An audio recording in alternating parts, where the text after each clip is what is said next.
Every Useful Lie. By Aressa. Chapter 1. Every room has a temperature.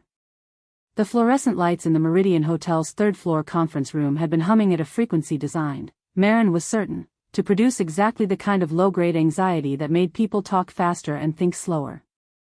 She had been in the room for 14 minutes and she had clocked the hum within the first 30 seconds and she had not thought about it again.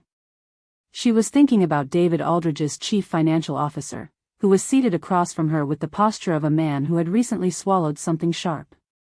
The disclosure was filed correctly, he said. This was the fourth time he had said it. Each repetition was slightly louder than the last, as though volume were the variable that had been missing. The disclosure was filed correctly, Maren agreed. She kept her voice pleasant. What's filed correctly and what reads clearly are two different problems, and right now we have the second one. She pulled the printed copy toward her and tapped the relevant line without looking at it. She had memorized the relevant line 20 minutes ago. This is what the AP will quote. Not the full document. This. The CFO, whose name was Gerald something, glanced at the campaign's communications director, who glanced at the junior press aide, who glanced at the wall. Maren watched this sequence with the attention of someone reading a weather system. It was 6:14 in the morning. Outside the window, Philadelphia was still deciding whether to be day. The conference room contained 7 people, a credenza loaded with coffee that no one had touched, and the particular charged stillness of a group waiting to find out if they were in trouble. They were not in trouble. Maren had established this at 6:02, which was 2 minutes after she arrived and approximately 12 minutes before anyone else in the room had reached the same conclusion. The problem was correctable. The narrative was manageable. The filing could be contextualized with 3 sentences and a timeline graphic that she had already drafted in her head and would have to the communications director before 8. None of this made it less useful to let them stay afraid for another few minutes. Gerald. She used his name deliberately, the way you'd press a bruise to locate it. Walk me through the acquisition timeline. Start from the initial offer. I've already explained the acquisition. For me. Fresh. I want to hear the sequence in your words. He exhaled through his nose. Then he talked. He talked for 4 minutes and 40 seconds, and Maren listened with the quality of attention she had spent 15 years learning how to perform and then actually having. She interrupted twice, both times with questions that were not questions, both times with the specific gentleness of someone taking something apart to look at its joints. By the end, Gerald had explained the problem more clearly than he had understood it himself, and the communications director was taking notes, and the junior press aide had stopped looking at the wall. Here's what we're going to do, Maren said. She laid it out. 3 minutes, no qualifications, no hedge language. She had learned this from a fixer named Roland Carr, 11 years ago, who had taught her that the most powerful thing you could do in a room full of scared people was speak in declarative sentences. He had also taught her other things, which she had spent the subsequent years carefully unlearning. The declarative sentences she had kept. The communications director typed. Gerald's posture changed incrementally from a man who had swallowed something sharp to a man who had swallowed something merely unpleasant.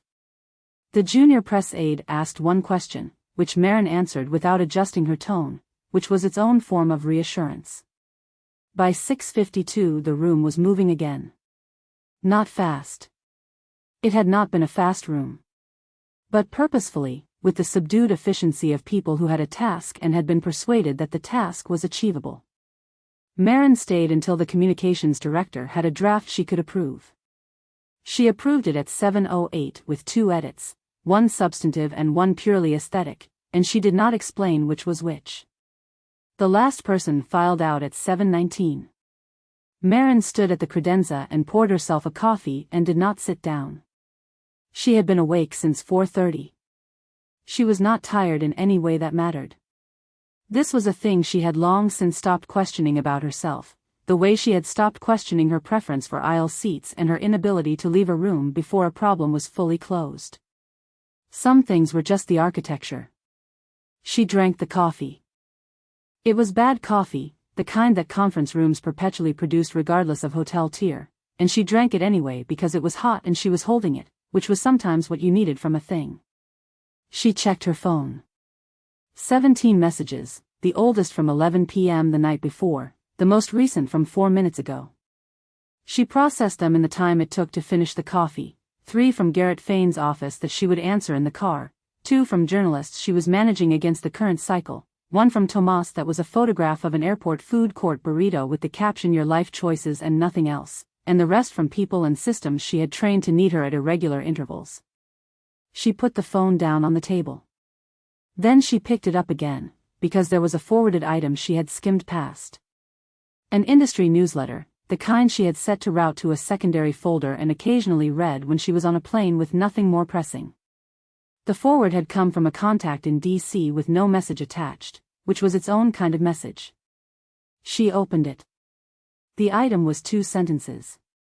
A brief addition to a longer piece about staff movement in the current campaign cycle. She read the first sentence and went entirely still. Delia Voss joins the Hargrove strategic team as senior campaign director, effective immediately, ahead of the firm's expected role in the Aldridge Senate race. She read it once. She put the phone face down on the table. She stood in the emptied conference room for a moment that she did not measure, looking at the credenza, the stack of printed briefing materials, the chair Gerald had occupied, the wall-mounted screen still displaying the timeline graphic someone had pulled up an hour ago and never closed. She picked up the phone again and put it in her pocket. She took her coffee. It was almost empty and cold at the bottom and she took it anyway, and she walked out of the conference room and down the hall toward the elevators, and her face was entirely composed, the face of a woman thinking about the next item on a long list, and the elevator arrived and she stepped into it and the doors closed and she was alone inside it. For exactly 3 seconds, she was not thinking about the next item. Then she was. She was very good at that. The elevator descended. Chapter 2. The work is the thing. The airport food court at Philadelphia International smelled like recycled air and fried dough and the specific desperation of people who had stopped caring about their choices 20 minutes into a delay. Tomas was already at a table when Maren arrived, with 2 airport breakfast sandwiches, a paper cup of orange juice that was definitely not orange juice, and the expression of a man who had made his peace with the circumstances. "You look terrible," he said, by way of greeting. "I've been awake since 4:30. She sat down and took one of the sandwiches without asking. This was how they operated. He had ordered 2 because he always ordered 2, because he had known her long enough to know she would have spent the morning managing other people's crises and feeding herself last. How bad was it? Manageable. It was always manageable. She unwrapped the sandwich. The CFO had convinced himself it was worse than it was. Half my job this morning was talking him down before he made it worse by trying to fix it. Aldridge's CFO is a man named Gerald Marsh who once accidentally CC'd a journalist on an internal memo about that journalist, Tomas said. This is a matter of public record. You were always going to have a Gerald Marsh problem eventually. I know about the memo. I had accounted for the memo. Of course you had. He bit into his sandwich. That's the thing about you. You account for everything in advance and then you're somehow still surprised when the thing you accounted for happens. I wasn't surprised. You're never surprised. That's a different thing. He said it pleasantly, the way he said most things that were meant to land. He was the only person she knew who could make an observation function as a scalpel without changing his tone. She had told him this once, a few years ago, slightly drunk after a campaign win in Ohio, and he had said yeah, I know, with the cheerful candor of someone who had accepted himself entirely, which she had found both admirable and faintly maddening. She ate. The sandwich was approximately what you expected from a place that sold sandwiches primarily to people in transit, which was to say it was fine in the utilitarian way that things are fine when you need them to be. Through the window to her right, a plane was backing away from a gate with the ponderous patience of something that understood it had no reason to hurry. Garrett called me last night, she said. Tomas looked up. Aldridge Senate race. Lead crisis strategist. She kept her voice neutral, because Tomas would read the neutrality correctly and she saw no reason to perform anything more specific than that. He wants an answer by end of week. You've already given him an answer. I'm going to give him an answer by end of week. Maren. I have 2 other things I need to close first. You're going to take it, Tomas said, not unkindly. You were going to take it the moment he said career-defining. You've been operating in the second tier of this industry for 3 years because you've been careful and you've been right to be careful, and now the right race has arrived and you know it and he knows it, and the only thing you're doing right now is making sure you finish your sandwich first so it doesn't look like you ran. He paused. Am I wrong? She drank the orange juice that was not orange juice. It was aggressively sweet in the way of things that had been designed to approximate something real without committing to the actual cost. You're not wrong, she said. He nodded, satisfied, and ate the rest of his sandwich. They had known each other for 7 years. They had met on a congressional race in Texas that had been complicated in 4 separate ways, 2 of which were Tomas's fault and 2 of which were Maren's, and they had never quite disentangled the question of which problems belonged to whom and had stopped caring about that around year 3. He was the only person she talked to without running her own dialogue through a filter first. She was not sure when that had happened or whether she had chosen it, but she had found it was too useful to rescind. You've heard about Hargrove Strategic, she said. I heard about Hargrove Strategic 2 days ago. He didn't look up from his phone, where he appeared to be scrolling through something with professional attention. Delia Voss. Maren did not say anything. I know, he said. He put the phone down. I know you saw it. It's relevant campaign intelligence. It is that. He folded his sandwich wrapper with a precision that was entirely unnecessary and was, she had long since understood, the thing he did when he was choosing how to say something. How relevant. She's very good. She is very good. That's not what I asked. That is what you asked.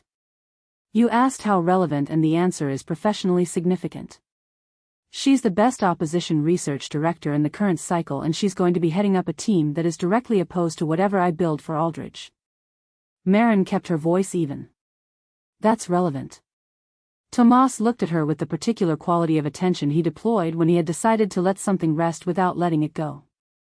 It was a technique she recognized because she had taught it to him, several years ago, not intending to teach it, and she had spent some time since then mildly regretting the transfer. 2 years ago, he said. That was a different campaign. I know it was. I'm not arguing with you about the campaign. He picked up his coffee. I'm asking you whether the relevant campaign intelligence is the only thing you felt when you read that newsletter item at. He glanced at her, 6-something in the morning, in an empty conference room, where no one was watching. The gate across the concourse was boarding. A recorded announcement gave a zone number and a destination, and a small cluster of people began to move with the resigned compliance of people who had been sitting for too long. The work is the thing, Maren said. It came out as she always meant it, not as deflection but as the closest thing she had to a genuine statement of faith.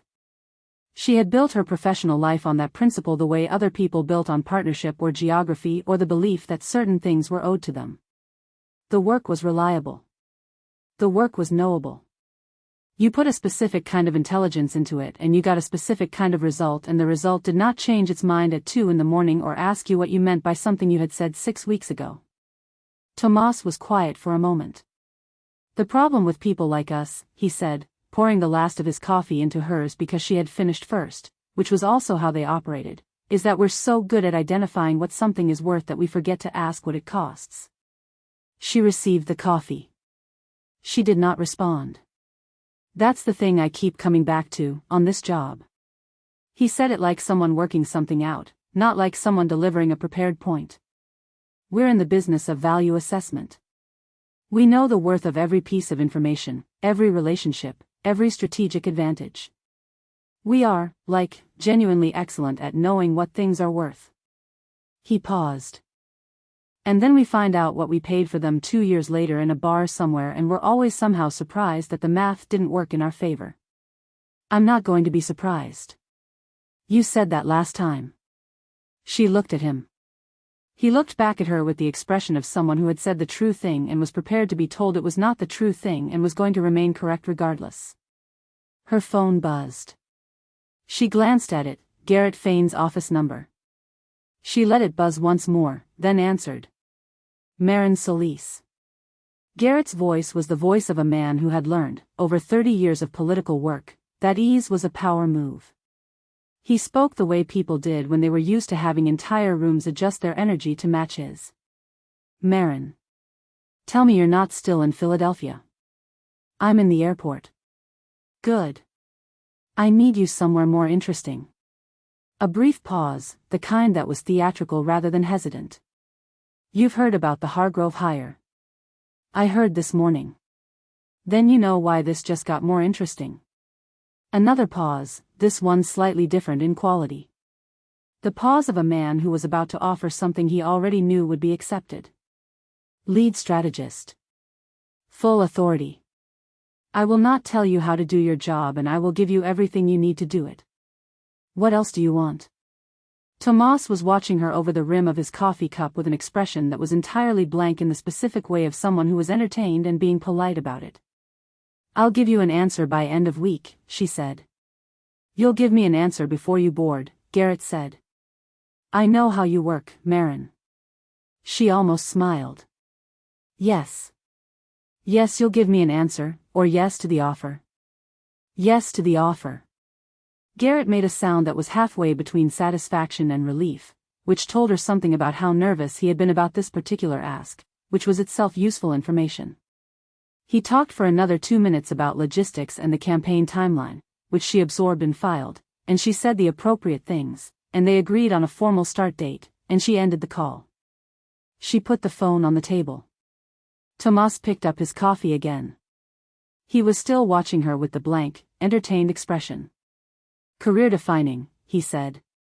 Career-defining. And Delia Voss. And Delia Voss. He nodded slowly. Then, just make sure you know what it costs. She was already thinking about the campaign.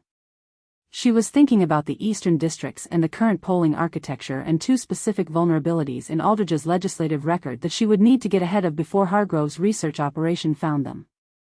She was thinking about the media cycle and the likely timeline and the particular kind of opposition research that Delia Voss was known for, which was the exhaustive and structural kind, the kind that didn't go for the loud story but for the foundational one.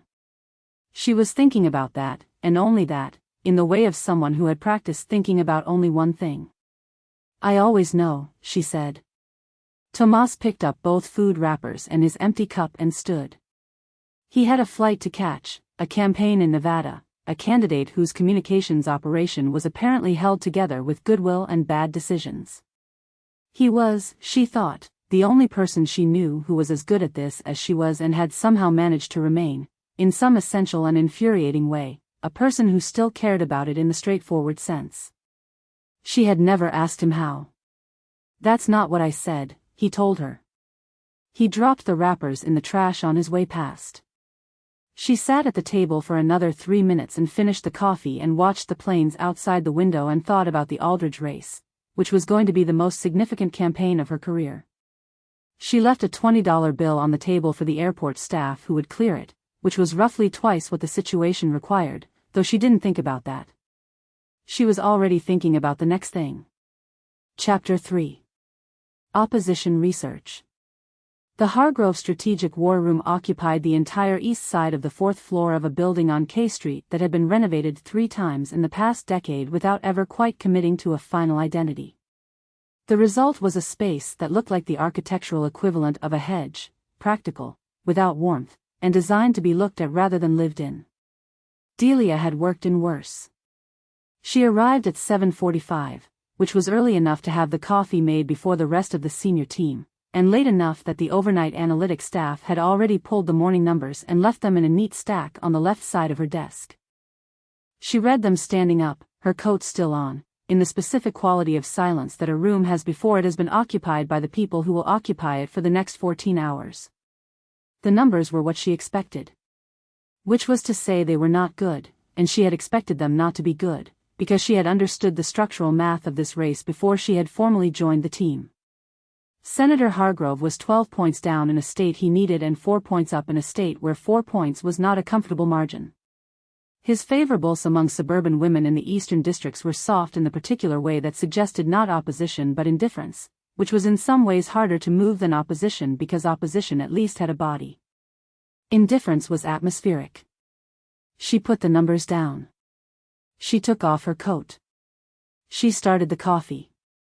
By 8:15, the war room had its full population, 6 people, each of whom Delia had either hired herself or approved the hiring of, which meant she knew exactly what each of them was good at and precisely where each of them would fail under pressure.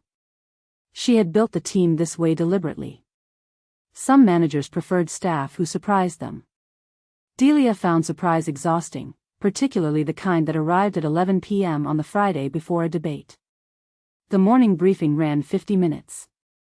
She ran it the way she ran everything, with the pace of a deposition and the economy of someone who considered the meeting a delivery mechanism rather than an event. Her team had learned, after approximately 3 weeks, not to take the brevity personally.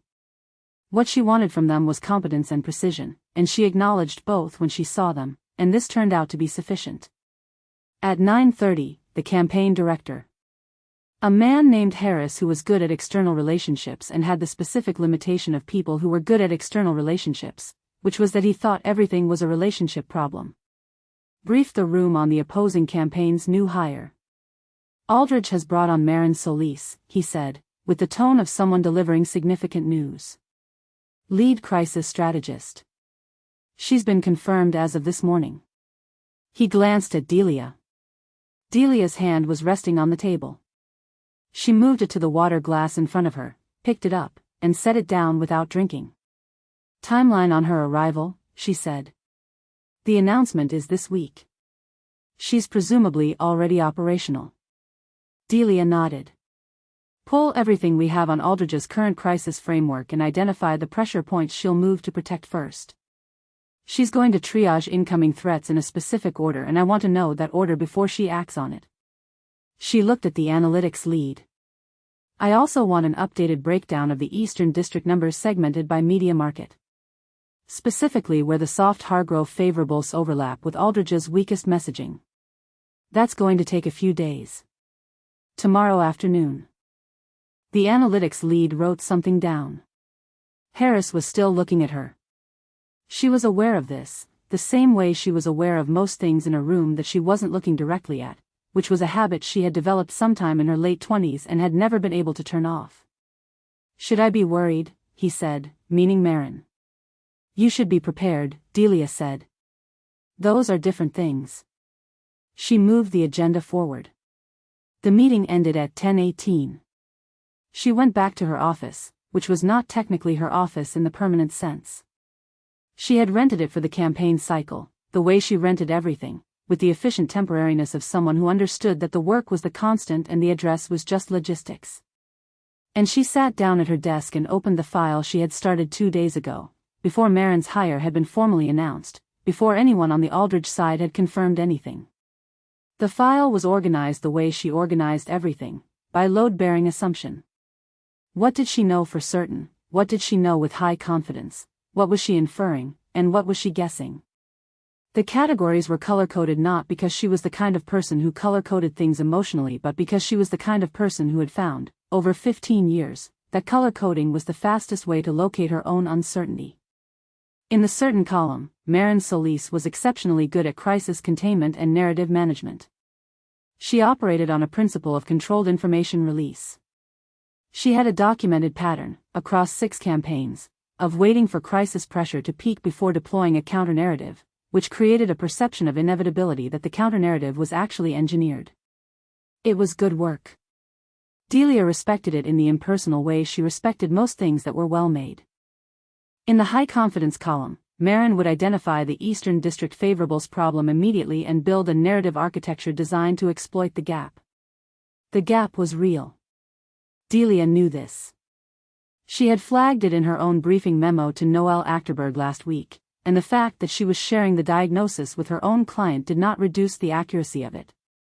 In the inference column, Maren was going to come for the soft favorables in the Eastern Districts before month's end.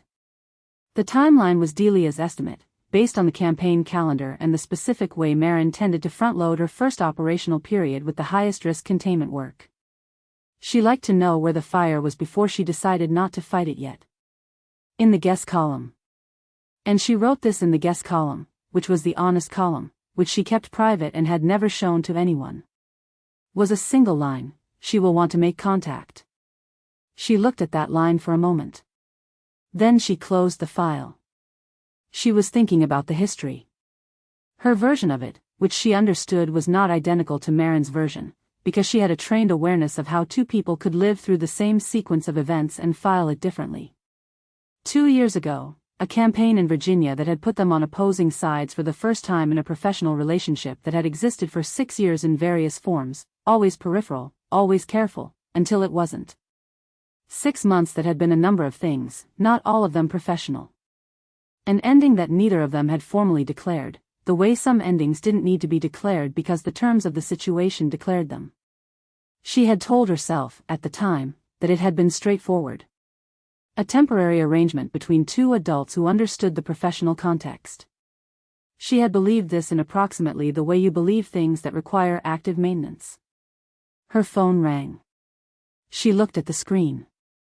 Priya Naidu, London, the contact entry still carrying the tag she had added 3 years ago. Annual, October or November, not before 10 a.m. her time. And then revised when Priya had demonstrated a pattern of calling at unexpected intervals that was entirely characteristic of Priya and entirely fine. It was early for Priya. Delia answered. "You've seen the news," Priya said. She had a directness on the phone that was different from her in-person directness, compacted by the absence of physical space. A British accent that 8 years of international work had not touched in any meaningful way, which Delia had always found interesting. As if accent were the thing Priya had decided not to negotiate. "I saw it this morning." And it's relevant campaign intelligence.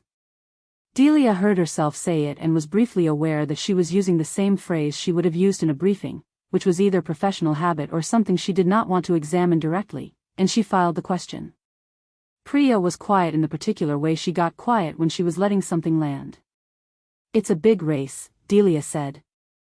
"I know it's a big race. I read the same industry coverage you do.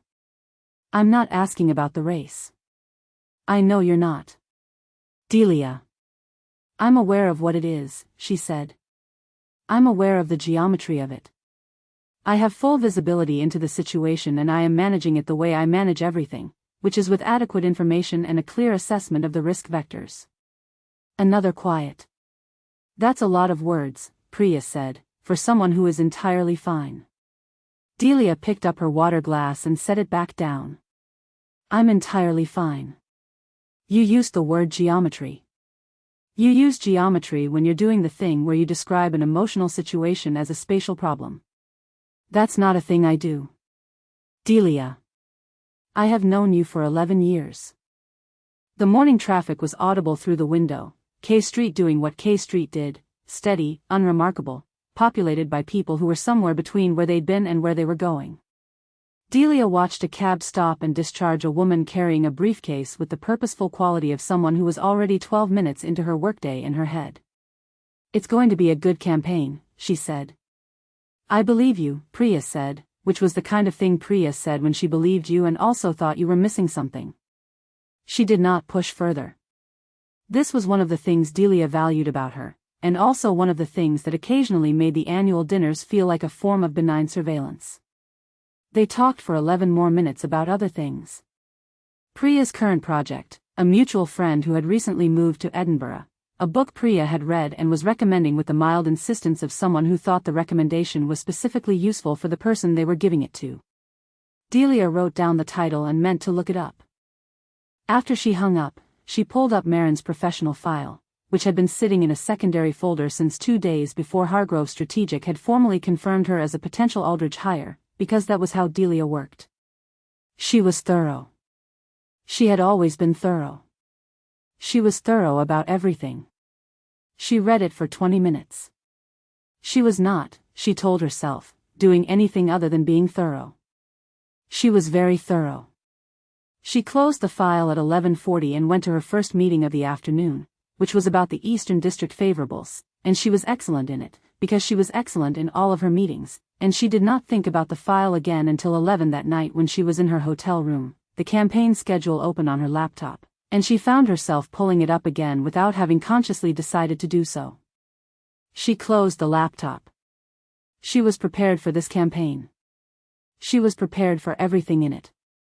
She was very good at being prepared. Chapter 4. Conference Season. The National Campaign Communications Summit happened every year in Chicago in the second week of autumn, before the campaign season reached the phase where everyone became too busy and too paranoid to leave their war rooms for 3 days. It occupied 3 floors of the Langham Hotel, which was the kind of hotel that had been beautiful in 1987 and was now beautiful in the specific way of places that had figured out money, and it drew approximately 400 people who all knew each other and none of whom were entirely sure how much they could say in front of anyone else. Maren arrived Wednesday morning on the first flight from D.C. and was registered and credentialed and in the first panel of the day before 9. She had a schedule. The schedule had been built with care, which sessions to attend and which to skip, which cocktail hours to appear at briefly and which to miss, whose table to stop at and for how long. It was a schedule that looked like the natural circulation of someone who was interested in the programming. It was not that. She had known Delia would be here since the conference's attendee list had been published 3 weeks ago. She had built the schedule around that knowledge the way you built a route around a pothole, not avoidance, exactly, but a particular arrangement of choices that left nothing available to circumstance. She had an approach. The approach had been developed over 2 weeks of intermittent consideration and was, she believed, sound, professional cordiality. Warm enough to be unremarkable, specific enough to acknowledge their shared history without creating an opening, contained enough to establish the terms of the current situation. They were adversaries on this cycle. That was the operative category. Everything else was historical record. For the first 4 hours of the conference, the approach held. She saw Delia at 9:40 in the corridor outside the second-floor breakout rooms. They were moving in opposite directions and both registered the other at the same moment and both maintained their trajectories with the slight adjustment of 2 people who were pretending not to have adjusted. Maren said, "Good morning," with the precise warmth of someone who had calibrated the words. Delia said, "Morning," without the qualifier, which told her something, and then they were past each other and Maren walked the rest of the corridor to the stairwell door without changing her pace. She saw her again at 11, across a conference room, at a panel on digital media strategy in which 2 of the panelists disagreed about something in the specific way that made the thing they agreed on more visible by contrast. Delia was 4 rows ahead, left of center, taking notes with a pen in a small notebook she carried in her jacket pocket, and Maren clocked her location in the first 4 seconds and spent the rest of the panel attending to the content with the quality of attention she brought to content when she was also attending to something else. She saw her at lunch. She did not stop. At 2 she was in a breakout on earned media cycles that was more useful than she had expected, which was the particular kind of surprise she didn't mind. Felix Strand was in the back row, which she had also expected. He attended these conferences the way he attended everything, with the low-grade alertness of someone who understood that the real information was never in the sessions. She gave him a brief nod. He gave her one back. They had an understanding that was entirely professional and almost entirely honest, which was the best you could do with a journalist of his particular capability. At 5:30 the formal programming ended and the cocktail hour began in a reception room on the 3rd floor, and Maren circulated for 50 minutes with a glass of wine she drank approximately a third of, and she spoke to 7 people, and she said the appropriate things to each of them, and she left at 6:20. She did not see Delia at the cocktail hour. She ate dinner in her room, reviewed her campaign files for 90 minutes, answered 14 messages, and went to bed at 10:15, which was early for her but she was on a 7 a.m. flight and she had built her schedule with care. At 10:52 she was still awake. She got up. She had read once that if you couldn't sleep you should get up and do something quiet and return to bed when the sleep actually arrived, which was the kind of advice that sounded correct in the abstract and was difficult to apply in a hotel room with a campaign schedule and a list of things she was not thinking about. She put on her shoes. She took the elevator to the lobby, intending to get water from the business center. The lobby at 10:50 was quiet in the particular way of hotel lobbies late at night, a few people in transit, a concierge at a desk with the alert patience of someone being paid to be available. She crossed to the business center, got the water, and turned back toward the elevators. The elevator arrived and the doors opened and she stepped in. Delia was already inside. They registered each other in the same fraction of a second, the way they had in the corridor that morning. But the corridor had been a corridor, with 12 feet and forward momentum as available tools. This was a box. 4 feet across and 6 feet deep and lit with the particular flatness of elevator lighting, which left nothing in shadow and provided no available surface for a considered response. Maren pressed her floor number.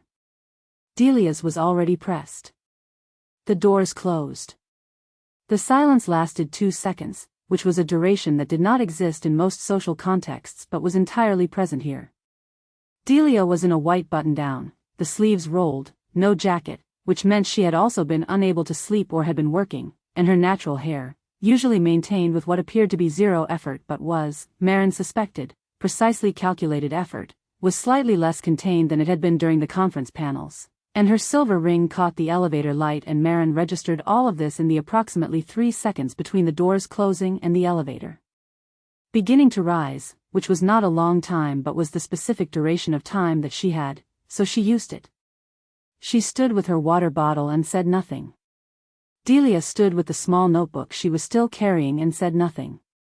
The floor numbers changed, lobby, 2, 3. Delia said, in the tone of someone noting that it was a mild evening, "You look exactly the same."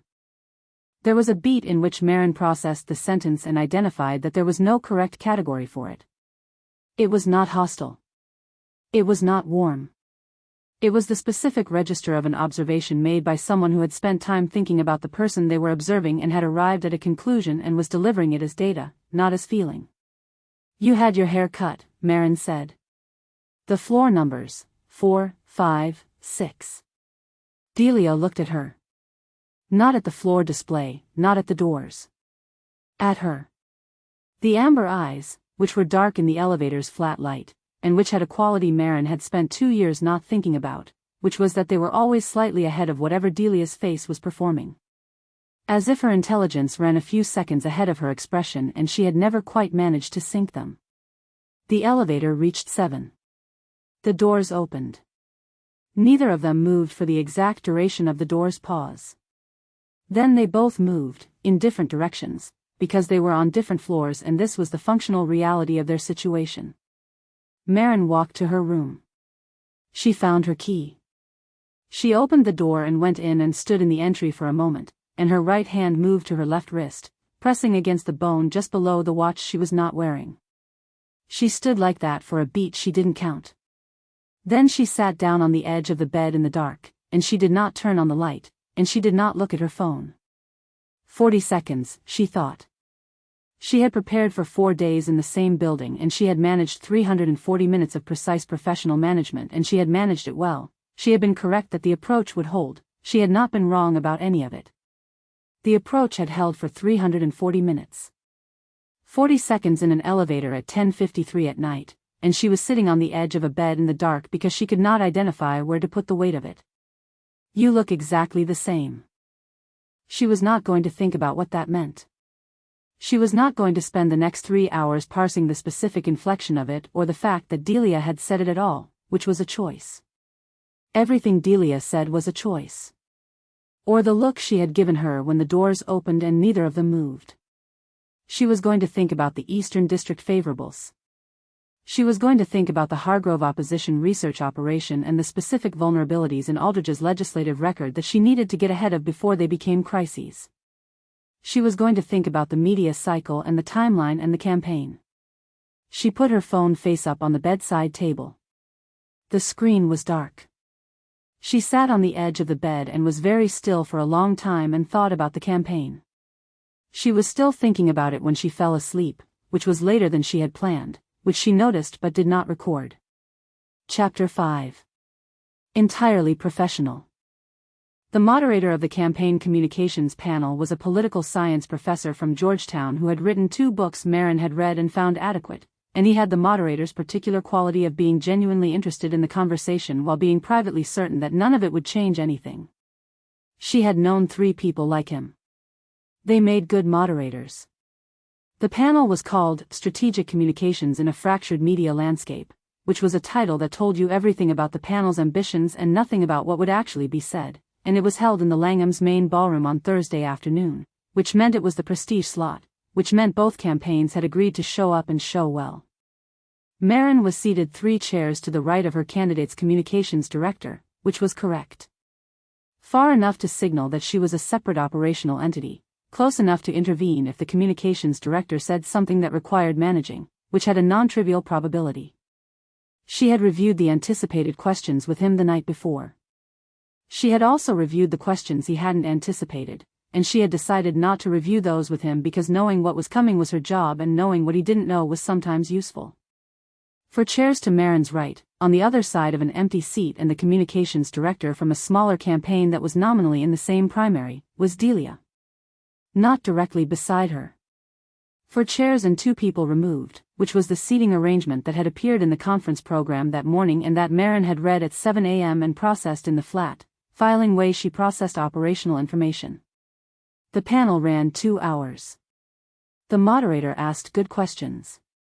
The communications directors answered with varying degrees of candor and strategy. Maren answered 2 questions directed at her with the precision of someone who has pre-edited everything and is delivering the final draft, not the process.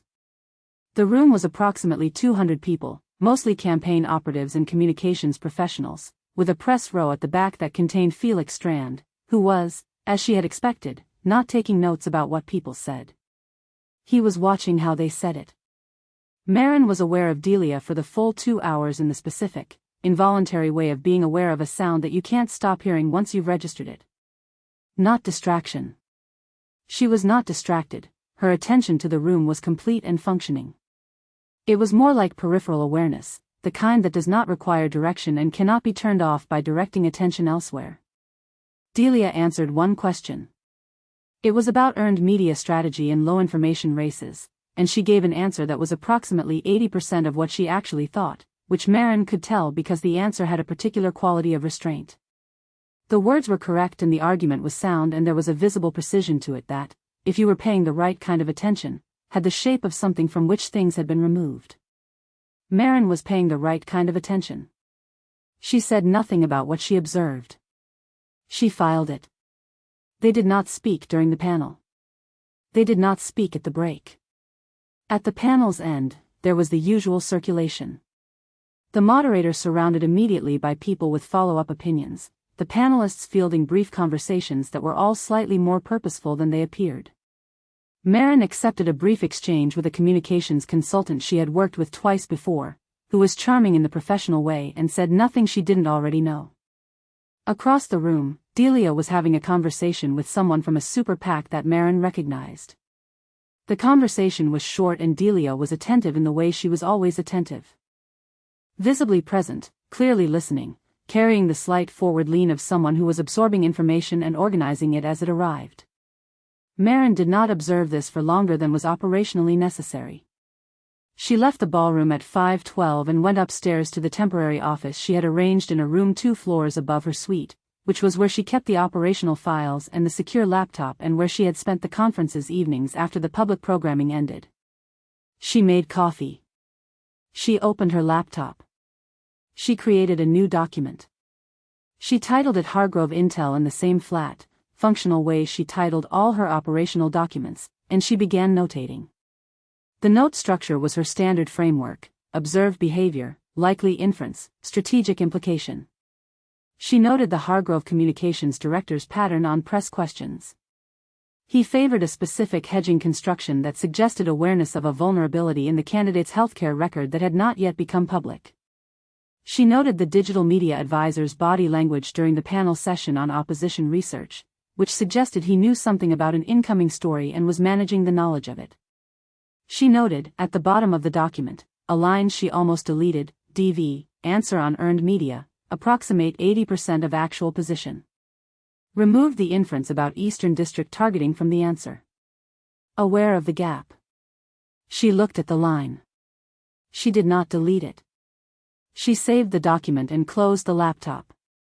She stood at the window, which looked out over the Chicago River, gray, and purposeful in the late afternoon, the bridges carrying their ordinary traffic of people going between one necessary thing and another. This was the thing about Chicago, it didn't perform itself. It was simply what it was, and what it was a city with infrastructure and weather and no patience for the impression it made on people who were passing through. She respected that. Her phone buzzed. Garrett, good showing today. Comfortable with the situation? She typed back, fully operational. And then, after a moment's consideration, Hargrove's research operation is as strong as anticipated. I'm building a mapping document. Garrett's response came in under 30 seconds, which told her he had been waiting for the message. That's why you're on this. Keep me posted. She put the phone in her pocket. She poured the coffee she had made. She stood at the window for another few minutes, drinking it, watching the river, thinking about the Hargrove operation in the specific and useful way she thought about things she was trying to understand, not at them directly but slightly to the side, where the shape of them was visible. She was thinking about the 80% answer. She was thinking about what the removed 20% contained, which she could infer with moderate confidence from the answer's shape, the way you infer the removed part of a photograph from the careful way the border has been composed. Delia had taken the inference about Eastern District targeting out of a public answer about earned media, which meant she was managing the information asymmetry deliberately, which meant she had more specific directional knowledge about Hargrove's Eastern District strategy than she was advertising, which was exactly what Maren would have done. She filed this. It was useful. She finished the coffee and set the cup down and went to sit at the desk again, and she opened the Hargrove Intel document, and she looked at the line she had almost deleted, and she thought, this is professional. This is what the document is for. This is a useful observation about an opponent's information strategy. She thought this with the conviction of someone who mostly believed it. She added 3 more lines of operational notes. She closed the document. She ordered room service and ate it at the desk while reviewing the campaign schedule for the following week, and the following week was full in the productive way of a campaign that was beginning to take its shape, and she thought about it carefully and made several decisions and noted the decisions and closed the laptop. She was in bed by 10:40. She thought about the Hargrove Intel document for approximately 6 minutes before she went to sleep, specifically the question of what the document was and what it was also, and whether those two things were separable, and whether it mattered that she was not yet sure they were. Then she stopped thinking about it. She was very good at stopping thinking about things. She fell asleep thinking about the Eastern District favorables. Chapter 6. The structurally unsound idea. The hotel gym at 5:30 in the morning was a different country than the hotel gym at any other time. It had its own population, its own silence, its own particular unspoken code that said, we are here because we have things to outrun, and we have agreed not to discuss this. Delia had been on the treadmill for 22 minutes when Maren walked in. She registered the door opening the way she registered everything that moved at the periphery of her attention, involuntarily, completely, without breaking stride. Maren was in running clothes, hair pulled back, and she did not see Delia immediately. She moved to the weight rack on the far wall with the purposeful economy of someone who had already decided what the morning's work was. She had not planned to be here at the same time as Delia. Delia could tell this. She could tell it from the way Maren's pace adjusted fractionally when she finally registered who else was in the room. Not stopping, not hesitating, the adjustment too small to be called a reaction. And then continued to the weights without acknowledging it. That, Delia thought, was its own kind of acknowledgement. She ran. Maren lifted. The gym was otherwise empty, the way hotel gyms were empty at 5:30 because the world hadn't caught up with itself yet, and the only sounds were the treadmill's belt and the controlled movement of weight. Not uncomfortable silence. Not companionable silence either. The silence of two people who had decided, without discussion, on a specific truce. We are here, we are not hiding, we are not going to make this into something. 20 minutes passed in this arrangement. Delia was aware of Maren with the specific precision she was aware of everything in her immediate environment, which was to say, continuously and without effort and with the kind of detail that she had long since stopped pretending was purely situational. She knew when Maren moved from the rack to the bench. She knew the rhythm of it. She knew, without looking directly, when Maren sat up and reached for her water and did not drink it immediately, which was Delia's own habit reflected back at her from across the room, which she noted and filed. At the 40-minute mark, Delia reduced her speed and Maren set down the weight she'd been using, and the room arrived at the particular stillness that comes when two sources of movement stop simultaneously. Maren said, without preamble and without turning to face her fully, "There's a specific media narrative forming around both campaigns." Delia slowed the treadmill further. She did not stop it. "Is there? The coverage on the infrastructure bill is getting messier than it needs to be for both sides. There are two journalists working a framing that's going to hurt Hargrove's suburban numbers and Aldridge's labor base simultaneously." Maren moved to the bench, sat, picked up her water. It would be in both campaigns' interests to have a back-channel conversation about the narrative architecture. Not strategy. Not opposition research. Coverage management. Mutual benefit. Delia ran for another 4 seconds. Then she stepped off the treadmill. She stood on the mat and looked at Maren across 8 feet of rubberized floor and applied, deliberately, the same quality of attention she applied in depositions, the patient kind, the kind that did not hurry toward a conclusion because conclusions arrived faster when you let the other person hear themselves talking. Maren looked back at her with the stillness that was, Delia had always thought, the most unsettling thing about her. Where other people filled silence with movement. Hands, feet, recalibrated posture. Maren simply settled. Became, if anything, more present. Like a room that contained less furniture the more carefully you looked at it. "What do you mean by mutually beneficial?" Delia said. "I mean exactly that. You have information about the coverage environment that I don't have. I have information about it that you don't have. Both sets of information, combined, would produce a more accurate picture than either of us can build independently. And a more accurate picture is worth something to a campaign that is trying to protect its narrative in the final stretch." Delia picked up her own water. She did not drink it. "You're proposing an intelligence-sharing arrangement. I'm proposing a conversation." Maren's voice was level. "About coverage. About narrative management. About the specific media environment we're both operating in right now. If that conversation produces something useful, good. If it doesn't, we had coffee. We wouldn't have coffee." A slight pause. "We'd have whatever you preferred." Delia looked at her for a moment.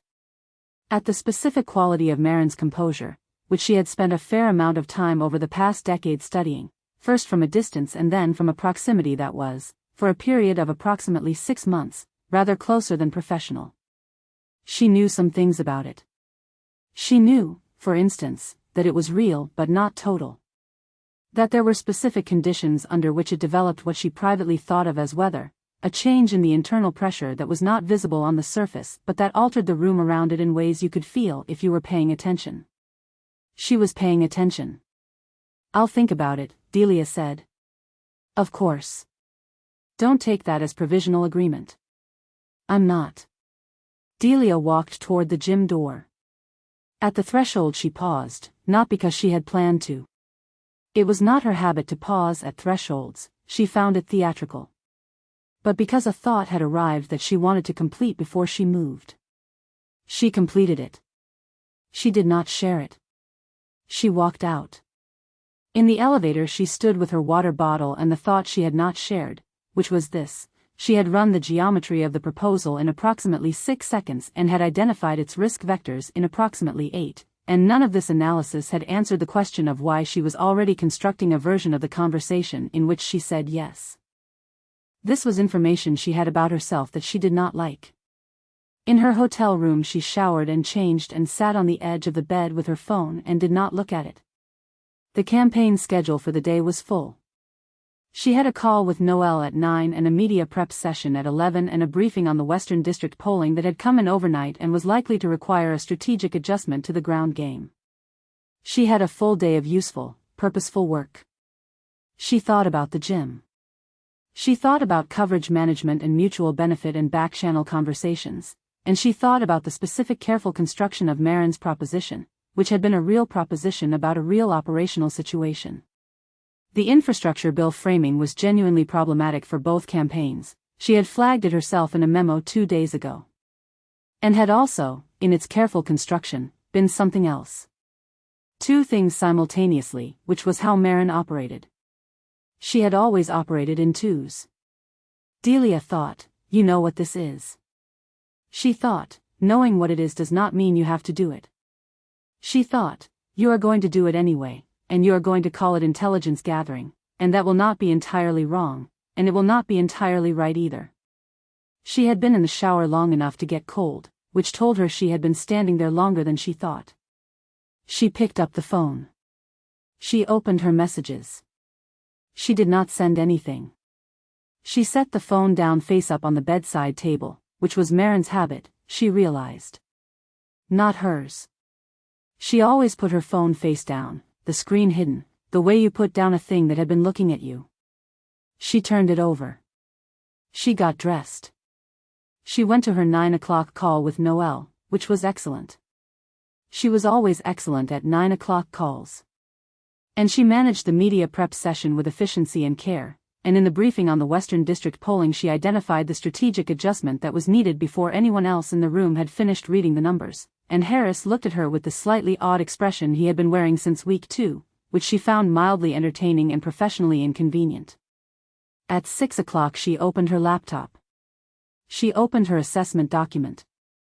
The private one, the color-coded one, the one she had never shown anyone. She added a line to the guess column. She stared at it. She deleted it. She wrote it again. She did not delete it the second time. She scheduled a meeting. Chapter 7. Back channels. The bar was called something with a number in it. Maren had chosen it because it was in a neighborhood that was equidistant from 2 different campaign events happening that night in the same city, and because it was the kind of place that served adequate drinks in dim lighting to people who were not there to be noticed. She had arrived 12 minutes early, which was unusual for her. She told herself it was operational. First to a location meant you chose the table, the sight lines, the chair that faced the room. She chose the table by the left wall, the chair that faced the door. She ordered water. She opened her phone and reviewed 3 messages she had already reviewed and did not need to review. She put the phone on the table and looked at the door. The plan was clean. It had been clean since she laid it out in her hotel room in Chicago, 3 days ago, when she had identified the channel's operational value and built the architecture around it with the systematic efficiency she brought to any strategic problem. The information she would give Delia would be curated, real, useful in a narrow sense, structured to suggest a level of access and candor that she was not actually providing. The information she would receive would be observed, catalogued, cross-referenced against the Hargrove Intel document, and used. She would manage the emotional variable the way she managed every variable, as a condition of the environment, to be noted and accounted for and not given more weight than it was structurally worth. She was prepared. The bar's door opened, and Delia came in. She crossed the room the way she moved through most rooms, not urgently, but with a particular spatial awareness that meant she never bumped into anything, never had to redirect herself. She identified Maren in approximately the same number of seconds it had taken Maren to identify her, which was to say immediately, because they were both the kind of people who scanned a room the moment they entered it, which was either a professional habit or a form of practiced wariness and was probably both. She did not wave. She came to the table and sat across from it and put her bag on the floor and looked at the table between them. "You're early," she said. "So are you," Maren said. A brief pause in which they both absorbed the mutual implication of this. The server came. Delia ordered a bourbon, specific label, neat. Maren stayed with the water. The server left. The bar had 14 other patrons, distributed in a pattern that suggested no one was with anyone they were supposed to be with, which was the right kind of bar for the right kind of meeting, which was why she had chosen it. The infrastructure framing, Maren said. The piece in the Insider newsletter from Tuesday. Have you seen the follow-up reporting? There isn't follow-up reporting yet. There will be by Friday. The labor angle is going to cut against Aldridge in the western precincts, and the eastern district suburban numbers for Hargrove are already soft enough that any coverage complexity is going to compound the indifference problem. She said this in the tone of someone sharing an observation, not a strategy. It benefits neither campaign to have that narrative solidify before the next polling window. Delia picked up the bourbon when it arrived and turned the glass once in her hand without drinking it. What specifically are you seeing in the western precincts? A messaging gap between Aldridge's stated infrastructure position and his record on the Levitt Amendment 3 cycles back. It's a manageable gap if it stays narrow. It becomes less manageable if someone runs a specific framing on it in a high-reach outlet before we have a counter-narrative in place. Maren looked at her. What's Hargrove's internal read on the Eastern District indifference problem? That it's atmospheric. I know it's atmospheric. How are you planning to make it specific enough to address? Delia looked at her with the particular quality that Maren had always found difficult to categorize. Not suspicion exactly, not warmth exactly, the specific alertness of someone who was running two processes simultaneously and letting neither of them show. You're asking me about our strategic response to a vulnerability you've identified in our operation. I'm asking about the coverage environment we both live in. Those are related questions. Most useful questions are. A moment in which neither of them spoke and the bar continued around them with its ordinary life, a group of four at the far end, a couple near the window, the bartender polishing a glass in the particular repetitive way of bartenders who were also listening to everything. Then Delia said, the indifference problem in the Eastern Districts is structural. It predates this campaign. Hargrove has a decades-long relationship with that electorate that is functional and not affectionate, and affection is what moves suburban favorables in the final stretch. The coverage complexity compounds it because it confirms a prior narrative without doing anything to displace it. Maren received this. It was, she noted, accurate. It was also more than Delia needed to give in order to have a reciprocal exchange, which meant either Delia was being generous in the opening round or she was giving something of calculated, specific value. Establishing a baseline of candor that created an expectation of equal candor in return. It was what Maren would have done. She noted this. The Levitt Amendment framing, Maren said, is going to be deployed by a freelance journalist with a specific regional platform. The timeline is 10 days. The piece has been in development for 3 weeks. Delia looked at her with no expression at all. That's inside your opposition research operation, Delia said. Not an accusation. A notation. That's the kind of thing that becomes known in a media environment when someone is paying close enough attention, Maren said. They looked at each other for a moment that had a specific texture, a quality of mutual recognition that was professional and also something that lived underneath professional, which Maren was fully aware of and was fully intending not to act on, which was the thing about this arrangement that required more careful management than she had initially allocated to it. So the question, Delia said, picking up the bourbon and finally drinking, is whether either of us can neutralize the framing independently, or whether there's a shared interest in the shape of the coverage cycle before the next polling window. That's the question.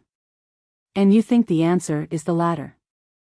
I think the answer is probably more interesting than either of us can get to alone. Delia set the glass down. She looked at the table. Not in the way people look at tables when they are avoiding something, but in the way she looked at things she was thinking about. As if the middle distance between them and the surface had a quality she could use. Her thinking was almost always audible to Maren, which was a thing she had never said to Delia and probably never would, because it was the kind of observation that had no professional function. Twice a month, Delia said. Different cities, when the campaign schedule permits. No documentation. Nothing in writing. Agreed. I need to know before I agree that we're clear on the parameters. What we are here is two professionals having a conversation about the coverage environment. That is what this is. If either of us decides it has become something else, the arrangement ends. Maren looked at her steadily. Agreed. There was a beat. Not long. A beat of the specific duration that exists when two people have agreed to something and are both aware that they have agreed to more than the words. Good, Delia said. The server came back. Maren did not order anything. Delia declined a second drink, which meant she was not staying. Maren had expected this. She had planned for the first meeting to be short, establish terms, make the first exchange, Leave before anything accumulated. Short was right. They talked for another 22 minutes. The conversation was careful and intelligent, and the information that moved between them was real and useful in ways that both of them were tracking. At the end, Delia said something dry and specific about a pundit they had both observed mangling a policy question at a recent briefing, and Maren said something in return that was equally dry, and Delia made a sound that was close to a laugh. The professional version, controlled and brief. And Maren filed the distinction. They left in separate directions, 3 minutes apart, which was how you left a meeting you were not supposed to be in. In the car back to her hotel, Maren opened the Hargrove Intel document on her phone and added 4 lines. The last line was operational. She typed it and read it and moved on to the next document. She did not add the line she had been aware of for approximately the last 40 minutes, which was the observation about the quality of Delia's thinking being almost audible to her, because the Hargrove Intel document was operational, and the observation was not. She put the phone away. She was very good at knowing what went where. Chapter 8. Useful things. The second meeting was in Minneapolis, a Tuesday evening, and the third was in Atlanta 2 weeks later on a Thursday, and by the end of the third one Maren had begun to think of the arrangement as a rhythm, which was different from thinking of it as a plan. Plans you could revise. Rhythms you found yourself inside of before you had decided to be. Minneapolis had been clean.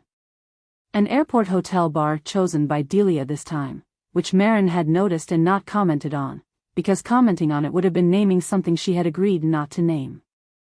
They had covered the infrastructure framing, which had developed largely as Maren had predicted, and a specific national media story that had damaged both campaigns' favorables in different ways and that both of them were managing against. Delia had given her something useful about Hargrove's internal polling in the northern precincts. Maren had given her something slightly less useful. Not useless, but calibrated, shaped to suggest a candor she was not fully providing. She had filed this in the column she called professional. Atlanta had been different in a way that she had not immediately categorized. It had been later, a Thursday evening with both campaign staff dispersed to various hotel floors above them, and Delia had arrived from a media prep session with her hair slightly less arranged than usual and an expression that suggested she had spent the last 3 hours in a room with people who required more management than their positions warranted. They had covered the relevant coverage items in approximately 30 minutes, which was faster than either of the previous meetings, and then the conversation had moved in a direction that was technically adjacent to professional and was also, Maren had understood in the moment, not entirely that. She had said something about her early career.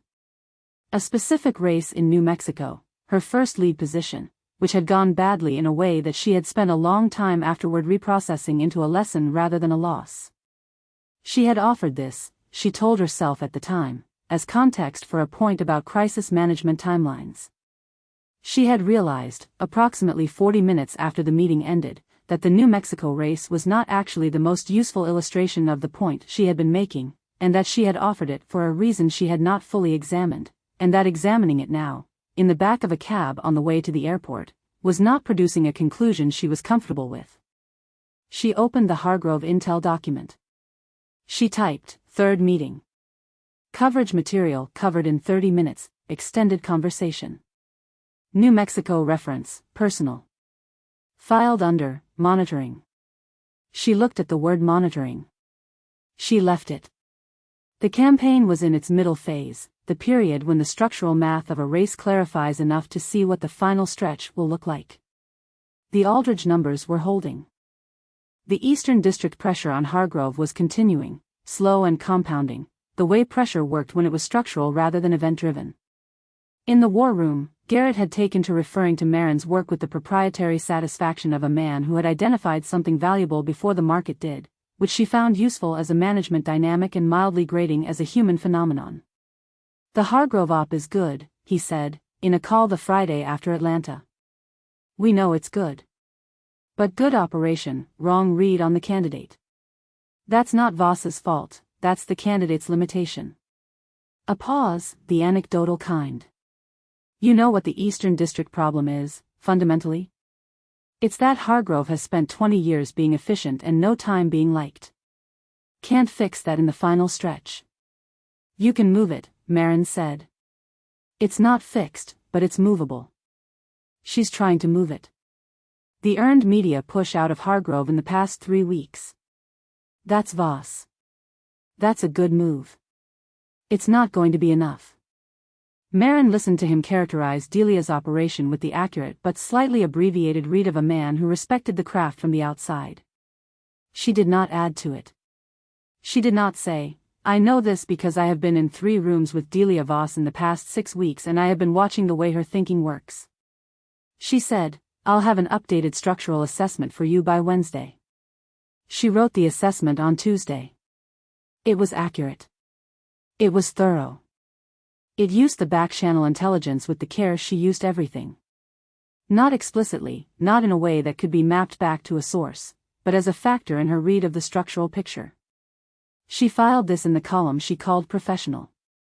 She sent it to Garrett on Wednesday. On Thursday, Felix Strand published a piece in his magazine's online edition about the communications war between the 2 campaigns. It was well written and approximately 70% accurate, which was a higher accuracy rate than most of what was being written about the race, which meant Felix had sources she hadn't fully mapped and was closer to the operational picture than she had been comfortable believing. He quoted unnamed sources on both sides. He described the Hargrove Communications operation as architecturally sophisticated in a way that suggests the kind of long-game thinking that rarely loses races on pure craft, even when it loses the electoral math. He described the Aldridge operation in terms that were complementary in a way Maren found slightly suspicious, the way complements are suspicious when they are too precisely calibrated to your known vanities. She read it twice. She felt, briefly, like a subject in someone else's story. She didn't like the feeling. She filed it. The 4th meeting was in D.C., a Thursday lunch, which felt different because it was the middle of the day in the city where they both worked, which made the meeting less invisible than it had been. Maren had suggested it anyway because the campaign schedule had not given them a clean intersection in another city, and she had told herself this was operational efficiency and not preference. Delia arrived 3 minutes late, which was unusual for her. She was coming from something, a briefing or a call, and she sat down across from Maren and said without preamble, Noel wants a full structural analysis of the Eastern District problem by Monday. She's been looking at the numbers herself. She's going to find the atmospheric problem. She's going to find it and she's going to want a solution in the same document. Delia picked up the water glass that had appeared on the table before her and did not drink it. The solution requires a specific media narrative pivot that is going to take 12 days to build correctly and she's going to want it in 4. What are you going to tell her? That she has 12 days or she has a bad version of it. Maren almost smiled. How does she take that? She takes it correctly. Delia looked at her. She always takes things correctly. That's not the issue. What's the issue? A brief pause. Nothing is the issue. We have a timeline problem and I have a solution for it. She said this in the specific way she said things she was not entirely saying. Maren looked at her. You've been running this operation without a deputy director. I don't need a deputy director. You need someone you can trust to hold the structural analysis while you're in Noel's office arguing about the timeline. Delia looked at her for a moment in the particular way that meant she had registered the observation and was deciding whether to acknowledge that she had registered it. That's a very specific assessment of my staffing situation. It's an obvious assessment. You've been thinking about my staffing situation. I've been thinking about your operation the way I think about any opposing operation, Maren said. Which is to say, carefully. The beat that followed was a few seconds long and had a texture that was distinct from the beats in the first 3 meetings. Delia picked up the water glass again. Set it down without drinking. Then she said, Noel thinks I have a source inside Aldridge's press operation. Maren went still.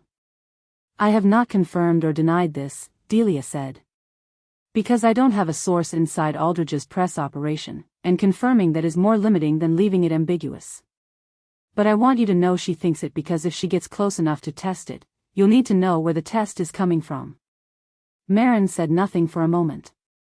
Why are you telling me that? Delia picked up her menu, which she had not opened until now. She studied it with the quality of attention she gave to documents she had already read but was reading again to confirm a detail. "Because it's information that's useful to you," she said, "and because we agreed this was a mutual arrangement. I'm holding up my side. You're protecting my operation. I'm providing relevant intelligence." They looked at each other across the table in the specific way they had been looking at each other since Minneapolis.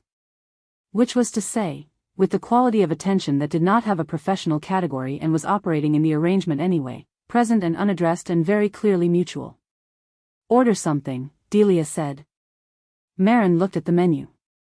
In the car afterward she typed 5 lines into the Hargrove Intel document and then sat with the phone in her hand for a few minutes, watching the Capitol dome pass the window and then disappear behind a line of office buildings.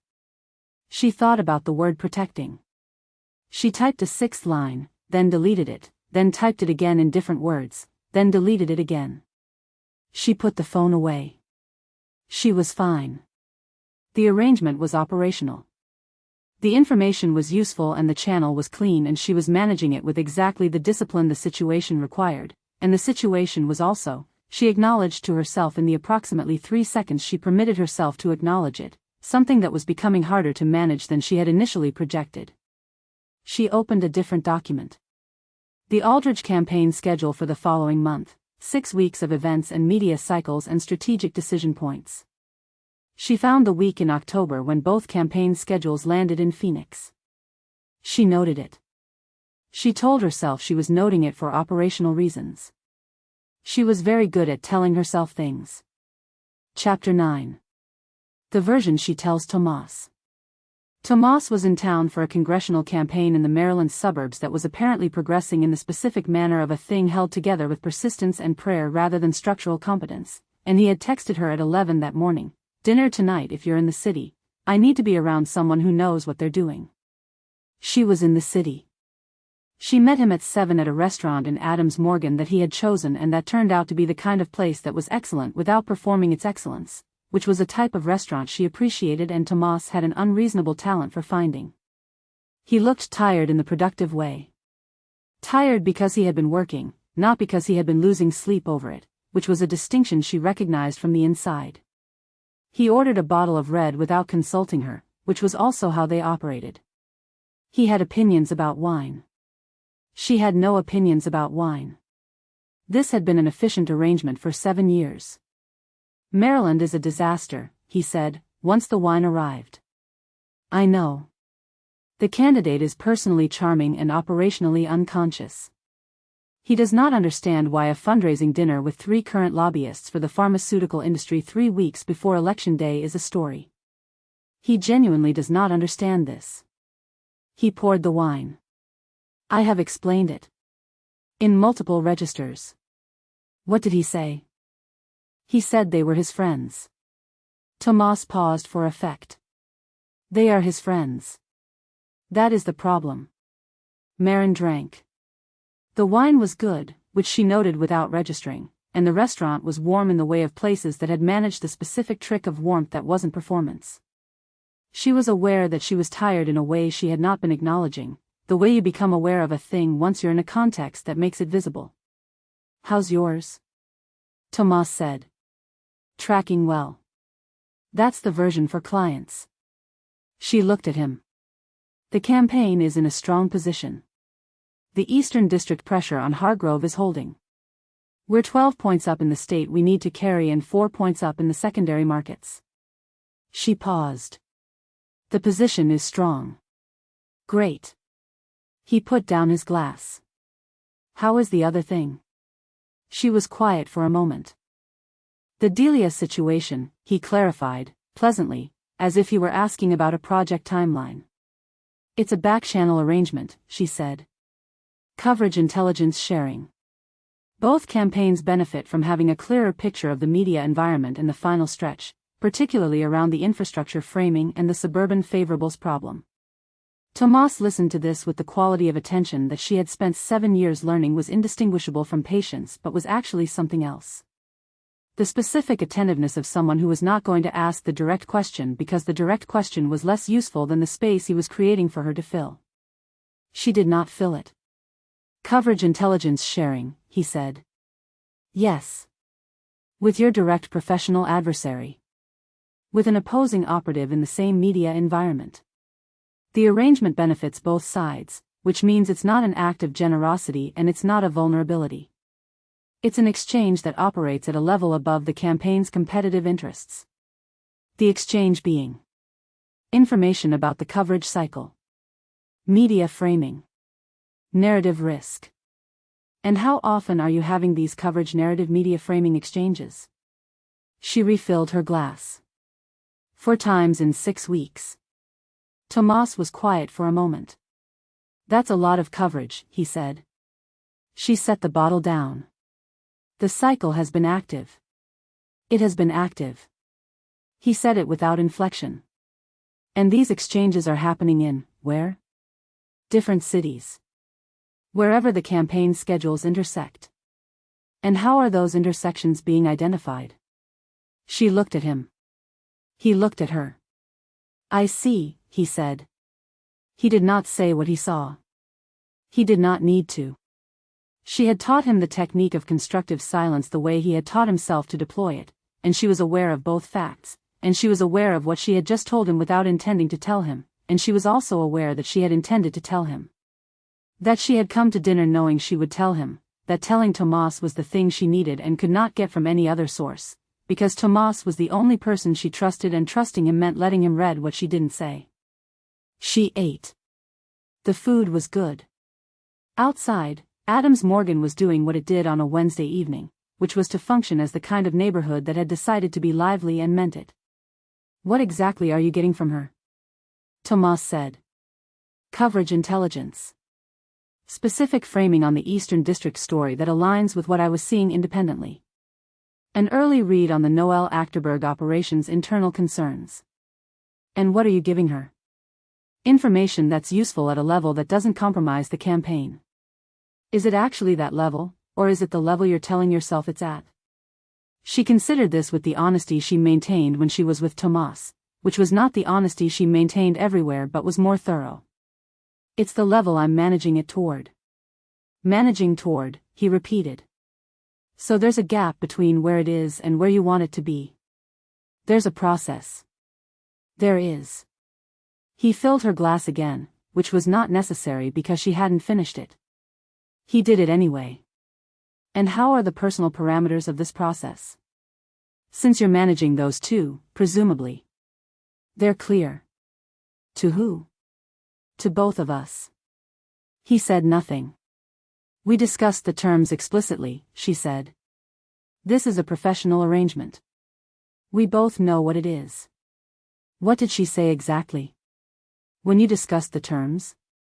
Maren thought about Delia in the first bar, the one with the number in the name, setting her bourbon glass down and saying, if either of us decides it has become something else, the arrangement ends. She was clear, Maren said. Sure. Tomas cut something on his plate. And is it still what it was when she said that? The restaurant moved around them. A table nearby was celebrating something, 2 people with the specific ease of people who had been celebrating together for many years. The candle on Maren and Tomas's table had burned down by 1/3 since they arrived, which meant they had been here for longer than she had been tracking. It's managed, she said. Okay. He put down his fork. He poured the last of the bottle into both their glasses in equal measure, which was the gesture he made when he was about to say the true thing. She had known this for years. She let it happen. Just make sure you know which one of you is playing the longer game. She said, I always know. He looked at her. The look was not unkind. It was the look of someone who had said the true thing and was prepared to wait for the moment when she acknowledged it was the true thing, which he was also smart enough to know might not happen tonight. That's not what I asked, he said. She opened her mouth. She closed it. She picked up her glass. They talked about the Maryland campaign for the next 30 minutes, which had enough genuine material to sustain the conversation without either of them having to work at it. He told her 2 things about the pharmaceutical lobby friend's candidate that made her laugh, which was the kind of situation she found funniest, authentic incompetence in the service of authentic obliviousness. He was a good storyteller. She had always found this about him. That he could take a situation that was technically depressing and find the exact angle at which it became something else. At the end of the night he asked for the check. Maren took it when it arrived. "I've got it," she said. "I know you've got it. You always have it. You never let me. You're on a congressional campaign in Maryland. I'm on an Aldridge Senate race." She put down enough bills to cover the dinner and a substantial tip and did not look at the total before she calculated the additional percentage, which she also did not look at. "I've got it." He shook his head. He stood. He put on his coat. At the door he stopped, not turning back entirely. "She's going to figure it out," he said. "Whatever you're running, whenever you have to use it. She's going to figure out that you ran it." Maren put her own coat on. "Everyone runs everything in this industry." "Yeah." He pushed the door open. "But not everyone has to keep meeting the person afterward." The November air came in and they walked out into it, and they went in separate directions at the corner as they always did, because they always had separate directions to go in, and Maren walked the 3 blocks to the parking garage and thought about the longer game. She thought about it for exactly as long as it took to find the car. Then she thought about the Eastern District numbers, and she thought about those for the duration of the drive home, and when she got home she worked for another hour, and the work was useful and the numbers were sound, and she was fine. She went to bed at 12:40. She overtipped the parking attendant on the way out and did not notice that she had. Chapter 10. The Architecture of Delia Voss. The 5th meeting had been Baltimore, a Thursday, and the 6th had been a hotel bar near O'Hare that neither of them had been staying at, chosen for its impersonality, and the 7th had been a coffee shop in D.C. in the middle of a Wednesday afternoon, which felt, in retrospect, like a small boundary being moved without discussion. Delia had not proposed the coffee shop. Maren had. Delia had said yes without deliberating, which was itself information. She was thinking about information. It was a Tuesday evening, later than she usually worked, and she was in her hotel room in D.C. She had a lease on a 1-bedroom apartment in Georgetown, but she used it inconsistently, the way people use things they had acquired for a version of their life they hadn't quite committed to yet. With her laptop open and a half-eaten dinner from a place 3 blocks away and the assessment document open in front of her. The assessment document had grown. It had been, in the beginning, a color-coded file that tracked Maren's operational behavior with the systematic precision she brought to all opposing operators. The certain column, the high-confidence column, the inference column, the guess column. Professional due diligence. The kind of document that she would have built for any significant adversary on a significant campaign. What it had become was something she did not have a clean professional category for. The certain column now contained entries about operational patterns that she knew with the specificity of someone who had been in 7 rooms with the subject rather than observing from the outside. The specific order in which Maren triaged threats. She did this: lead vulnerabilities first, narrative environment second, opposition activity third, always in that sequence, which meant you could predict her attention and therefore her movement. The quality of her listening in professional settings, which was different from most listening. She absorbed things the way still water absorbed things, with no visible reaction, no indication of reception, and then acted on what she had absorbed at a delay that was designed to obscure the connection between the information and the response. The inference column contained things that Delia was aware were not entirely inferences. The personal material arrives at irregular intervals and without apparent planning. The New Mexico story, meeting 3, the thing about Roland Carr, meeting 5, oblique, the observation about control being the only thing she trusts entirely, meeting 6, also oblique but less so. These are not deliberate offerings. They are the things that come out when the conversation moves into territory that lowers the operational guard. She has an operational guard on at all times. The guard has specific gaps. The gaps are consistent.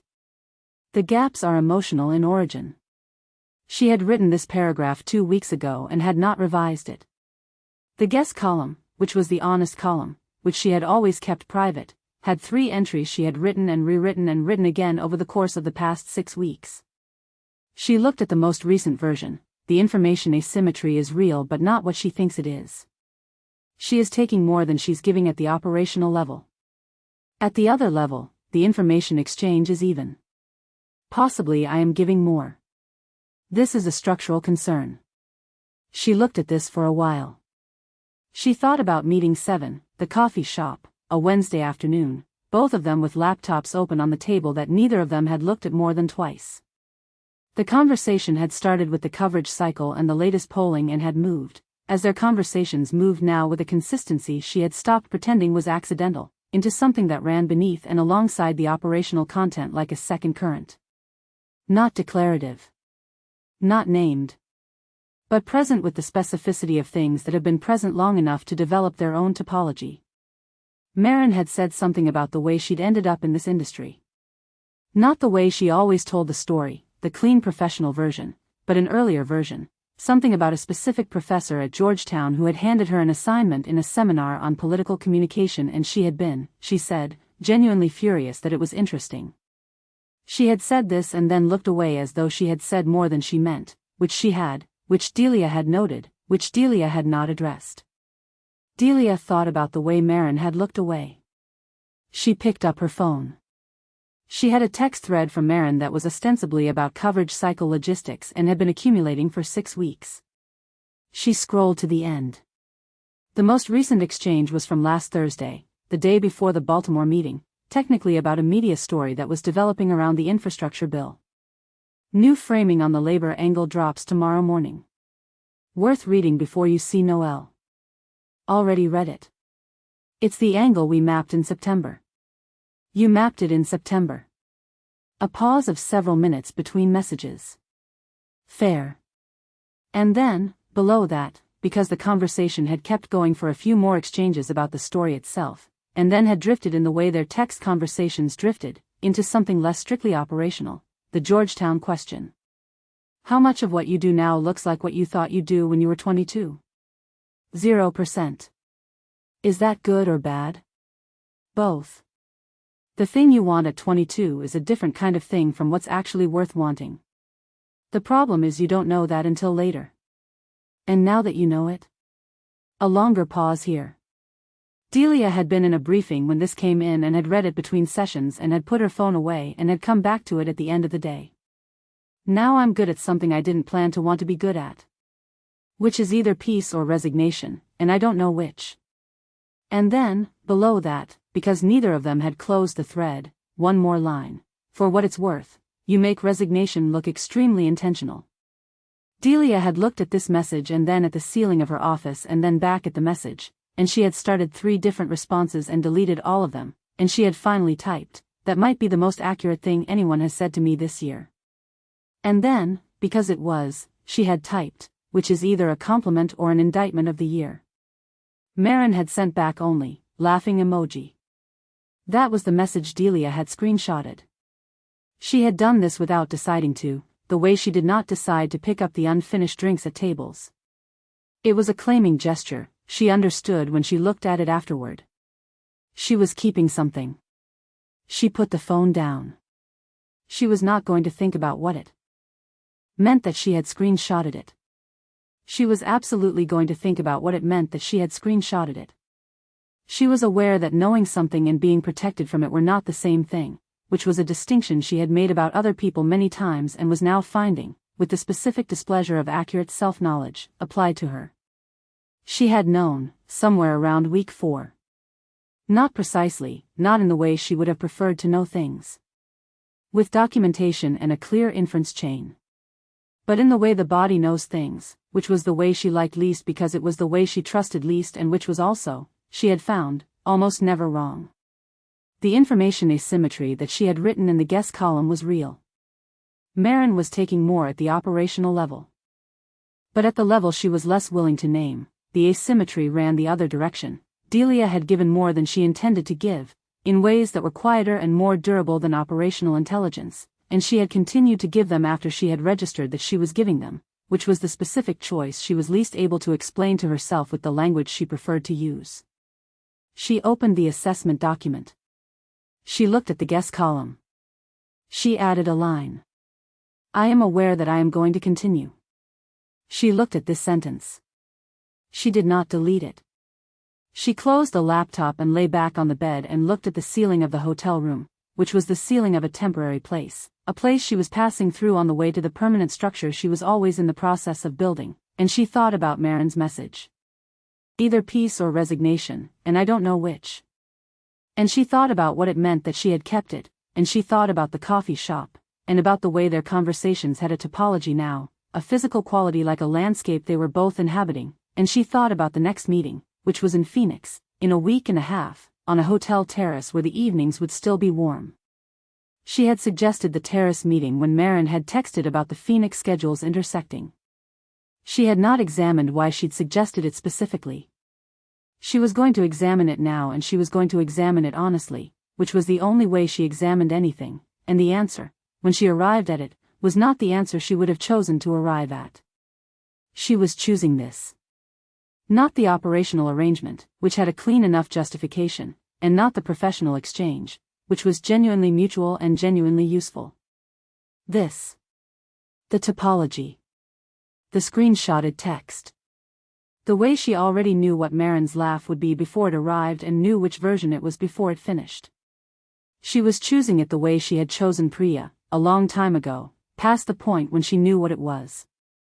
The way she always chose things past the point of the last clean exit, which was possibly a character flaw and was also possibly the only honest response to something that was worth choosing. She was not certain it was worth choosing. She was going to Phoenix.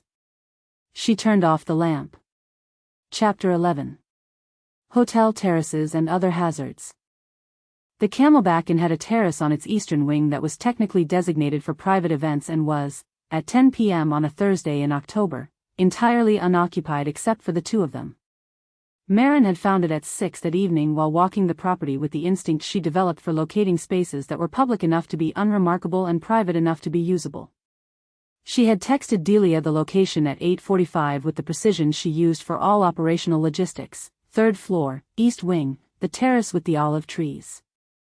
Phoenix was doing what Phoenix did in October, which was to run warm past the point where the rest of the country had ceded warmth to the season.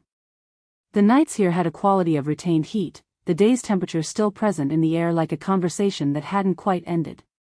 It was 81 degrees. It had been 81 degrees for 5 consecutive evenings. Maren had stopped being surprised by this on day 2, which was approximately how long it took her to adapt to any new environment. She was at the table with her notepad and a glass of water when Delia arrived. Delia had come from something.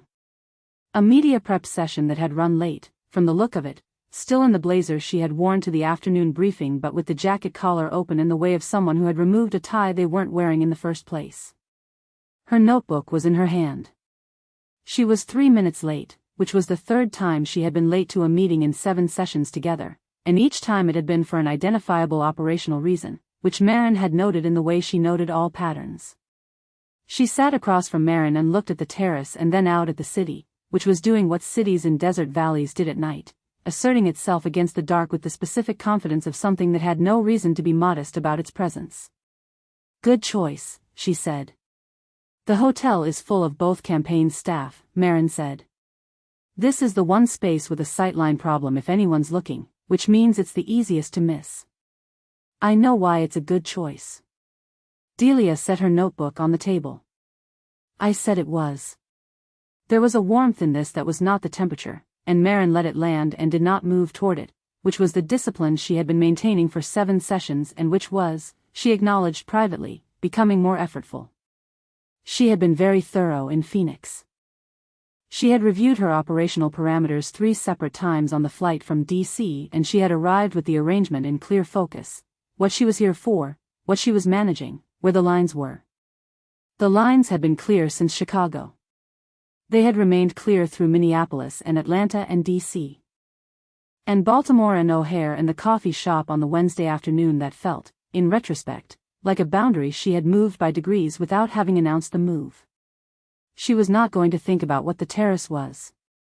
"The Hargrove Eastern District numbers," she said. Delia looked at her. Not at the notebook. At her. "Yes. The latest cycle has Hargrove down 7 in the 3rd precinct. That's a 3-point shift in 9 days. The atmospheric problem is compounding. I know what the numbers are. The coverage this week on the infrastructure bill hasn't helped. The labor framing is running harder in the eastern markets than either of us modeled. It's running harder everywhere. Delia opened her notebook. She looked at something, closed it again. Noelle is asking about the pivot. She wants the earned media push accelerated. How accelerated? She wants to see movement in the numbers before the next polling window, which is 12 days out. That's not enough runway. I know it's not enough runway. Delia's voice was even. Not clipped, not edged. Just carrying the particular quality it had when she was managing more internal pressure than she was advertising. I've told her she has 12 days or she has a mediocre version of it. She has accepted this with the equanimity of a woman who has accepted many things she would have preferred to refuse. Maren almost said something. She said instead, "You're going to move the suburban coverage angle." What makes you say that? It's what I'd do. The infrastructure framing is a losing battle in the current cycle. There's too much noise in the labor angle and not enough counter-signal available to cut through it. But suburban favorables in the eastern districts are soft for a specific reason that has nothing to do with infrastructure. They're soft because Hargrove has spent 20 years being efficient at his job without ever being legible to the voters whose lives his job is theoretically in service of. That's a different story. That's a story about presence, not policy. Delia looked at her. And you can build a presence narrative in 12 days if you pick the right 2 or 3 moments, Maren continued. You can't fix the infrastructure problem in 12 days. You can humanize the candidate in 12 days if you're very careful about the selection. A moment passed. You've been thinking about our operation, Delia said. I've been thinking about the media environment we're both operating in. Those have become very related questions. Most useful questions are. She said it with the same inflection she had used in their first meeting, the callback deliberate, and she watched Delia receive it and file it in the same moment she filed Delia filing it. The terrace was quiet in the way that outdoor spaces were quiet at night in the desert, not silence exactly but a quality of sound that was larger and less specific than the sound of enclosed spaces. Somewhere below them the hotel's pool area was still occupied, muffled laughter and the occasional splash of something. The olive trees moved very slightly in a wind that was warm and purposeless. Delia said, "He's going to do an event in the 3rd precinct. Not a rally. A town hall format, small venue, actual constituents rather than bundled supporters. We've identified 3 families whose specific situations map to Hargrove's strongest legislative work in the district. Work that he's never adequately publicized because he doesn't think publicizing it is dignity consistent with how he understands his role. He's going to have to reconsider his understanding of his role. He has reconsidered it. He reconsiders it every time I put a polling crosstab in front of him and explain that dignity consistent and electorally viable are not the same argument. A beat. He's getting better at the reconsideration." Maren looked at her. The specific quality of Delia's voice when she talked about Hargrove. Not fond, not contemptuous, the particular calibrated care of someone who was protecting something without advertising the protection. She had heard it in 3 separate conversations now and had each time placed it in the inference column of her assessment and had each time found the same word, loyalty. She filed this. "The Aldridge labor messaging," she said. "How are you mapping it?" "Why would I tell you how I'm mapping it?" "Because you already know we're in the same framing trap and you've thought about it more systematically than I have and telling me doesn't cost you anything I don't already know." Delia picked up her water glass. "Set it down. We're going to let it run for another week before we push back. The counter-narrative only lands when the original narrative has had enough time to generate its own overreach, and right now it's not there yet. If we respond now we look reactive. In 6 days it tips into the overclaimed territory and we can hit it from the side. From the labor base angle or the constituency record angle? Both. Simultaneously. In different media markets so it looks like organic pushback rather than a managed response. That's very clean. Thank you." They looked at each other, and the look had the quality that their exchanges had developed. The mutual recognition of competence operating at the same register, the thing that existed underneath every professional conversation they'd had since Chicago, which was not professional and had been present since longer ago than Chicago, which Maren was not examining directly. "I want to ask you something," Delia said. The quality of the statement was different from the quality of the preceding conversation. Not abrupt. But the editing had changed. The sentences arriving with less polish, the way they arrived when Delia was being fully direct rather than fully strategic, and the difference between those two things was something Maren had been tracking for 11 sessions now and had not once confused. "Ask," Maren said. "When you left the industry for 8 months in 2016, Delia said. The period between the Senate campaign and the Delacroix gubernatorial. You've never talked about it publicly. Not even adjacent to it." Maren was still. "I'm not asking you to tell me the story," Delia said. "I'm asking you something different. I'm asking whether there was a version of your life, in those 8 months, that didn't look like this one." The question arrived and sat in the night air with the specific weight of something that had been considered before it was spoken. The terrace was quiet around it. "Yes," Maren said. Delia nodded very slightly, as if this confirmed something. "It didn't hold," Maren said. "The version didn't hold. I came back." "I know you came back." "Then why ask?" "Because I wanted to know whether you came back because you chose it or because the other version failed to contain you." Maren looked at the city below the terrace. The lights of Phoenix at 10 p.m., organized, reliable, indifferent in the way of large systems. She had thought about this question herself, at various points and in various forms, and she had never produced an answer she was willing to commit to, which was itself a form of answer that she preferred not to examine. "I don't know," she said. Delia received this without reaction. "That's probably the most honest thing you've said to me in 8 sessions, she said. "You've been counting."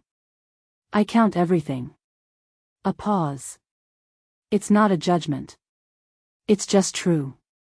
A waiter appeared at the terrace entrance, asking if they needed anything, and they both declined in the same register. Polite, brief, not looking at him. And he left with the trained invisibility of someone who understood how to read a table. After he had gone, the silence had a different quality. The conversation had moved somewhere, and they were both in it, and neither of them was moving to relocate it to operational ground, and Maren was aware of this as a specific departure from the parameters she had set and reviewed on the flight from D.C. and reviewed again in her room that afternoon. She said, "What did you want, before you wanted this?" Delia looked at her. The amber eyes, dark in the terrace's low light, and then briefly themselves in the flicker of a citronella lamp on the far railing. "I wanted to understand how things worked," Delia said. "Specifically, I wanted to know the load-bearing structure of everything I looked at. I wanted to take things apart and find the thing that was holding them up and know it. A beat. This is how things work, it turns out. This particular version of this. That sounds like peace. It might be. I genuinely don't know." She looked at Maren with the fullness of attention that she only deployed when she had decided to let something through the professional filter. "What did you want?" The question landed the way it had been intended to land. Maren had given her the question, which meant she had known it would be returned, and she had given it anyway, which told her something about where the evening had gone that she could not entirely file as operational. "To be the smartest person in every room I walked into," she said.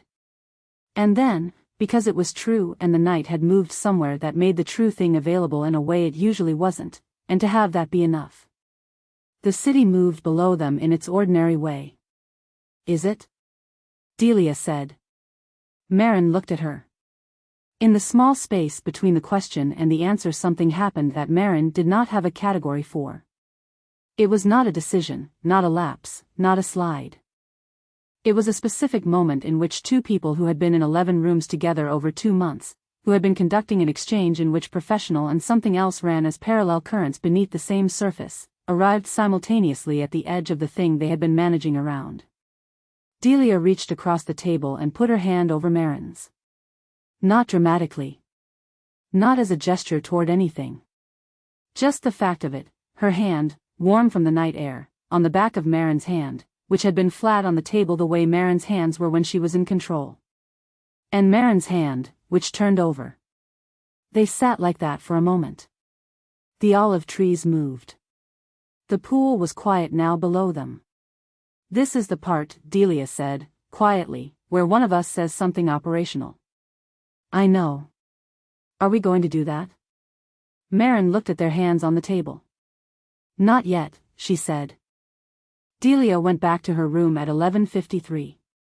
She sat on the edge of the bed and did not turn the light on for a moment, just sat in the room's dark with the hum of the AC unit and the orange glow of the city coming through the gap in the curtains, and she thought about the terrace. She thought about the question Maren had answered. I don't know, the specific honesty of it, the way it had come out without the usual editorial pass, and what it meant that she had recognized it as honest immediately, not because she had needed to test it but because she knew the register, she knew Maren's register, she knew all four of them by now, the professional version, the deflecting version, the version that was warm without being open, and the one underneath those, which arrived rarely and without announcement and was the one she was keeping. She knew it the way you know something you've been studying for long enough that the study becomes its own kind of intimacy. She picked up her phone. There was nothing from Maren, which was correct. Maren didn't send messages after meetings of this kind. She opened her assessment document. The guest column. She had written, 2 weeks ago, "I am aware that I am going to continue." She read it now and found it accurate and insufficient and did not revise it. She thought about Maren's hand turning over on the table. The specific physics of it, the small deliberate movement, the thing it said without saying it. She was not going to examine what she had decided. She had decided it at some point between the coffee shop and the flight to Phoenix and probably before that, and the terrace had not been a decision. It had been the confirmation of one. She understood this. She understood also that she was aware of the geometry, that she had drawn it clearly in the guest column in words that she had written and rewritten and looked at without flinching. Maren is taking more than she's giving at the operational level. At the other level, possibly I am giving more. She knew what this was.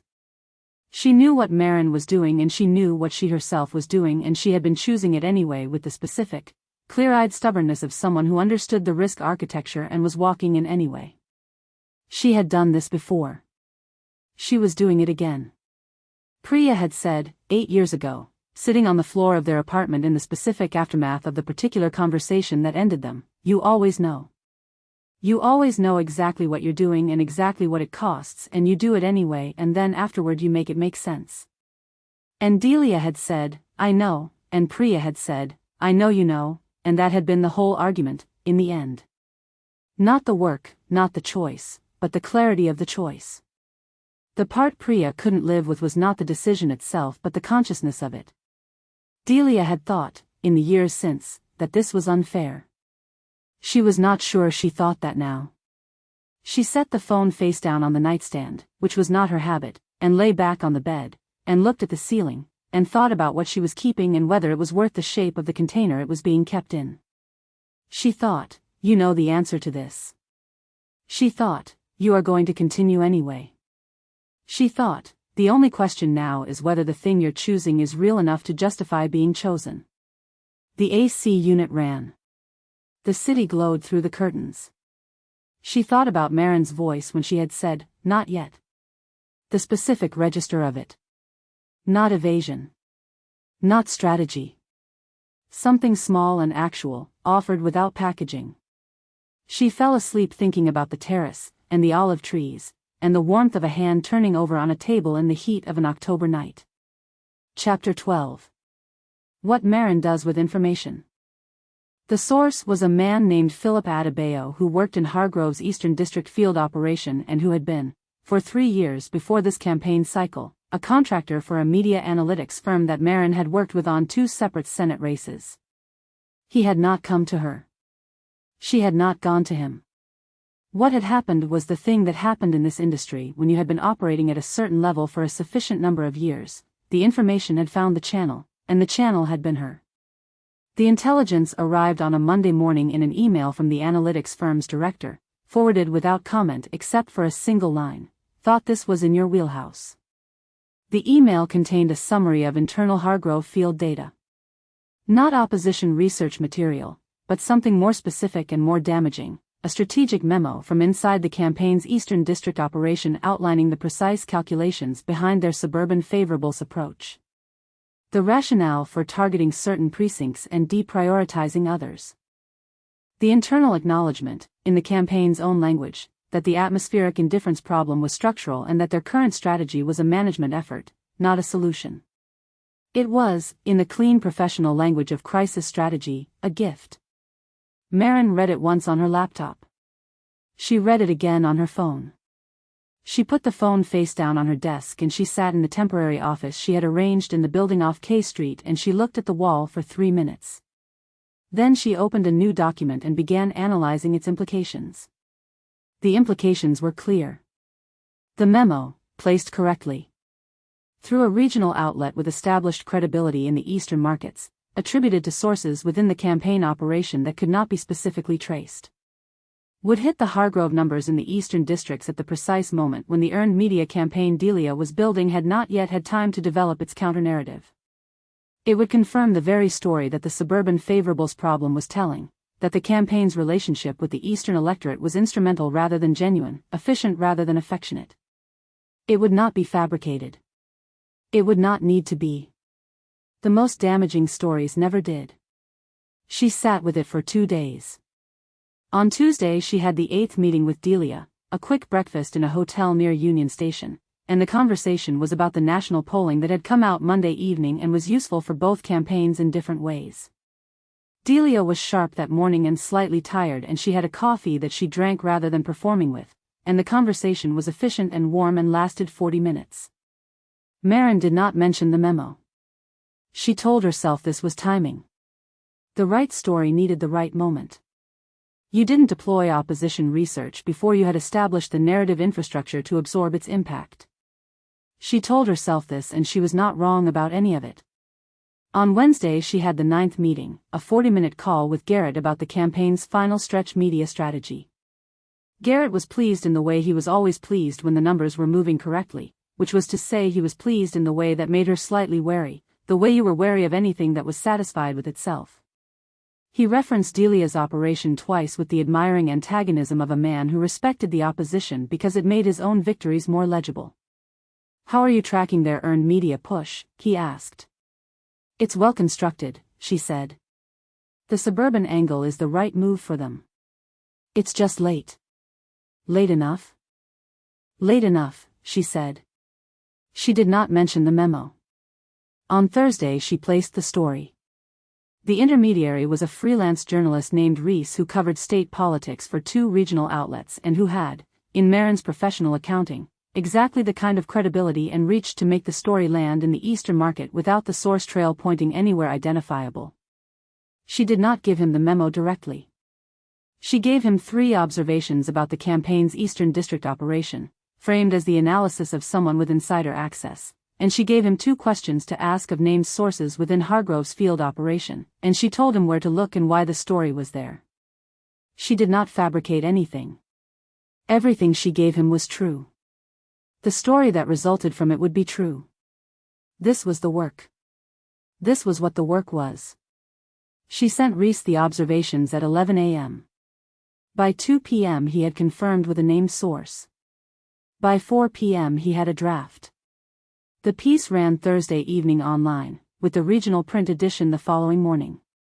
Maren was in the Aldridge war room when it published.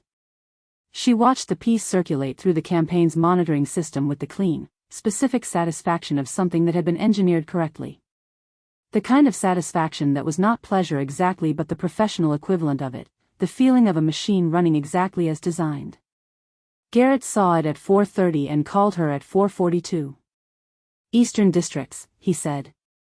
"Yes. That's going to move." "It's going to move," she agreed. "Good work." He said it in the proprietary way, and she accepted it in the way she always accepted it, because accepting it without friction was useful, and she was always useful. She stayed in the war room until 6, watching the early indicators on the monitoring system. The story was getting pickup in the right markets. The framing was holding. The response from the Hargrove operation had not come yet, which meant either they hadn't seen it or they were deciding how to respond, and in either case the delay was working in her favor. At 6:15 she left the war room. At 6:42 her phone buzzed. She was in the car, the city moving past the window in the particular way it did at the edge of the evening commute, still dense with purpose but beginning to thin at the margins. She looked at the screen. Delia. A message. She looked at it for the duration of 2 traffic lights.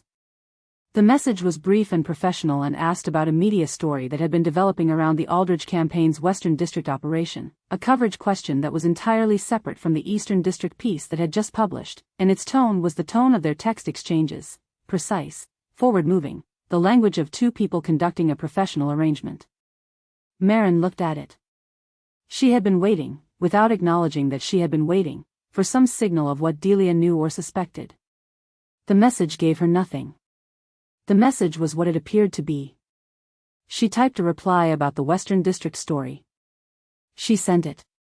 She put the phone down. The car moved through the city.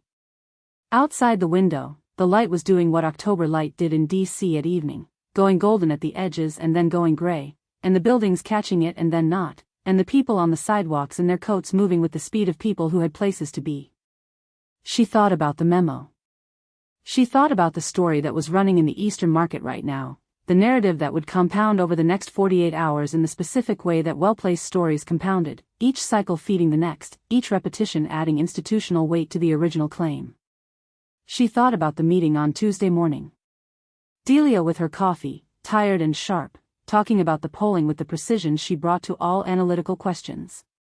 The way she had laughed at something Maren said in the last 5 minutes of the meeting, the actual laugh, brief and undefended, when Maren had described a specific panelist from the conference as a man who has opinions about everything and knowledge of nothing, which is the worst possible ratio. The laugh, and then the way Delia had looked at her afterward, and the specific quality of that look, which Maren had been placing in the inference column and was increasingly unable to contain there. She thought, you did this 2 days after that meeting. She thought, you did this knowing the 48 hours it would cost her. She thought, this is the work, and the work is what you are here to do, and everyone in this industry does this, and Delia would have done it, has done versions of it, to other people, in other campaigns. This is not a thing you need to examine. This is professional. The dissociation between those 2 columns. What she had done and who she had been talking to, the clinical satisfaction in the war room and the text message at 6:42. Settled in her chest with a specific weight that she did not have a category for. Not guilt, she told herself. She did not work in a category called guilt. It was something adjacent, the friction between the 2 operating systems that were running simultaneously, the professional one and the other one that she had been managing since a hotel terrace in Phoenix and that did not have a clean operational name. She picked up her phone. She looked at Delia's message again. She thought, you should close the channel. You should send a professional closing to the arrangement and close it and the story will run and the campaign will move and in 8 weeks this will be over and you will have won. She thought this with the part of herself that was always correct about operational decisions. She thought about the terrace. She thought about the warm night and the olive trees and the hand on the table. She thought about Delia's voice asking a question that was not operational and the specific sound of it, the way the editing had dropped out and the thing underneath came through, and she thought about the conversation they had had in which she had said I don't know and had meant it in a way that she could not have meant. About almost anything else. She did not close the channel. She opened the Hargrove Intel document. She typed 5 lines about the Western District coverage story, which was a real story that warranted real notation. She did not type what she was thinking. She put the phone away. The car arrived at her building. She went upstairs. She worked for 3 hours on the campaign's final stretch media strategy, which was excellent work, thorough and forward-thinking, and she was very good at it, and at 10:30 she went to bed and she lay in the dark and she did not think about anything she had decided not to think about for the 40 minutes it took her to fall asleep, and then for the remaining duration of the night she did not have to decide anything because she was asleep and the 2 columns were not both running. In the morning the Eastern District numbers had moved 3 points. Garrett called at 7:15. There it is, he said. There it is, she said. She drank her coffee. She looked at the numbers. She was very good at this. Chapter 13. The Eastern Districts. The story broke at 4:57 p.m. on a Friday, which was the worst possible time for the campaign to manage it because half the communications staff had already transitioned into the mental posture of the end of the week, which was the posture of people who were about to stop being maximally useful for approximately 2 days. Delia had spent the last 6 years ensuring that her own team did not fully enter this posture on Fridays, which meant they were available, which meant the 4:57 call to her mobile reached a war room that was still running. She was on the phone with a radio producer in the northern precincts when the alert came through on her second screen. She ended the call with the producer. Professionally, 2 clean sentences, a specific follow-up time. And opened the article. She read it in 90 seconds. Then she read it again in 75. The war room had 10 people in it. She was aware of all of them with the peripheral precision she maintained in operational environments, aware of who was still on calls and who was looking at screens and who had already seen the piece, which was Harris, who was moving toward her desk with the particular quality of movement that people had when they were approaching the person who was going to have to manage the thing they were carrying. "I saw it," she said, before he reached her. He stopped. "I need the full monitoring pull from the past 36 hours, she said. "I need to know every outlet where this story has pickup and the reach numbers for each. I need the breakdown of the Eastern District media market specifically, and I need to know what our named sources said and exactly what context they were given before they said it." She looked at the analytics lead. "Reese is the byline. His editor is at the Ledger. Get me the source trail for that piece. How it was pitched, when, what access point he used to get inside the field operation." She paused. 30 minutes. The room organized itself around the instructions the way it always organized itself, cleanly, without redundancy, because she had built it to do that. She turned back to her screen. The story was specific in the way that well-placed stories were specific, not broadly damaging but precisely targeted, hitting the Eastern District numbers at the exact load-bearing point. The internal memo framing was sourced to campaign insiders without names, which meant either the source was a disgruntled field operative or someone had provided the framing with enough structural accuracy to sound like an insider without being one. Either way, the damage was real.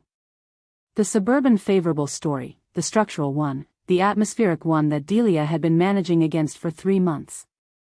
This piece confirmed it in the campaign's own apparent language. "We know it's structural. We are managing it, not solving it." That was the sentence the story effectively told, even if no one in the campaign had said those exact words to a journalist. Noel was going to call in 6 minutes. Delia was sure of this with the same certainty she was sure of polling mathematics. Noel's response to a developing story was always to call in the first 5 to 8 minutes, once she had assessed it and before she had fully decided what she thought, which meant she wanted to assess it in conversation. This was not a weakness in Noel's operational approach. It was how she processed, and Delia had calibrated to it. The call came at minute 5. "The Eastern District piece," Noel said. "Yes. How bad is it?" "The immediate damage is targeted. The numbers that were moving in our favor over the past week are going to stall and possibly reverse in the next polling cycle. The longer-term damage depends on whether the coverage amplifies or dies. Right now it's getting pickup in 6 markets. What's the source chain?" "I'm running it." A pause. "How much do you know already?" "I know enough to be running it," Delia said. "I'll have a clear picture in 20 minutes. Noel was quiet in the specific way she got quiet when she was deciding whether to say the thing she was thinking. "The earned media push we were building," she said.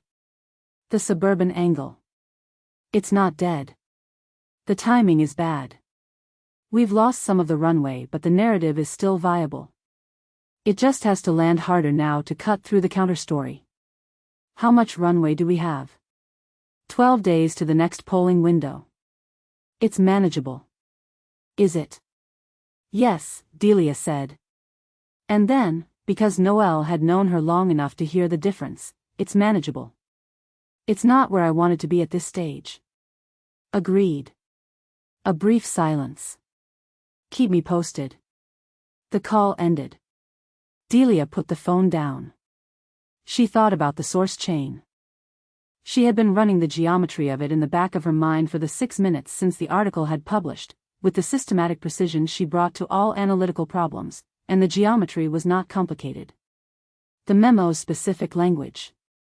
The framing of the atmospheric problem in the terms that the campaign had used internally, the particular characterization of the suburban favorables as a management question. This was not language that was publicly available. The people who had access to it were quantifiable. The field operation in the eastern districts had approximately 12 people with the relevant clearance level. Of those 12, 7 had been with the campaign since the primary, 4 had come on in the general election cycle, and 1 had joined in the past 6 weeks. She looked at this number. The one who had joined in the past 6 weeks. And set it aside because it was the too easy answer, and the too easy answer was worth holding as a hypothesis but not yet as a conclusion. She was also running a second geometry, in a parallel column that she was doing her best not to run, and it was producing results she was not prepared to commit to. Not because the math was unclear. The math was extremely clear. The analytics lead had the monitoring poll in 22 minutes. She read it. The source trail on the Reese piece pointed to a single access point, an intermediary contact in the media analytics sector with established professional relationships in both campaign operations. Not a direct source from inside the campaign. A professional channel. Someone who had provided Reese with the framing and the questions and the places to look. The analytics lead said, "Does this tell you anything useful?" "Yes," Delia said. She did not explain what it told her. She ran the war room for the next 4 hours with the focus and precision she maintained in crisis environments, which was the same focus she maintained in all environments except that it ran hotter and cleaner in the specific way of an engine that had been pushed to the speed it was actually designed for. She built the counter-response. She adjusted the earned media timeline. She talked Harris out of 2 instincts that were emotionally correct and operationally wrong. She called 3 journalists and made 4 appointments for the following week and wrote 2 memos and reviewed the new polling indicators as they came in. By 9 p.m. the war room had thinned to 4 people. Delia had a glass of water she had poured at 7 and had not finished. She drank it. She looked at the numbers on the screen. Hargrove was down 4 in the eastern districts. Moving in the wrong direction with the specific momentum of a story that had hit a load-bearing assumption. She had a meeting at 9:15. She had scheduled it 3 days ago, before the story broke, because the campaign schedules had landed them both in D.C. this week and the rhythm of the arrangement had produced a meeting roughly every 7 days since Phoenix, and she had not chosen to disrupt the rhythm. She had not chosen to disrupt it before the story broke. She chose not to disrupt it now. She arrived at the bar 5 minutes early, which she never did. She sat down. She ordered a glass of water, which she was not going to drink. She looked at the door. Maren arrived at 9:14. She saw Delia at the table and did the thing she did when she walked into a room. The 2-second read, the instant cataloging, the stillness that told you she was processing faster than she was showing. And then she came to the table and she sat down. For a moment neither of them said anything. Delia looked at her.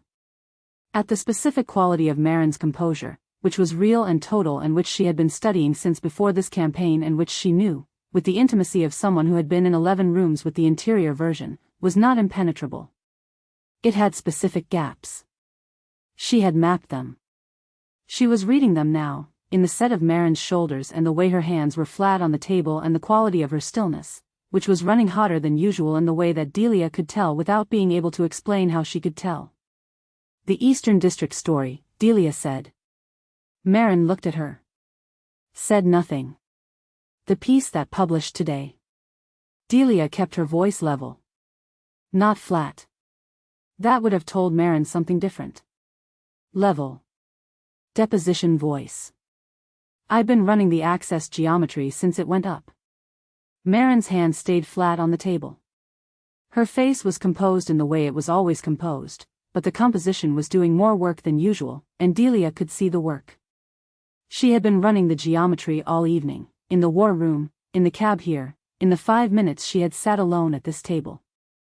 The source trail, the specific internal language, the media analytics intermediary with professional access to both operations. The Tuesday morning breakfast, and the quality of Maren's listening, and the 2 words she had said when Delia mentioned the 12-day runway. That's a tight window. In a register that was neutral and clean and that Delia had understood at the time as neutral and was now understanding as something else entirely. She did not ask the direct question. She had the direct question ready. She could have asked it 3 different ways and all 3 would have produced the same outcome, which was confirmation of what she already knew, and confirmation was not what she had come here for. She had come here because she needed to be in the room with Maren and look at her and know what she knew while looking at her. That was all. That was the whole of what she had come for.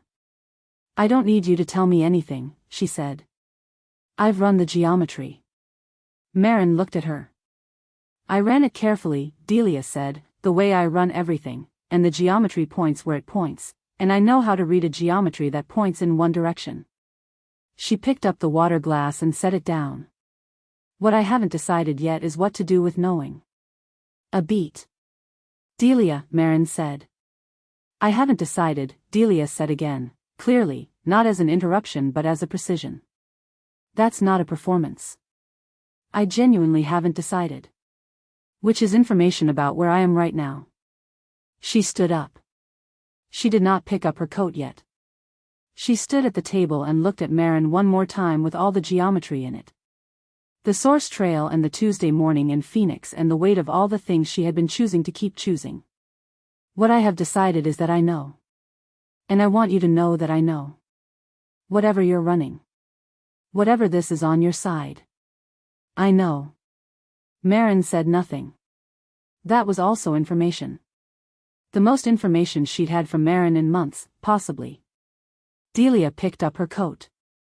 4 weeks, she said. 4 weeks, Maren said. Delia left a bill on the table. She walked out. In the cab she sat with her hands in her lap and looked at the city moving past the window and did not run the geometry again because there was no more geometry to run. The picture was complete. It had been complete since approximately 9 p.m. and she had come to this meeting with it complete and had looked at Maren across a table in a dim bar with the picture complete and had chosen, for reasons she was not yet ready to examine, not to name it out loud. She thought, you are not ready because you haven't decided whether you're going to use it. She thought, that's not true. You have decided.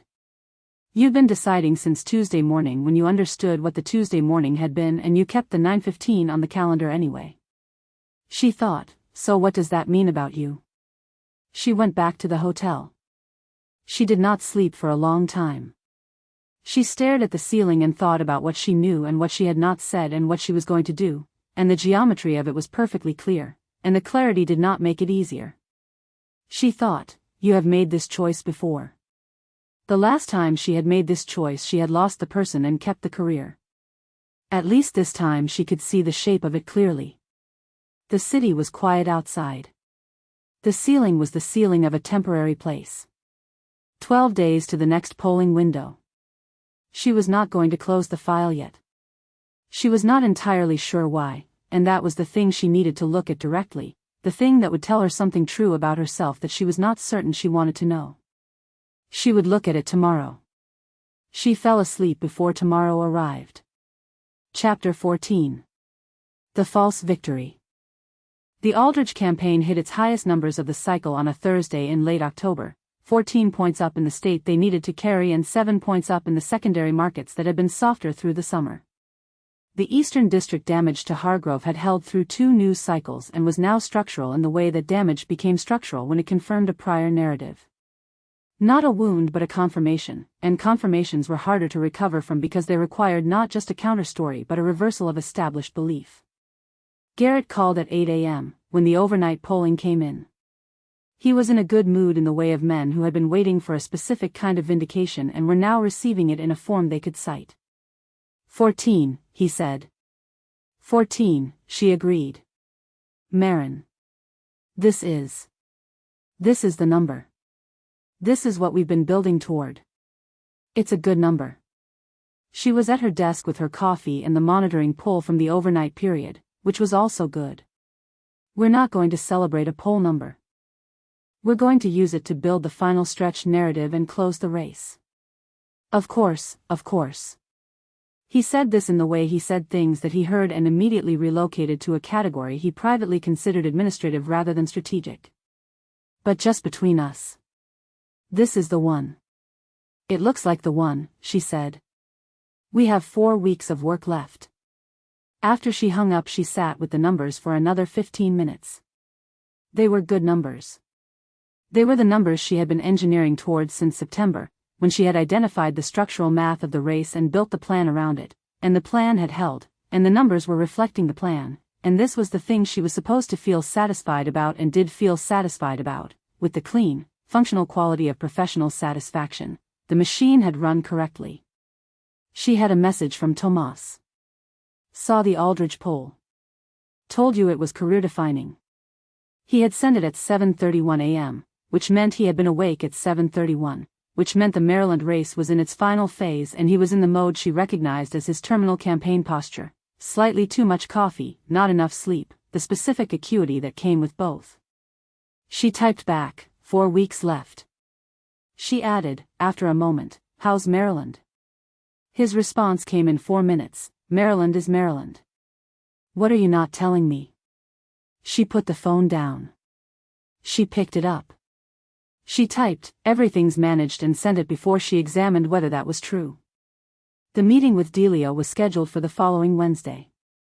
She had scheduled it 5 days ago, before the Thursday poll numbers, before the congratulatory call from Garrett, when the arrangement had been in the state it was in after the bar in D.C. and Delia's I want you to know that I know. She had not cancelled it. She had told herself she needed to maintain the channel through the final stretch. That the operational value was still real, that the information exchange was still productive, that there were 4 weeks of campaign left and the back channel had been a resource throughout. She had told herself all of this and she had not examined it further because examining it further was not, currently, something she was going to find clean. She thought about the bar. About the specific quality of Maren's face when Delia had asked about the terrace and Maren had said, no. She had thought about this more than she had intended to think about it. She had placed it in a column she did not have a name for, which was itself information. She had told herself she did not know what to do with information she could not name. She arrived at the meeting 5 minutes early. Delia arrived exactly on time. She came in through the hotel bar's side entrance and she looked, for a fraction of a second before she located Maren, like someone who was steeling themselves for a specific kind of conversation. Maren saw this. She filed it. Delia came to the table and sat down and her expression was composed in the way it was always composed, professionally controlled, the management of the interior that was a permanent operational achievement. But something had moved. Maren registered it within the first 40 seconds, not a coldness, not a hostility, not any of the forms of professional distance that she had catalogued and could read with accuracy. Something more precise than any of those. A calibration. A deliberate placement of Delia's attention at a specific distance from Maren that was close enough to be cordial and exactly far enough to be architectural. Not withdrawal. A measured gap. The kind you installed. The poll numbers, Delia said. Yes. We've seen them. She did not say how they'd landed in the war room, which told Maren something. The earned media push, Maren said. The suburban angle. Is it tracking? Delia looked at her with the look that had all the knowledge in it. The specific quality that had been present since the bar in D.C., the look that said, I see what you're doing and I know why you're asking and I am choosing to engage with the operational version of the question rather than the other one. It's tracking. The press is slower than I wanted but the content is landing in the right places. The 3rd Precinct Town Hall. Tomorrow morning. The selection of constituents. Strong. A beat. We found a retired teacher in the district who had direct contact with Hargrove's office during the education funding fight in 2019. Her story is specific and credible and she photographs well, which matters in ways that should not matter but do. She said this with the particular dry precision she used for observations about the industry's absurdities, and under other circumstances Maren would have made a response in the same register, and Delia's expression briefly acknowledged this and then moved past it. The gap. Installed, maintained, precise. Maren felt it as physical. This was the thing she had not expected. Not the gap itself, which was operational and comprehensible, but the fact that she felt it physically, as a specific weight and a specific absence, in the way you felt the removal of something that had been providing heat. She had known, in the abstract, that the arrangement had developed a dimension that was not professional. She had been managing that knowledge as a variable in the operational picture. What she had not fully accounted for was what the withdrawal of that dimension would feel like from the inside. She had not accounted for it because she had told herself it wasn't there. The Aldridge Western District strategy, she said. The rollout is next week. I know about the rollout. How are you planning to respond to it? We're going to let it run. Delia's voice was level. The Western precincts are not a priority market for us at this stage. Any response would amplify the story rather than neutralize it. That's correct, Maren said. That's exactly right. I know it's exactly right. There was nothing sharp in this. Nothing hostile. Just the specific quality of a sentence that has been stripped of warmth in a way that is not anger but is also not its absence. They covered the media cycle. They covered the national polling context. They talked about two journalists who were both circling a story about campaign spending that was going to affect both operations and that would benefit from a coordinated response around the factual record. The conversation was useful. The information that moved between them was real and productive, and Maren was filing it with the same precision she had filed everything in the past 11 weeks. And the gap was there the whole time. Near the end of the meeting, there was a beat of silence that had no operational content. The kind of silence that had been, in the past 7 weeks, the spaces where something else lived. Where the conversation moved sideways into territory that was not professional and neither of them corrected it consistently enough. This time the silence was just silence. Delia looked at her across the table, and the look had the knowledge in it and had the distance in it and had something else that Maren did not have a name for until she placed it: grief. Not the dramatic kind. The specific kind that arrives when something has been understood completely and the understanding carries a cost and the cost has been accepted. I need to ask you something, Maren said. The words came out before she had decided to say them. This was, she noted, a rarity. She almost always decided before she spoke. Delia waited. What would it change, Maren said. If I told you. She stopped. She started differently. If I told you that the story that was placed. The Eastern Districts. That I sat with the intelligence for 2 days before I used it. Delia looked at her. That there were 2 meetings in those 2 days, Maren said, and I didn't use it in either of them, and I have told myself that was timing, and I'm not. She stopped again. I'm not certain that's what it was. The silence that followed was long enough to have weight. Nothing, Delia said. It wouldn't change anything. She said it without cruelty and without kindness, in the tone of someone delivering an accurate assessment. The story ran. The campaign absorbed the damage. What you sat with for 2 days doesn't undo that. She paused. What it might change is what I understand about what you are. Which is already a complicated picture. I know. Do you? Maren looked at her.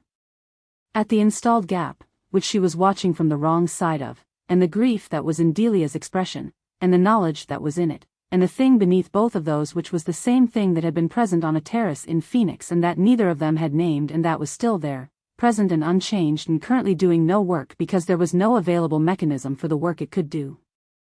I think so, Maren said. Delia looked at her for another moment. Then she closed her notebook and stood up. 4 weeks, she said. 4 weeks, Maren agreed. Delia left. Maren sat at the table for 5 minutes after she left. The bar was doing its ordinary midday business around her, a couple having a lunch that was nominally about something other than the relationship but wasn't, 2 men in suits talking about something financial. The candle was off.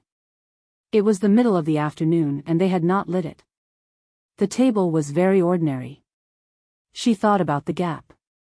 She thought about what she had said, the almost said thing about the 2 days, and she thought about what it had been and what it had not been. An explanation, not a plea, an observation, not an apology. And she thought about Delia's response, which was accurate and which she deserved. She thought, "You are winning the campaign."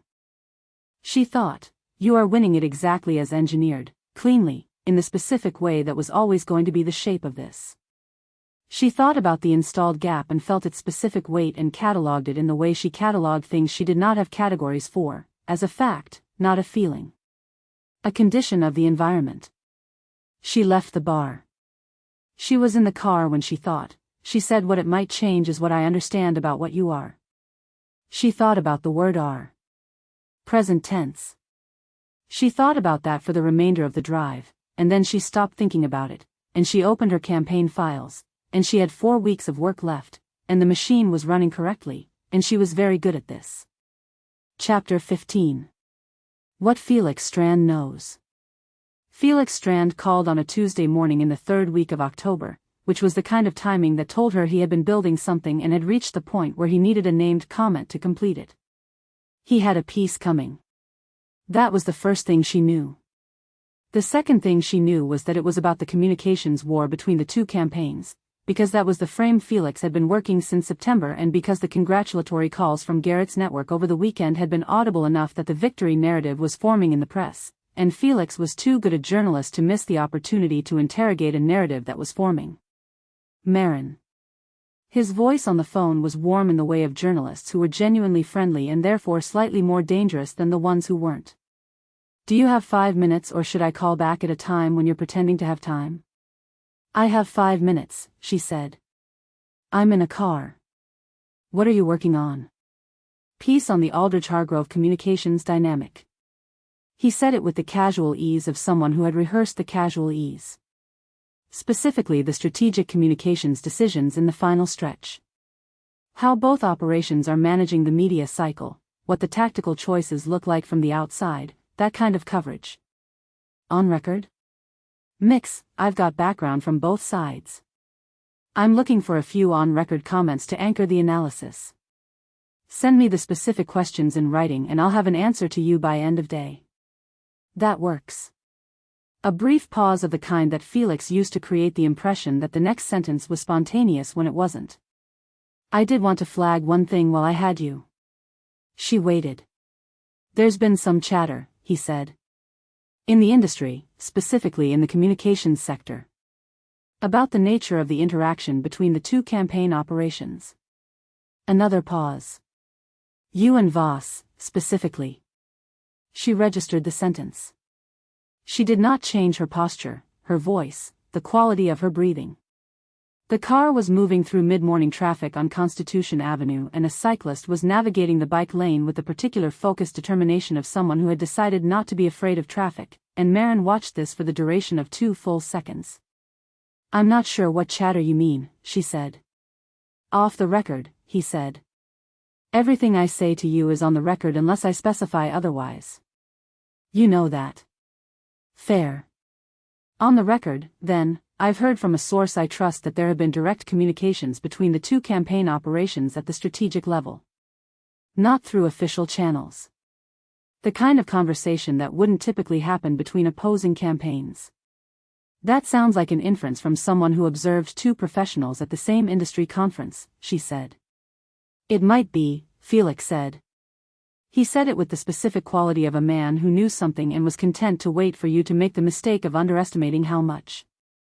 "I've been covering this beat for a long time, Maren. The conferences are interesting, but that's not where I'm getting this from." She looked at the cyclist, who had made it through the intersection intact. "What specifically are you hoping I can help you with?" she said. "Whether there's a story there." "Not the campaigns.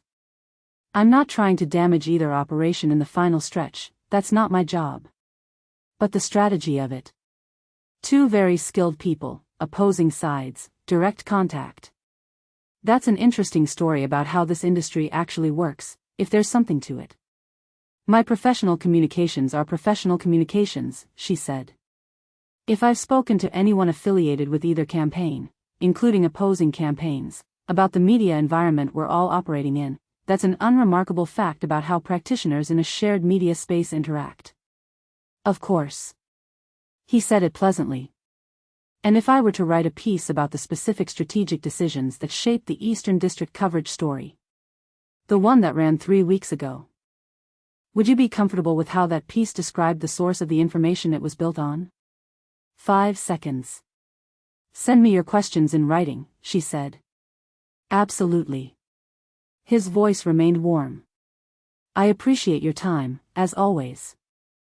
She ended the call. The car moved. Constitution Avenue passed into the side streets and the driver made a turn that she had requested 12 minutes ago, toward the building off K Street where the temporary office was, and she looked at the window without seeing the street. She ran the threat assessment. Felix was not the threat. Felix was a variable she had been managing since September, and he was good at his job and he was patient and he had sources she had not fully mapped, which was a gap in her intelligence that she was now closing with the specific urgency of someone who had been comfortable with a gap and had just received evidence that comfortable was wrong. But Felix himself. His interest in the Eastern District story, his question about the back channel. This was manageable. She had managed press with more specific and more dangerous lines of inquiry than this. She had the tools for it and she would deploy them, and the piece that resulted from them would be the piece she shaped. The threat was the question of who his source was. She sat with this. The source who had told Felix there were direct communications between the two campaign operations at the strategic level. Someone who trusted Felix enough to tell him and trusted him specifically because Felix would handle it carefully. Which meant the source was industry adjacent, not a journalist themselves, not a raw gossip. Someone who knew. She built the candidate list with the efficiency she built all candidate lists, who had visibility into the arrangement, who had motivation, who had access to Felix as a source relationship. On her side, Tomas. No one else. Tomas would not have done this. Not because of loyalty in the sentimental sense, but because Tomas understood the consequences and would have come to her directly if he had decided the situation required intervention, which was how he operated. He was the only person she trusted, which meant he was the one person she could rule out. On the arrangement side, Delia. The geometry of it was not complicated. If Delia had decided, after the bar in D.C., that the back channel was a liability she needed to terminate. Not to protect herself, because the channel implicated her equally, but for a different reason, one that lived in the territory of the things they had not fully named. Then going to Felix was not the move she would make. It was too blunt for her. Delia was not blunt. Delia was precise.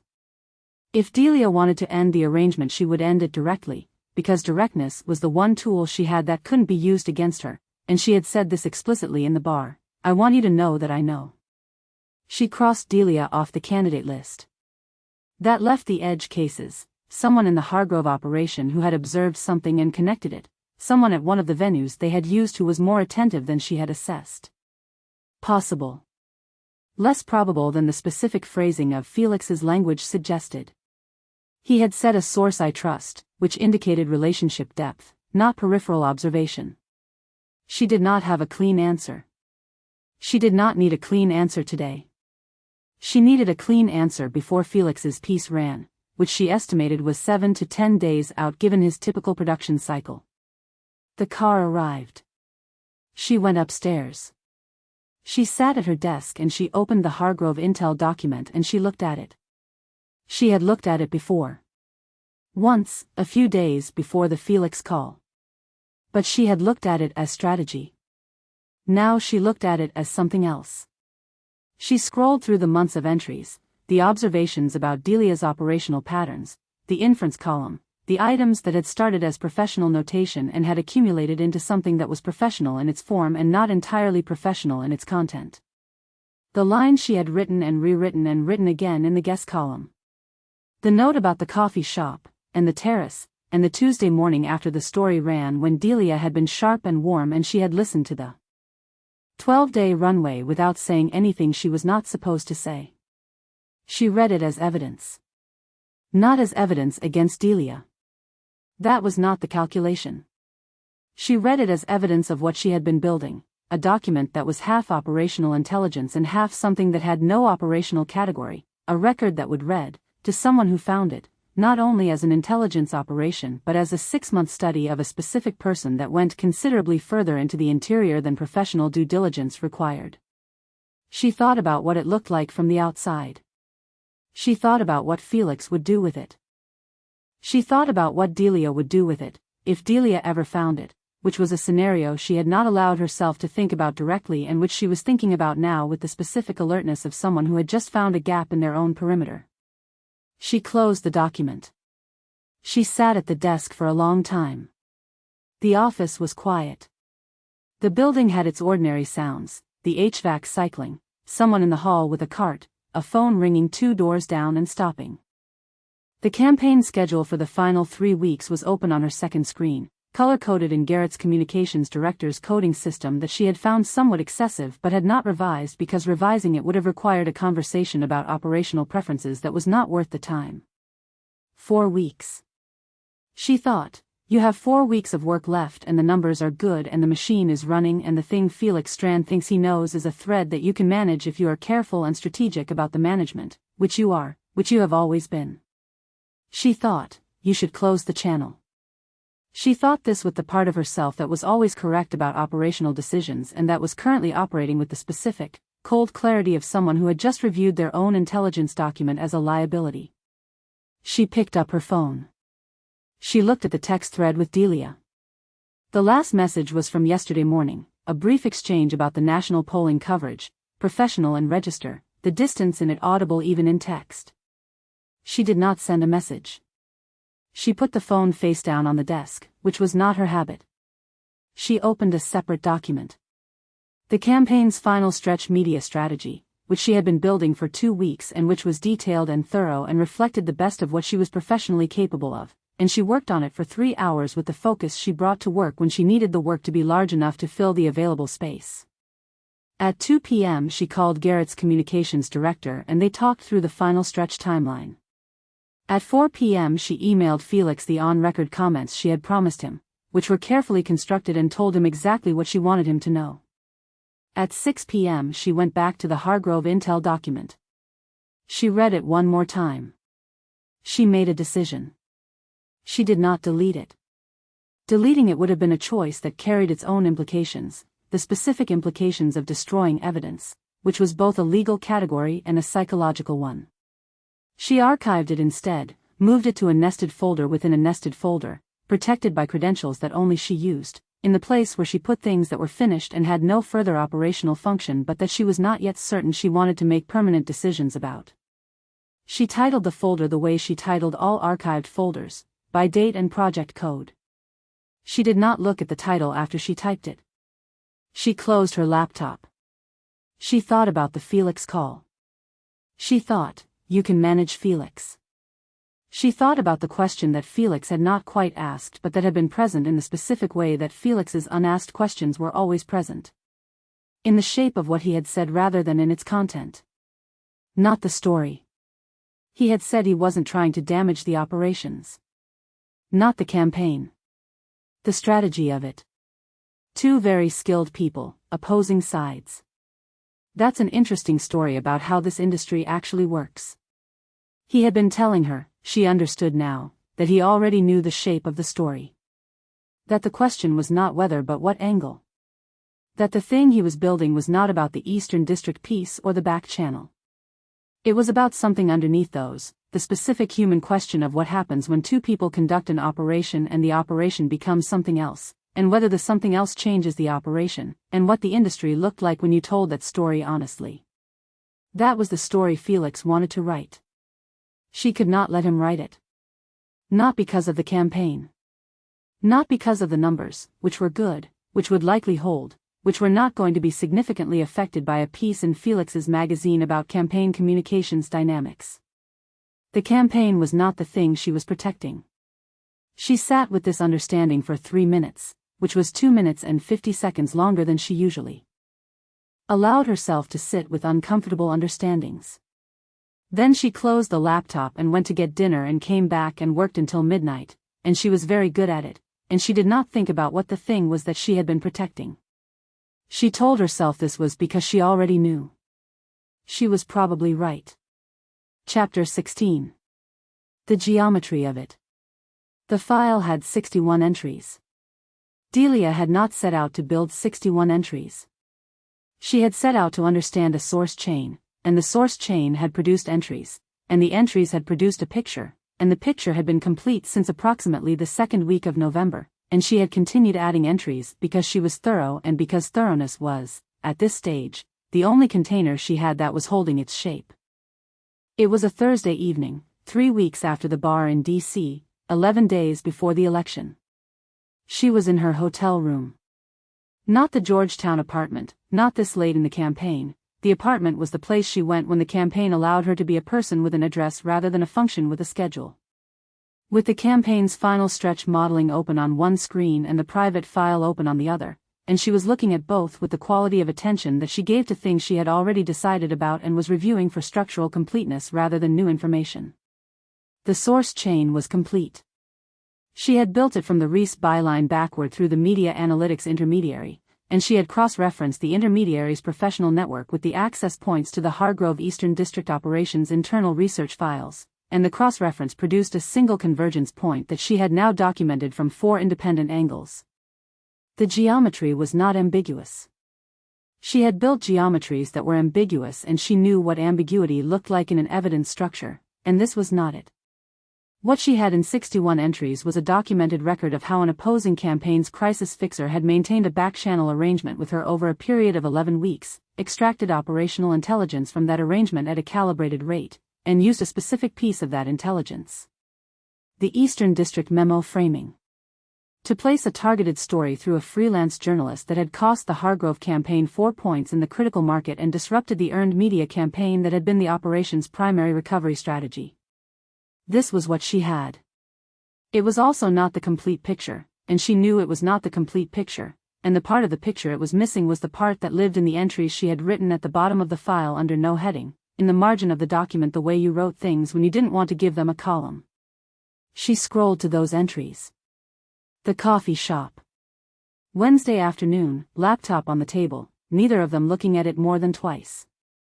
The conversation that had started with the coverage cycle and moved somewhere else without being directed there, the way water moves somewhere when the surface is given a slight incline. Phoenix. The terrace.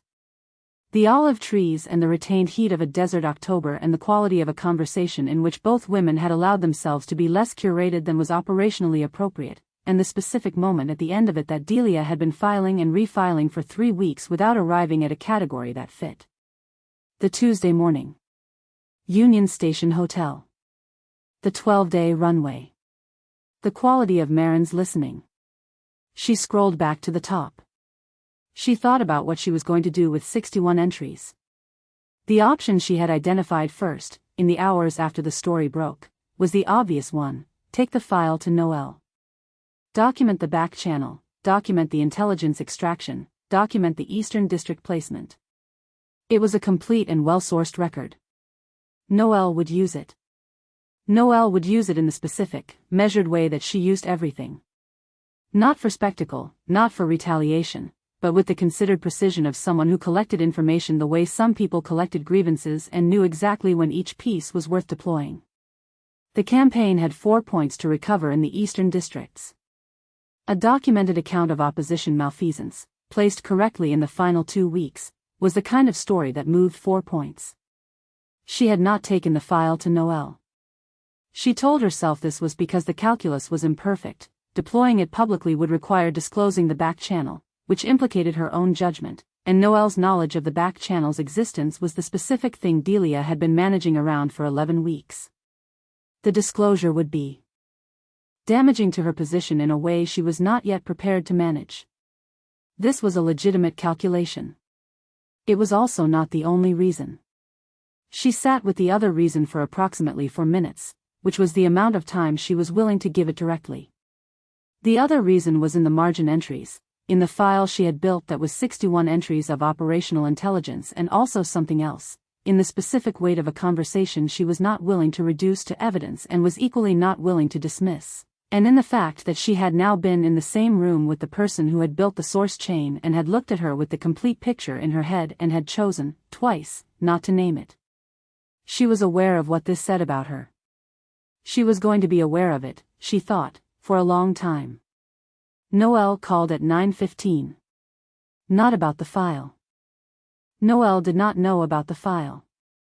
But about the final stretch modeling, which Delia had sent that afternoon and which Noel had been reviewing with her characteristic thoroughness.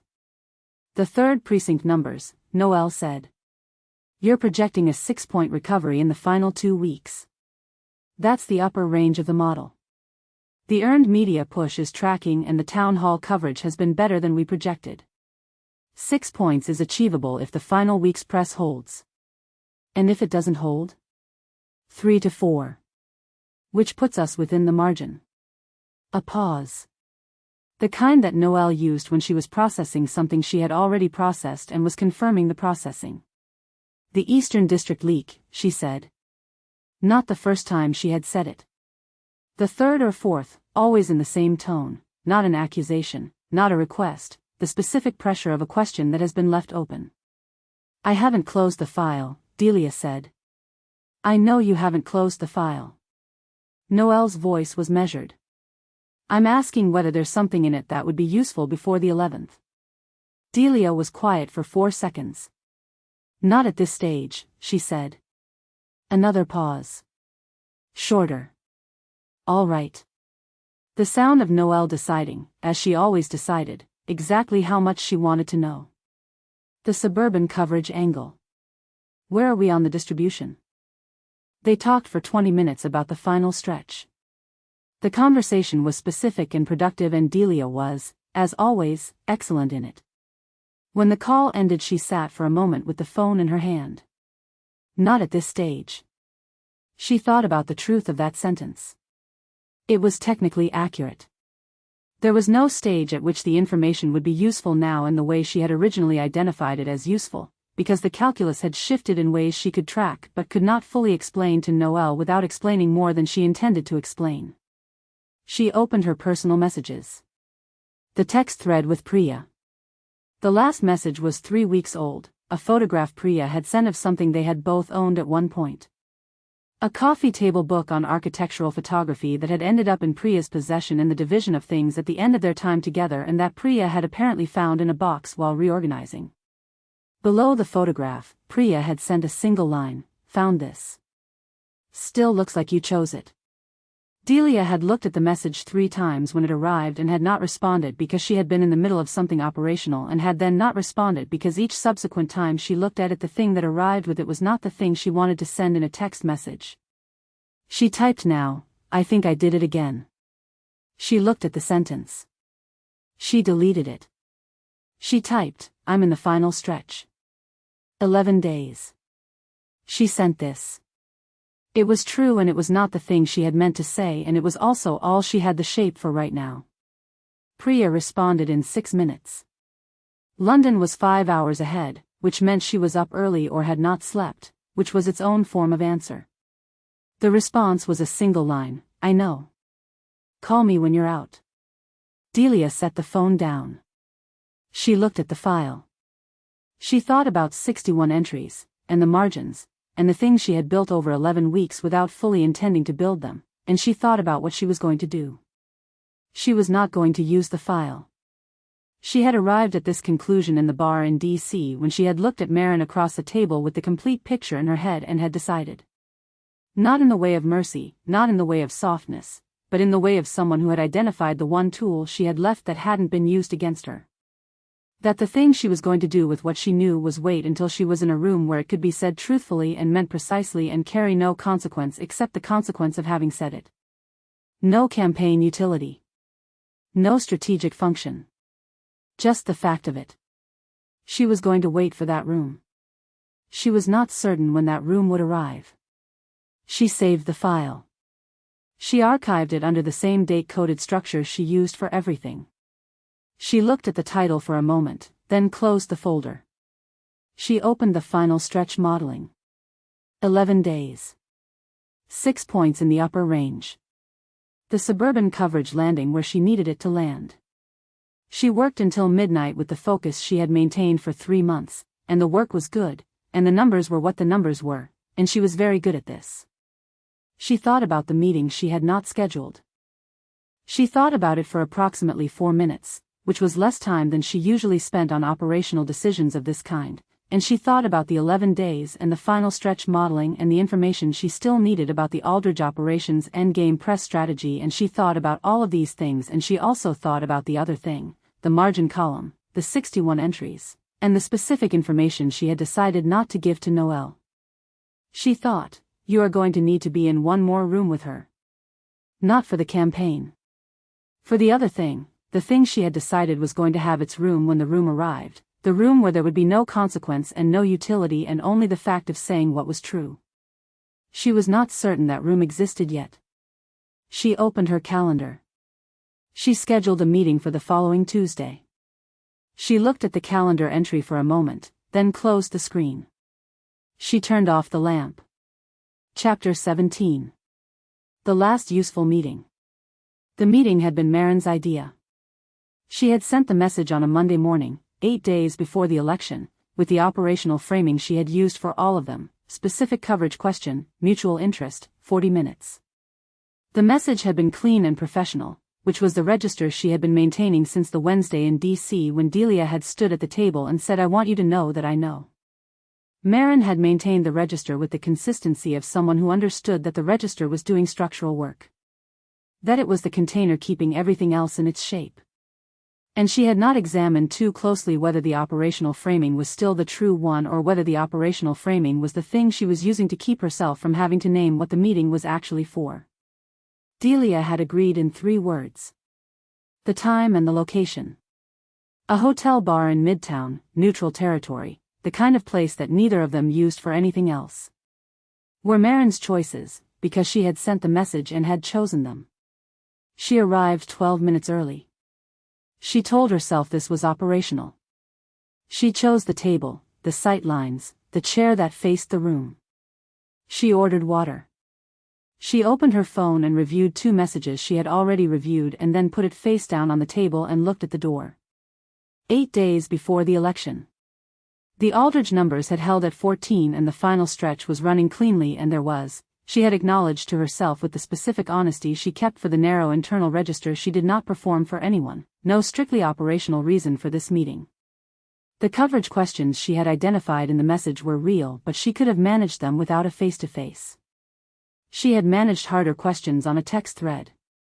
She thought about this for approximately 3 seconds and then looked at the door. Delia came in at 5:58, which was 2 minutes early, which was the second time she had arrived early to a meeting and the first time she had done it since the bar in D.C. after the Eastern District story. She did not look around the room the way she usually looked around rooms. She found Maren directly, in the same 2 seconds it always took her, and she came to the table and she sat down and she put her bag on the floor and she looked at the table between them. "Coverage questions," she said.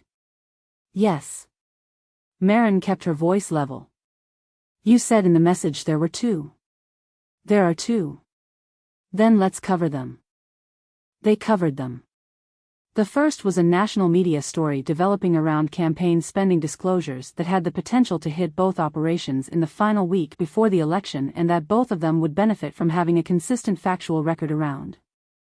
They had discussed this story's precursor 3 meetings ago, and the conversation now was an update, a tightening of the record, a confirmation that the factual baseline they had established was still holding. The exchange was efficient and clean and took 16 minutes. The second was a regional piece in one of the Eastern District markets that had been running a follow-up on the original re-story and that was going to publish 2 days before the election. Maren had the sequence of the piece's development and what the framing was likely to land on. Delia received this with the quality of attention she gave to information that was useful and that she had not been expecting to receive, which was the specific quality that Maren had been watching since their 3rd meeting, the slight recalibration, the filing, the absence of the tell that indicated she already knew. She did not already know this one.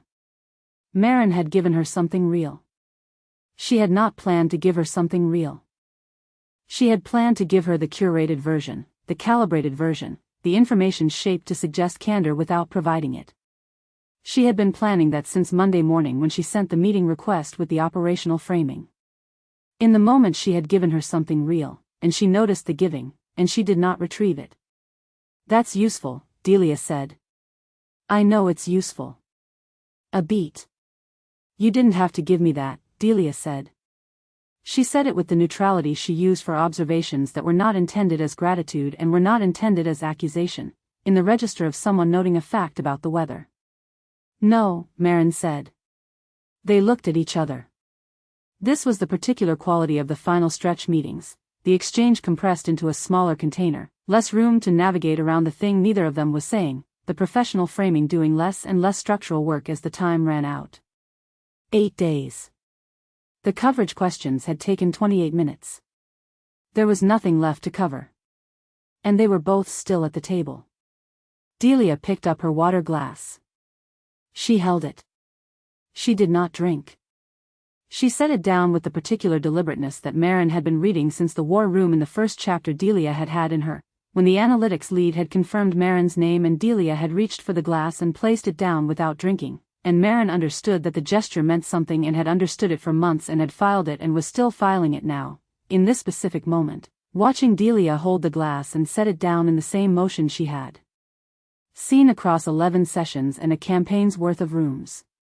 I'm not going to ask you anything, Delia said. Maren looked at her.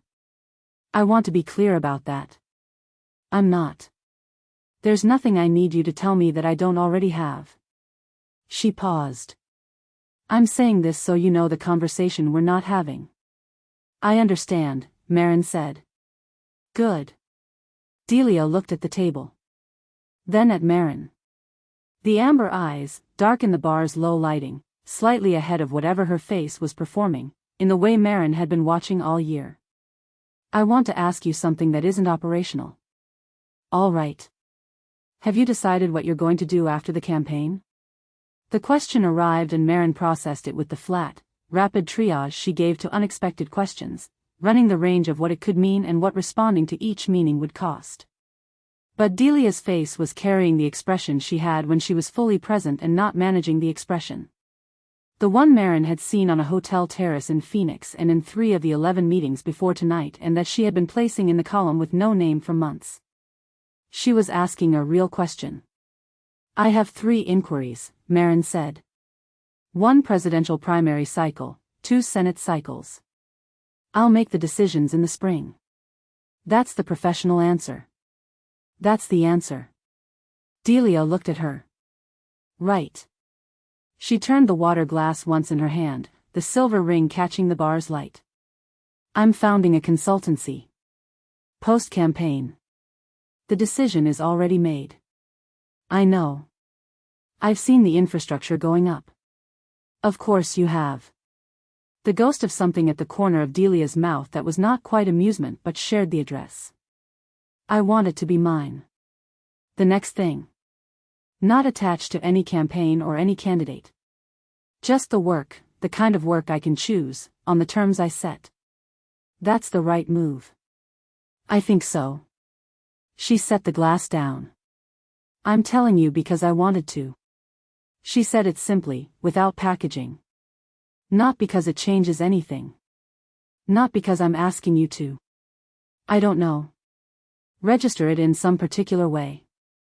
I just wanted to tell you and I thought you should know why I was telling you. Maren was quiet. Because you're the person I wanted to tell, Delia said. That's the why. That's all of it. The bar moved around them with its Thursday evening life.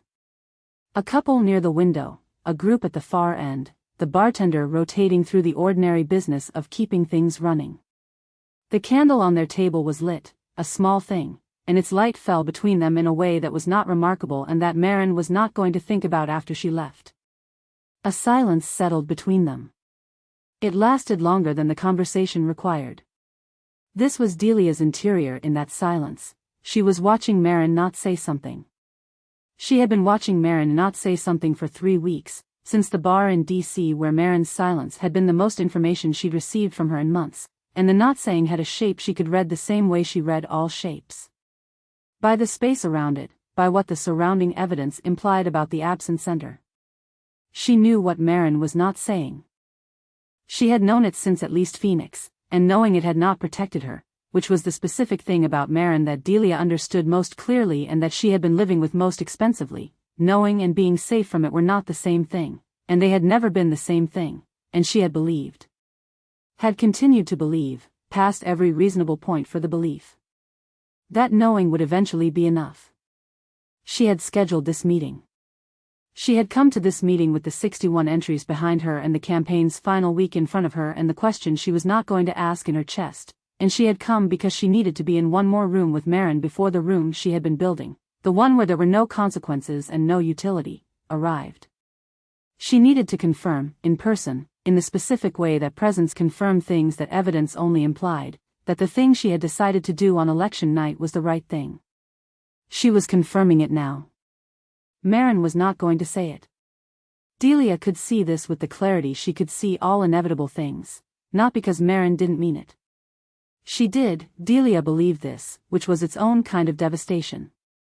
But because Maren had spent 15 years building a machine that processed everything through the same mechanism, and the mechanism could not distinguish between a tactic and a true thing, and Maren could not prove the distinction, and Delia could not ask her to offer something she could not prove. That was the whole of it. That was the specific geometry of where they had arrived.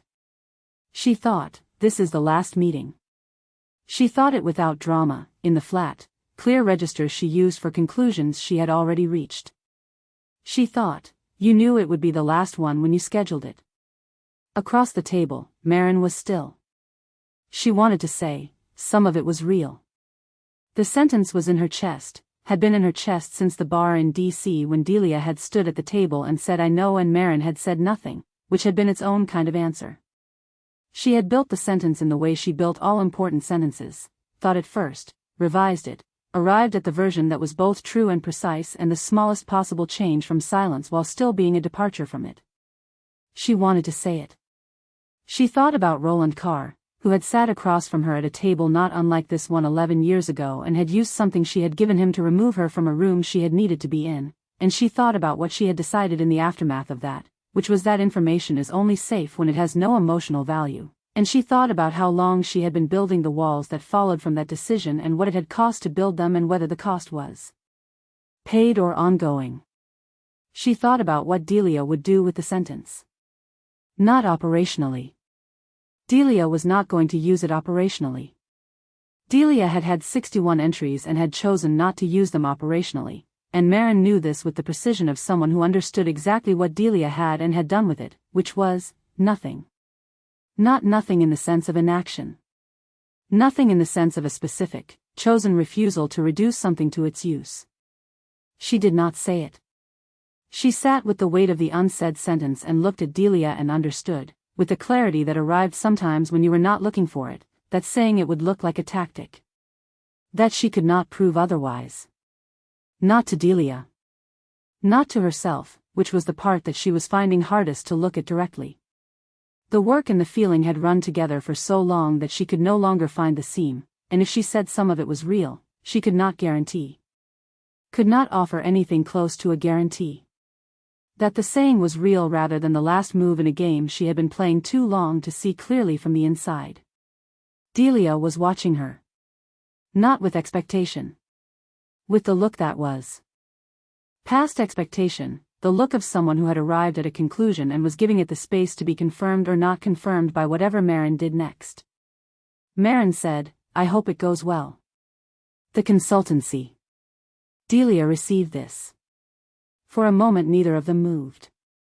Then Delia nodded, very slightly, and picked up her bag from the floor, and stood. 8 days, she said. 8 days, Maren said. Delia left. She went out through the bar's main entrance, not the side door she'd used to come in, and she did not look back, and Maren watched her go the way you watch something that has already moved past the point of retrieval. She sat at the table for a long time. She thought about the sentence she had not said. She thought about all the sentences she had not said in 11 weeks in 11 rooms, the ones she had filed in the column with no name, the ones that had accumulated into a weight that she was carrying now with the specific, dull completeness of something that was not going anywhere and was not going to get lighter. She thought, you are 8 days from the end of this. She thought, you have one. She thought, she told you she wanted to tell you, and that was the why, and you said I hope it goes well. She picked up the glass she had been drinking from and finished the water that was in it and set it down and looked at the empty glass and thought, that's Delia's tell. You've been doing that for months. You are doing it right now. You inherited something from someone you destroyed and you don't even know when it started. She left money on the table. More than was necessary. She did not look at how much. She was already thinking about the campaign. She walked out into the November night and the city was doing what it always did and she was fine and she was very good at this and she had 8 days of work left. She did not look back at the bar. Chapter 18. 4 points. The final week ran the way final weeks ran when you had built the architecture correctly from the beginning, not dramatically, not with the lurching crisis management of a campaign that had been reactive all cycle, but with the clean, accelerating momentum of a machine completing its designed function. The numbers held. The coverage held. The Hargrove earned media push landed in the eastern districts with the force of something that had arrived precisely too late, the suburban favorable story well-made and true and insufficient, because 4 points was not a number you recovered with a well-made story in the final week unless you had the kind of fortune that political campaigns did not get to count on. Maren knew the race was closed by Thursday. Not officially, not in any format she could give to Garrett or put in a memo, but in the way she knew things that were structural, through the specific, converging quality of indicators that had been moving in one direction for long enough that the direction was now the fact. She filed this in the column she called professional and did not tell Garrett until Friday, when the internal polling confirmed it. Garrett said, "Tell me we're not jinxing it." "We're not jinxing it," she said. "The model is solid. I need you to say it. I need to hear you say we've got this. We have this," she said. She said it with the confidence of the numbers, which was the only kind of confidence she ever offered, and Garrett received it the way he always received confidence from her. With relief, not gratitude, the relief of a man who had been carrying anxiety as his baseline state for 5 months and had just had it momentarily lifted. She spent Friday and Saturday in the war room, final press management, watching the monitoring systems, running the last of the opposition research countermeasures she had built for the final stretch. On Saturday evening she had a brief call with Tomas, who had finished in Maryland. They had lost, which was the expected outcome, which did not make Tomas sound any more at peace with it. And who asked how she was doing in the register she had learned to recognize as asking something more specific than that. "I'm good," she said. "Campaign good or actual good?" "Campaign good," she said. A pause. "Delia situation?" "The arrangement is concluded." "Okay." He said it in the tone he used for things he had more to say about and was choosing not to. "Will you call me Tuesday night? After it's called?" "Yes." "Okay." Another pause, shorter. "Maren." "I know," she said. "I know you know." She went back to the war room. Election day was the specific kind of long that only existed in this industry, hours of managed waiting, numbers arriving in fragments that were both informative and insufficient, the particular discipline of a team that had prepared for everything and was now executing the final stages of a plan that had been set in motion months before any of them were in this room. She managed it with the focus she had maintained all cycle, quiet and precise and already 3 moves ahead of wherever the room was. The polls closed at 8 p.m. By 9:30 the eastern state numbers were coming in with the shape she had been expecting. By 10:15 the margin in the state they needed to carry was holding above the model's baseline. By 10:47 the network projections were beginning to form, the hesitant language of broadcasters who had learned to be careful about certainty. She left the war room at 11. Not because the race was over. It wasn't officially called yet. But because her part of it was. The campaign's communications director was running the final press operation, which was what communications directors were for, and Garrett was doing the victory preparation that candidate strategists did, and the thing that had been hers to do was done and she had done it and the result was running correctly on the screens above the bartender's head in the hotel bar 3 blocks from campaign headquarters where she was now sitting, alone, at a table in the corner with a glass of something. Amber that she had ordered and had not touched. The bar was full. Election nights in this industry had their own specific population, campaign staff and consultants and the press who covered them, some of them celebrating and some of them managing the appearance of not having anything to manage, all of them performing the version of this moment that their position required. Maren had no position to perform. She had done her part. She was here because she needed to not be in the headquarters when the numbers came in, because the headquarters required expressions and she did not have a calibrated expression for a victory she was finding, in this specific moment, harder to feel than she had expected. She watched the television. She thought about the model. She thought about the specific sequence of decisions. The Eastern District push, the counter-narrative timing, the final week press management. And the clean, interlocking logic of the strategy she had built and executed. It was good work. It was the best work she had done on a campaign, and she had done it at the cost of certain decisions she was not examining right now, which was fine, which was the arrangement she had made with herself. She checked her phone. 17 messages. Garrett's communications director. 3 consultants she had worked with on the cycle. 2 journalists. Tomas called it. You magnificent disaster. Call me when you can. She looked at the message. She typed, "We'll call later," and put the phone down. She picked it up again. Nothing from Delia. Of course, nothing from Delia. Delia was on the other side of the city right now, in the Hargrove campaign's election night space, managing the concession. She was doing what Delia did when a campaign reached its outcome, with precision and no excess, the specific dignity of someone who built things correctly and lost them to factors outside the building. Maren knew with the knowledge she had accumulated over 11 weeks of back-channel meetings and 7 months of operating in the same professional sphere, in a room right now where she was the most composed person present, managing other people's feelings about a loss she was also absorbing, giving nothing away. Maren thought about this for approximately 60 seconds and then made herself stop thinking about it, which took longer than she had planned. She ordered a second drink she didn't want. The television called the race at 11:47. She watched it. Her candidate's face above the split-screen concession. The margin confirmed, 4 points in the Eastern Districts. 4 points, which was the margin of a well-placed story, the margin of a source chain built over 3 months, the margin of a Tuesday morning breakfast in which she had listened to a 12-day runway being explained to her and had said, "That's a tight window." The bar erupted around her. The people who had been managing not to celebrate began celebrating. The people who were there regardless of outcome kept watching. Someone near the door cheered at a specific point in the acceptance speech, and the cheer spread and died and the acceptance speech continued. Maren sat at the corner table and did not cheer. She drank the second drink, which was as pointless as she had expected it to be. She checked her phone. 43 messages now, accumulating with the speed that victory generated in an industry that moved on information. The president of Garrett's political organization. A senior official from the party's national committee.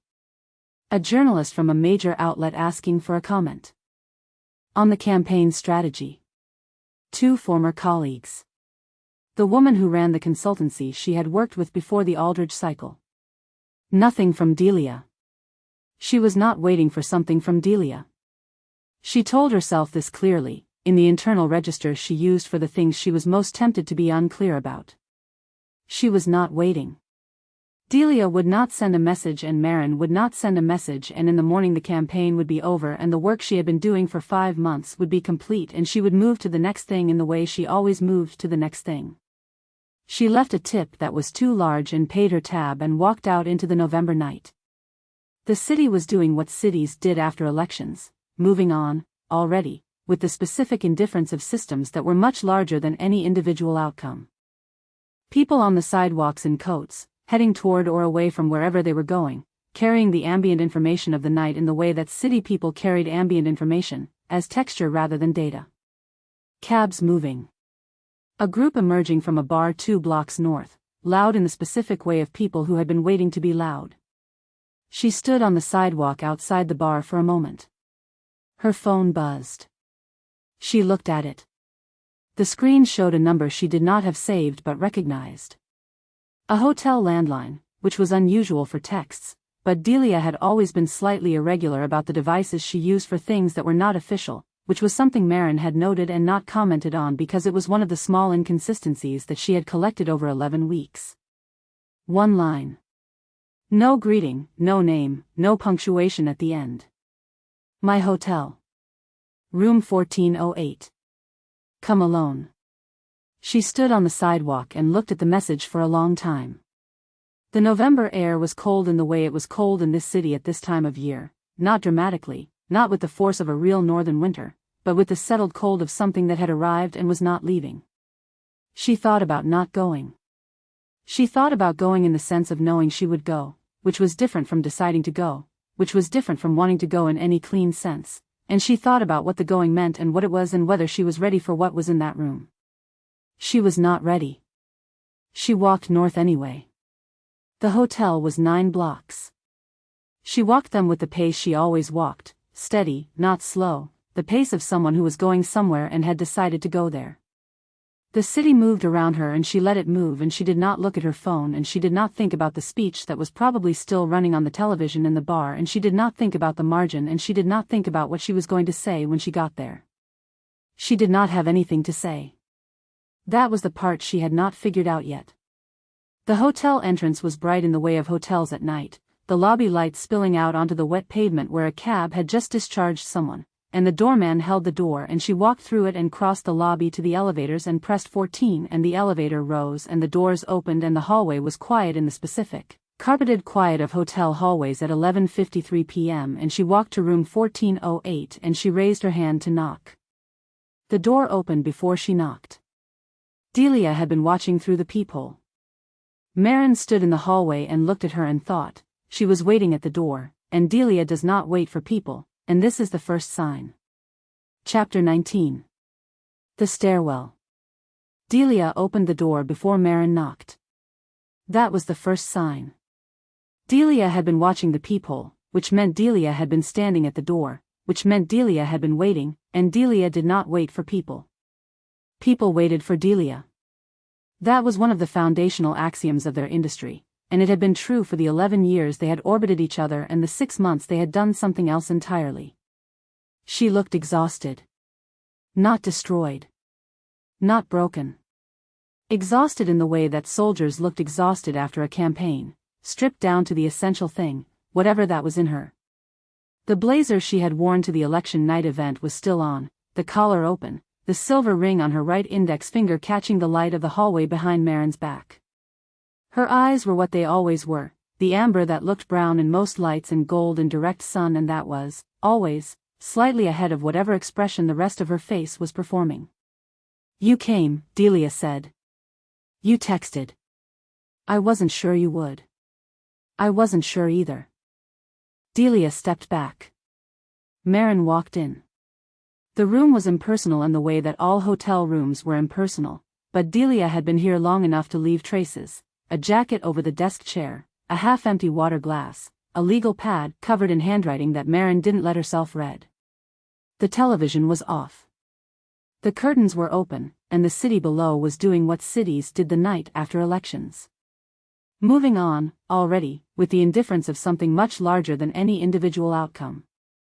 Maren stood near the window. Delia stayed near the door.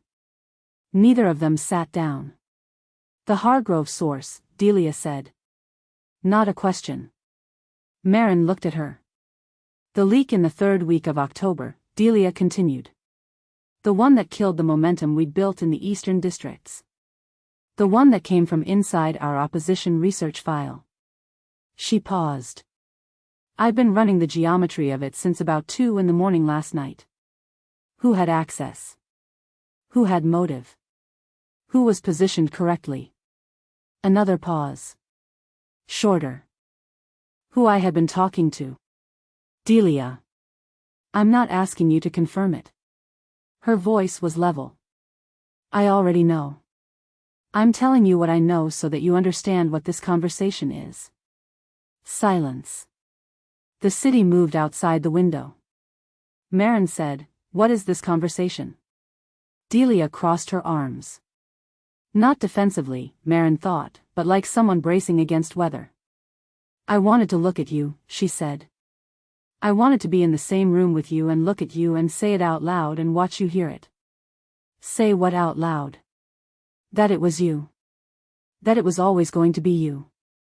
That of the 40-some people who moved through my professional life in the last decade, you are the only one I ever. She stopped.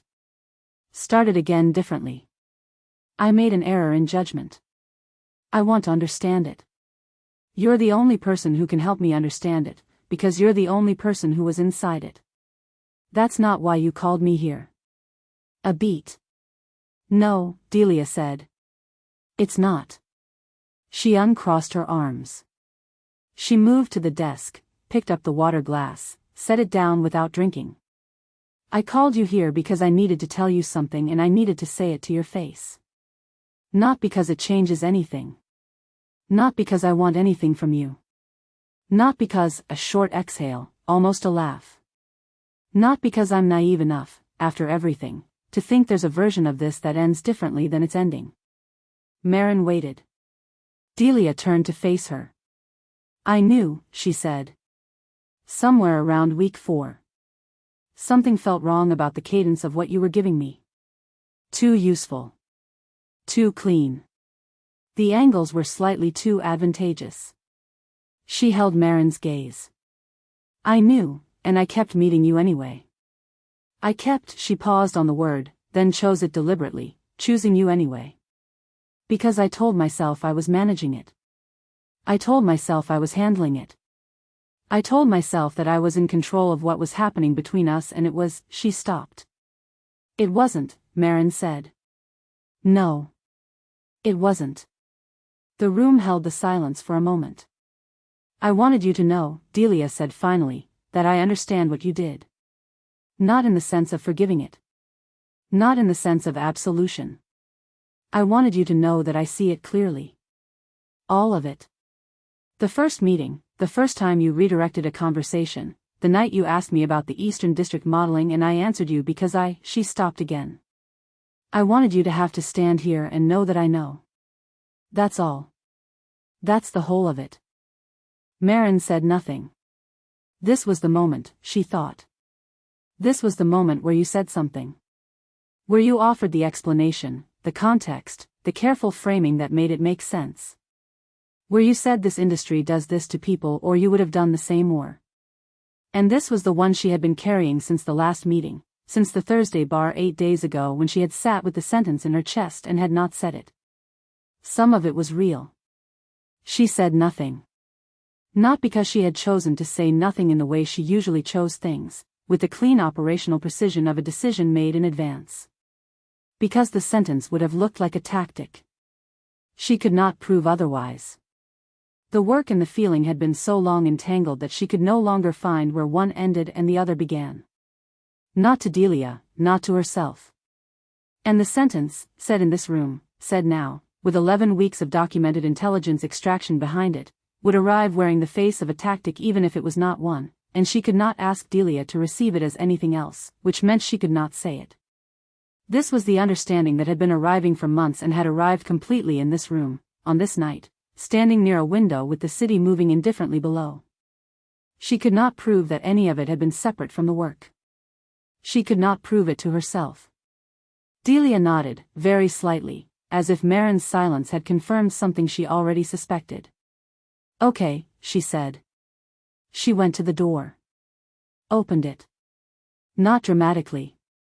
Not with the practiced composure of someone performing composure. Just opened it. The hallway light fell into the room in a thin rectangle, and Delia stood in it, and she looked at Maren one more time with an expression that Maren would spend a long time afterward failing to name. Not hatred. Not grief, exactly.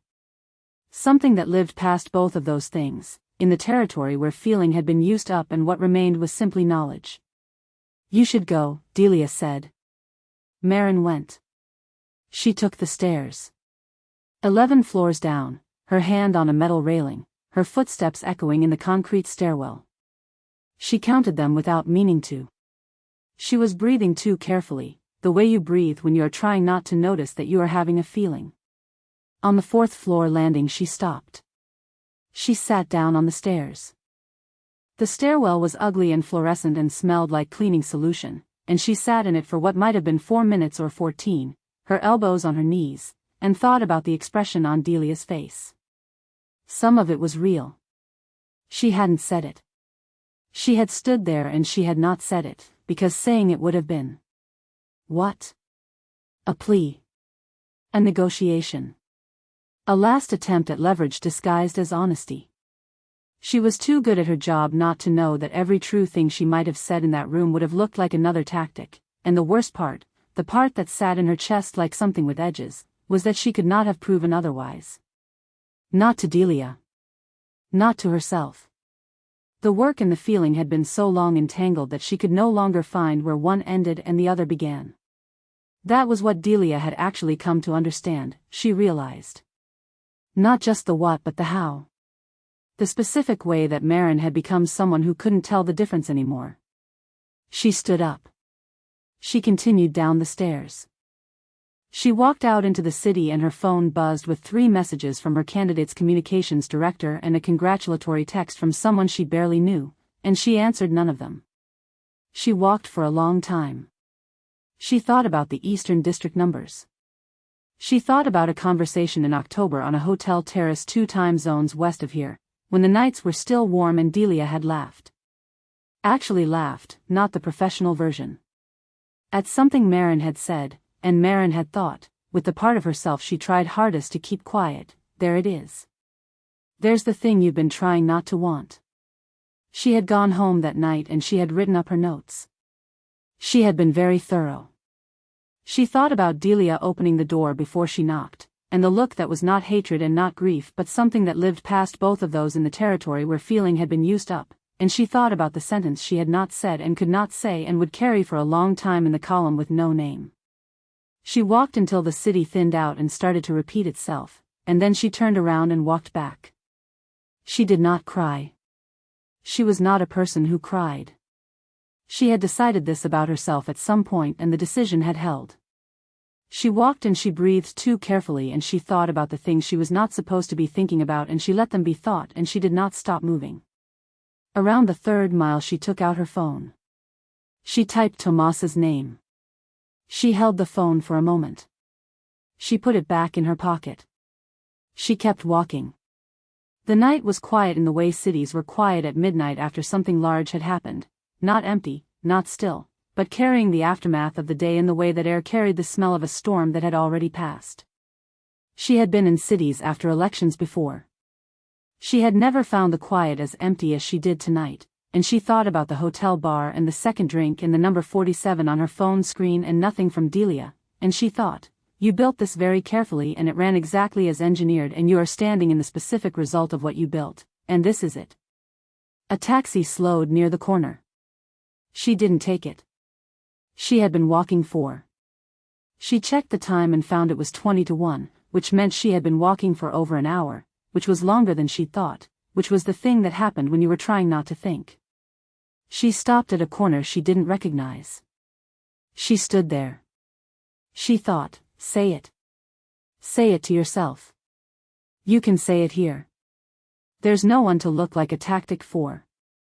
The city was quiet. The corner was empty except for her.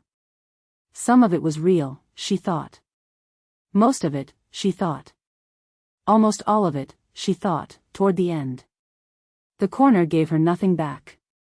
That was the thing about saying true things to the city at midnight. They arrived and they were absorbed and the city continued without them and you were left standing in the same place with the same truth and nothing had changed. She turned around. She walked back to her hotel. She did not look at her phone for the 30 minutes it took her to get there. She went upstairs. She sat on the edge of her bed. She did not turn on the light. For a long time she sat in the dark room and the city glowed at the edges of the curtains and she thought about a very specific thing, what it would have cost to say it. Not what it would have changed. Delia had already told her it wouldn't change anything. But what it would have cost her, specifically, Maren Solis, to stand in a hotel room and say to someone she had spent 6 months earning and destroying, I know I am the kind of person who does this. I know that is what I am. And some of it was real. She sat with this for a long time. She didn't have an answer to the cost. She thought, that might be the problem.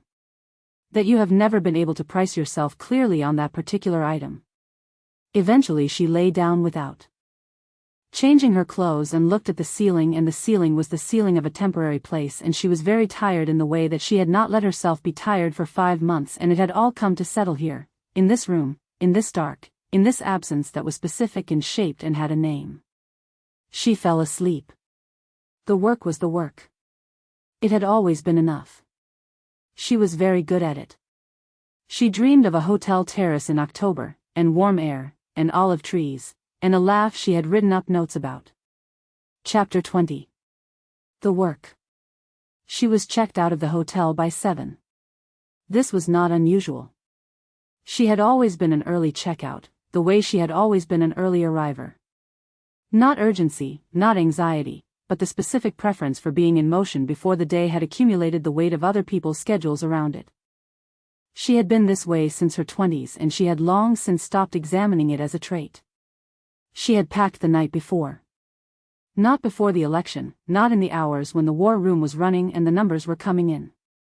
She had not packed with confidence. She was not that kind of person. She did not celebrate poll numbers or pre-pack hotel bags while races were still being called. She had packed after she came back from the walk. At 1:45 in the morning, standing in the hotel room dark and pulling clothes from hangers with the systematic efficiency she brought to all packing, which was the efficiency of someone who had packed and unpacked in 100 hotel rooms over 15 years and had reduced the process to something she could do without looking. The elevator descended with 2 people she didn't recognize who were having the clipped, forward-facing conversation of people who were on to the next thing. She stood at the back and looked at the floor numbers and thought about nothing specific. The lobby was already busy in the way of hotel lobbies on the morning after elections, the particular churn of people departing or extending, campaign staff in various states of aftermath, the ambient energy of a city that had produced a result and was now metabolizing it. She handed over her key and waited for the receipt and took it and went outside. The morning was cold. November in this city was always cold in a way that felt like information. Like the temperature was telling you something about what had just happened and what came next. She stood on the sidewalk for a moment with her bag. She had a call at 7:30 with Garrett's communications director, who was managing the transition communications and wanted to brief her on the outreach schedule. She had 3 messages she had not yet answered. 2 from journalists, 1 from a campaign consultant she had worked with twice before who was already, apparently, thinking about the next cycle. She had the inquiry documents from the 3 campaigns that had expressed interest in the spring, which she had been meaning to review since October and which she would review on the train today. Her phone buzzed. Tomas. Coming back to DC today. Buy me breakfast and tell me everything you're not going to tell me. She looked at the message. She typed, Saturday. And then, good work in Maryland. He sent back, we lost. She sent, good work anyway. She found a cab. In the cab she answered the communications director's message and then the 2 journalists and then the consultant, who was, she noted, starting his outreach earlier than she would have expected even given the consultant's known pattern of positioning himself ahead of the market. She filed this. She wrote one additional message to a contact in the party's national office who had reached out the night before with the warm specificity of someone who was beginning to think about what came next and wanted to establish that she was in that conversation. The cab moved through the city. On the corner of a street she was not specifically watching, she saw a coffee shop. She had been to it once. A Wednesday afternoon in September, both of them with laptops open on a table neither of them had looked at more than twice, the conversation that had started with the coverage cycle and moved somewhere else. The coffee shop that had felt, in retrospect, like a small boundary moved without announcement, because Maren had suggested it and Delia had said yes without deliberating and neither of them had said anything about what the shift meant. She saw the coffee shop. She did not tell the driver to stop. The cab moved past it and she watched it recede through the back window and then it was gone behind the corner and there was only the street, the ordinary city street, the wet pavement and the people with their coats in the November cold going between one necessary thing and another. She noted the impulse, clean and specific, that had arrived when she saw it. She did not name the impulse. She filed it in the column. With no name, which was the column where it had been going for months, and she looked at the inquiry documents on her phone and she thought about the spring campaigns. The train left at 9:40. She was on the platform at 9:15 with coffee she had gotten from a cart that was not the coffee shop, and she stood on the platform and watched the board and thought about the spring. 3 campaigns. Different geographies, different candidate profiles, different structural challenges. She had done the preliminary research on all 3 in October, in the hours she had had between the Aldridge work and the back-channel meetings, and the research was good. She had identified the load-bearing vulnerabilities in each operation and had a preliminary sense of which one was the most interesting problem. She would make the decision in January, when the early polling had clarified the race shapes and she could see more precisely where the leverage points were. The train arrived. She found her seat, a window on the left side, which gave her the better view of the river when the tracks ran along it, which she had always found useful for the kind of thinking that needed something moving but not demanding outside the window. She put her bag in the overhead rack. She sat down. She opened the inquiry documents. She worked. The train moved through the city and then through the suburbs and then through the particular geography of the corridor between major cities that was neither one thing nor the other. Not rural, not urban, the specific landscape of in-between that she had traveled through so many times it had become the texture of her professional life, the landscape of the space between campaigns. She read. She made notes. She thought about the structural math of each race and what she would need to do in the first 6 weeks and what the endgame looked like if the model held. This was what she was good at. She was very good at it. At the 2-hour mark she closed the inquiry documents. The river was visible below, gray and moving in the November light, indifferent in the way that rivers were indifferent. Not hostile, not welcoming, simply continuing. She looked at it for a while. She thought about the stairwell. The 4th-floor landing, the fluorescent light, the smell of cleaning solution. She had sat on the stairs in a hotel stairwell at midnight on election night and that had been, she thought, the most accurate image of where the machine she had been running had brought her, fluorescent stairs, counting her own breathing, unable to find a category for the weight she was carrying. She did not have a category for it still. She had looked, in the hours since, at several frameworks for thinking about what had happened and found all of them inadequate in the way that all frameworks for describing genuine things were inadequate. The professional framework. I used available intelligence to win a campaign, which is the function I was hired for. Was accurate and insufficient. The personal framework. I destroyed something real in a person I was connected to, and I knew it, and I did it anyway. Was also accurate and insufficient. Neither framework contained the thing she was actually carrying, which was the knowledge that she could not fully separate the two, and that the inability to separate them was not a limitation of the available categories but a fact about what she had become over 15 years of running the machine. She thought, Delia understood this before I did. She thought, Delia came to a hotel room on election night with no intention of recovering anything and no expectation of receiving anything, and said what she knew in a room where it would never be repeated, and let me go. She thought, that was the most honest thing either of us did in 6 months. She was going to think about that for a long time. She understood this. She was not the kind of person who resolved things cleanly and filed them in a closed column and moved on. She was the kind of person who carried things in columns with no names and worked around them and occasionally, in hotel stairwells or train cars traveling between cities, sat with them directly. She was going to carry this one. The river disappeared behind a tree line and then reappeared and then the train curved away from it and it was gone. She opened the inquiry documents again. The spring campaign that interested her most was in a state she had not worked before, with a candidate whose profile was unusual in ways that were structurally interesting. The vulnerabilities in the opposing operation were identifiable. The media environment was complex in ways that rewarded precision. It was a hard problem. She had always liked hard problems. She worked until the train reached the station. In the station she collected her bag from the overhead rack and joined the crowd moving toward the exits with the efficient anonymity of someone who traveled this route often and did not need to think about where they were going. The station was full in the particular way of large transit spaces at mid-morning, not the rush of commuters, not the emptiness of off hours, but the intermediate population of people who were arriving from somewhere specific and headed towards something definite. She had 4 messages while she had been working. One from Garrett, a brief, warm note about the campaign and about working together and about what came next, the kind of message that was genuinely meant and would also be sent to every significant contractor on the operation. She appreciated the genuineness and filed the scope of it.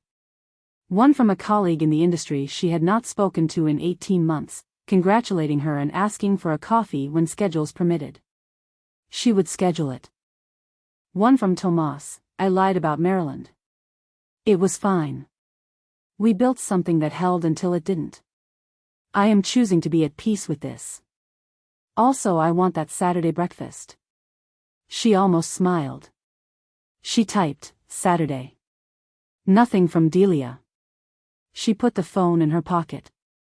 She picked up her bag and she walked out of the station into the November city and the cold air and the specific weight of the day after something large was over.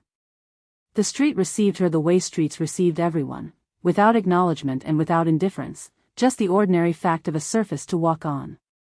She had a car booked. She found it at the curb, slid into the back seat, put her bag on the floor, and opened the inquiry documents for the 3rd time. The cursor blinked in a new document. She had work to do. She was very good at the work. She started typing. Chapter 21. Noelle Achterberg considers her options. The Hargrove strategic postmortem was held in Noelle's office on a Wednesday, 3 weeks after the election, at 9 a.m. Noelle had booked the time herself, which was how she handled conversations she intended to control. She chose the location, the hour, and the agenda, and she arranged these elements with the quiet precision of someone who had spent a career understanding that the structure of a meeting was half the meeting. Delia arrived 2 minutes early.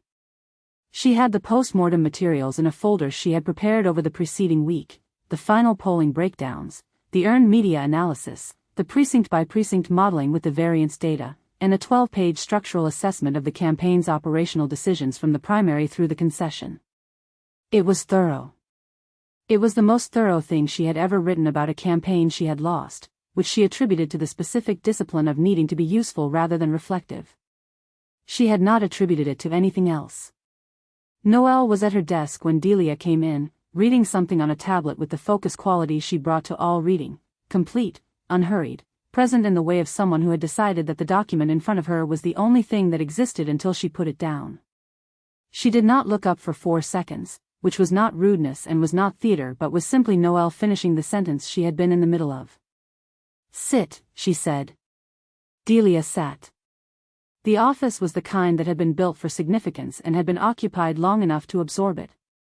2 windows looked east over a K Street that had already organized itself into its mid-morning configuration, steady, purposeful, the ordinary business of a city that ran on information and had never needed to be dramatic about it. On Noelle's desk there were 3 stacked folders, a coffee that had been drunk to half, and a framed photograph that Delia had noted once and never looked at directly because it was the kind of personal object that established terms without requiring comment. The modeling document, Noelle said. She put down the tablet. The Eastern District projections. You had the upper range at 6 points. The final result was 4, Delia said. The earned media push moved the suburban numbers in the final week. It moved them less than the upper range because the coverage environment in the 3rd precinct didn't hold the way the model projected. The Reese piece. The follow-up coverage compounded it. The original story had more structural staying power than I anticipated in the final week. I had modeled 2 news cycles of impact. It ran to 4. Noelle looked at her. Not with accusation. With the specific quality she had when she was allowing a piece of information to complete its transit through all of her available processing. You managed the response well, she said. Given the position. I managed it correctly. The position was difficult. It was. Noelle picked up her coffee. She looked at it without drinking it, which was her version of the tell, though Delia had never said this to her and would not. She set it down. The candidates' favorables in the suburban eastern precincts, 3 weeks out. You had moved them 6 points from the campaign's low. 7. The town hall in the 3rd precinct moved the needle more than the model projected. And then the follow-up coverage undid approximately 4 of those 7 points in the final week. Yes. Noelle was quiet for a moment. Outside, a bus made the turn onto K Street with the grinding patience of something large and unhurried. The room was warm in the specific way of offices that were used extensively and had absorbed the heat of continuous occupation. I am not conducting a blame assessment, Noelle said. I want that to be clear. The structural vulnerabilities in this campaign predated both of us. The candidate's relationship with the Eastern electorate was a 15-year problem that we were hired to manage in a single cycle, and we managed it as well as it was manageable. She paused. That is my read, and I stand by it. I agree with that read. Good. Noelle opened one of the folders on her desk and looked at something for a moment. There is one thing I want to close before we finish. Delia waited. The Eastern District leak. Noelle said it in the same tone she used for everything, level, precise, without inflection that would tell you what category it belonged to. The Reese piece. You told me in October that you were running the source chain. You told me in November that you hadn't closed the file. A pause of the specific duration that Noelle used when she was giving something room to land before she continued. I'm asking you now whether you closed it. The office was quiet around the question. Delia had prepared for this question. She had been preparing for it, in the way she prepared for everything, since the night she had sat in her hotel room with 61 entries and had decided what she was and was not going to do with them. She had a true answer ready that was also a complete answer. She had a true answer ready that was also an incomplete one. She had been deciding, for 3 weeks, which of those she was going to give. I closed it, she said. Noelle looked at her. The source chain traced to a professional intermediary with access to both campaign operations, Delia said. The specific access point was a shared professional network in the media analytics sector. I was not able to document a direct internal source within our operation. The leak was not from inside our team. She paused. I've written a 2-page summary. I can send it today. Do that. Noelle's voice carried none of the things it could have carried. She was, Delia thought, one of the only people she had ever worked with who could ask a question and receive an answer and let the space between what was asked and what was given remain entirely her own business. She did not push. She did not signal what she had or had not understood. She simply filed. There's one more thing I want to say, Noelle said. All right. You were the best operation I have run within 20 years. She said it in the tone of someone delivering a factual assessment, which was the only way Noelle delivered anything.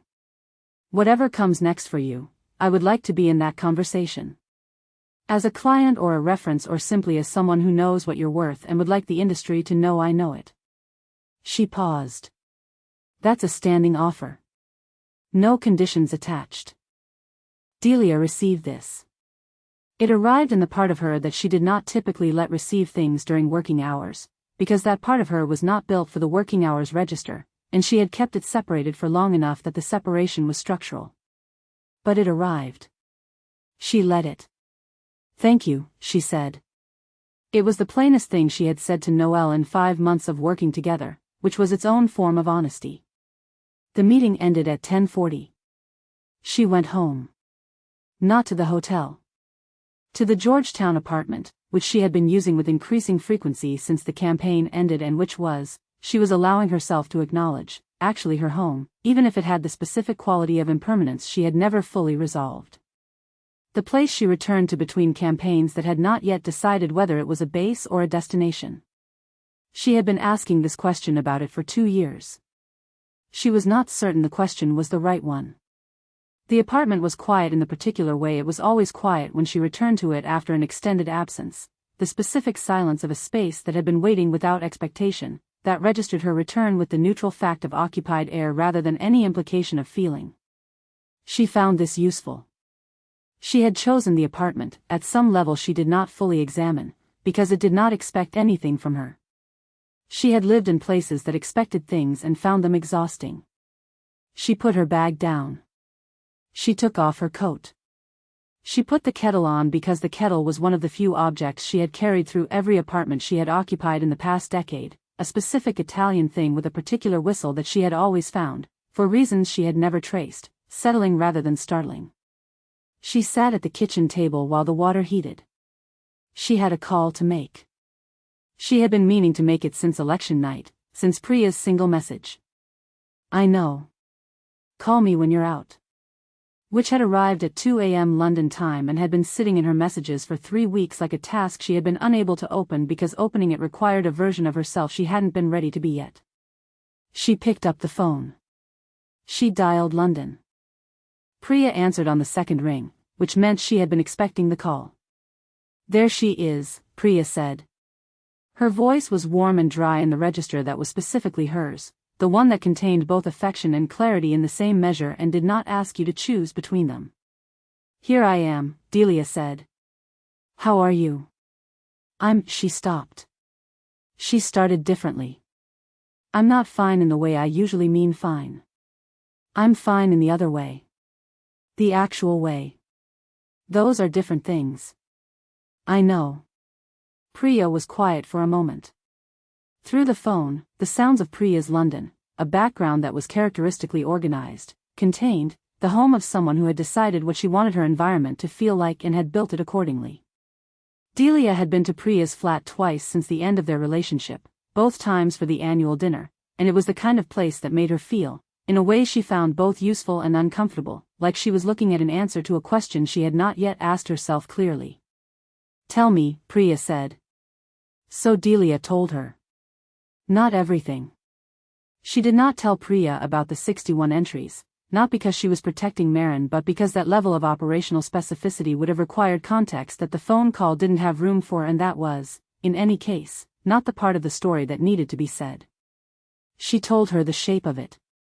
The arrangement that had started as one thing and had not stayed as that thing. The clarity she had been living with since October. The meeting on election night, the hotel room, the one true thing she had said in it. The specific decision she had made about what to do with what she knew, which was not mercy and was not strategy but was the last honest tool she had, and so she had used it. Priya listened the way she listened to everything, without interrupting, without the small encouraging sounds that some people use to fill the spaces in a story. She was simply there, in the way of someone who had decided to be completely present and was. When Delia finished there was a silence of approximately 6 seconds. "The part at the end," Priya said. "What you said in the room?" "Yes." "Not to get anything back?" "No. Just to have said it." "Yes." Another silence. "That's different from what you did with me," Priya said. Not as accusation. As a notation of the kind she made sometimes. Precise and delivered with the surgical dryness that was her version of care, the care that named things exactly so they did not grow in the dark. "I know," Delia said. "It means something. I'm aware of what it means." She picked up the tea she had made without noticing she had made it. She turned the mug in her hands. The kettle was still warm on the counter. "I'm not sure what to do with it yet." "You don't have to do anything with it," Priya said. "That's not a question that needs answering right now." "I know. But you wanted to tell someone." "Yes." "Good." Priya's voice was warm in the specific way it got when she had heard something she had been waiting to hear for longer than she would have said, which was the thing about Priya that Delia found, every time they spoke, both fortifying and very slightly devastating. She saw her clearly. She had always seen her clearly. It was the specific intimacy of someone who had decided, with full information, that Delia was worth the continued effort of the annual dinners and the occasional calls and the text messages that arrived with the frequency of someone who had not stopped caring but had learned to hold the caring in a way that cost neither of them the wrong thing. "You're going to be okay," Priya said. Delia looked at the kitchen wall. The particular shade of white she had painted it herself 3 years ago, slightly off the standard because she had not wanted the standard and had found, at the hardware store, a white that was warm rather than institutional, and had brought it home and spent a Saturday painting and had thought afterward that this was what it felt like to want something specific rather than something adequate. "I know," she said. She meant it. That was the part she had not expected. Not the loss, which she had been prepared for in the way she prepared for outcomes she could model accurately. Not the clarity, which she had earned at considerable cost and which felt, in the weeks since, less like a wound and more like something she was beginning to know how to carry. She had expected to feel, in some proportion, undone. She felt, instead, awake in the specific way she felt after a long period of managed numbness, not better exactly, but more herself than she had been, which was a different measure than better and one she trusted more. They talked for 20 more minutes about other things. Priya's current project, which was interesting in the specific way of problems that were structural rather than political. A book she had read and was going to send, which was the thing Priya did when she found something she thought would be specifically useful for a specific person, and Delia had learned to receive these gifts with the honesty they deserved, which meant reading them.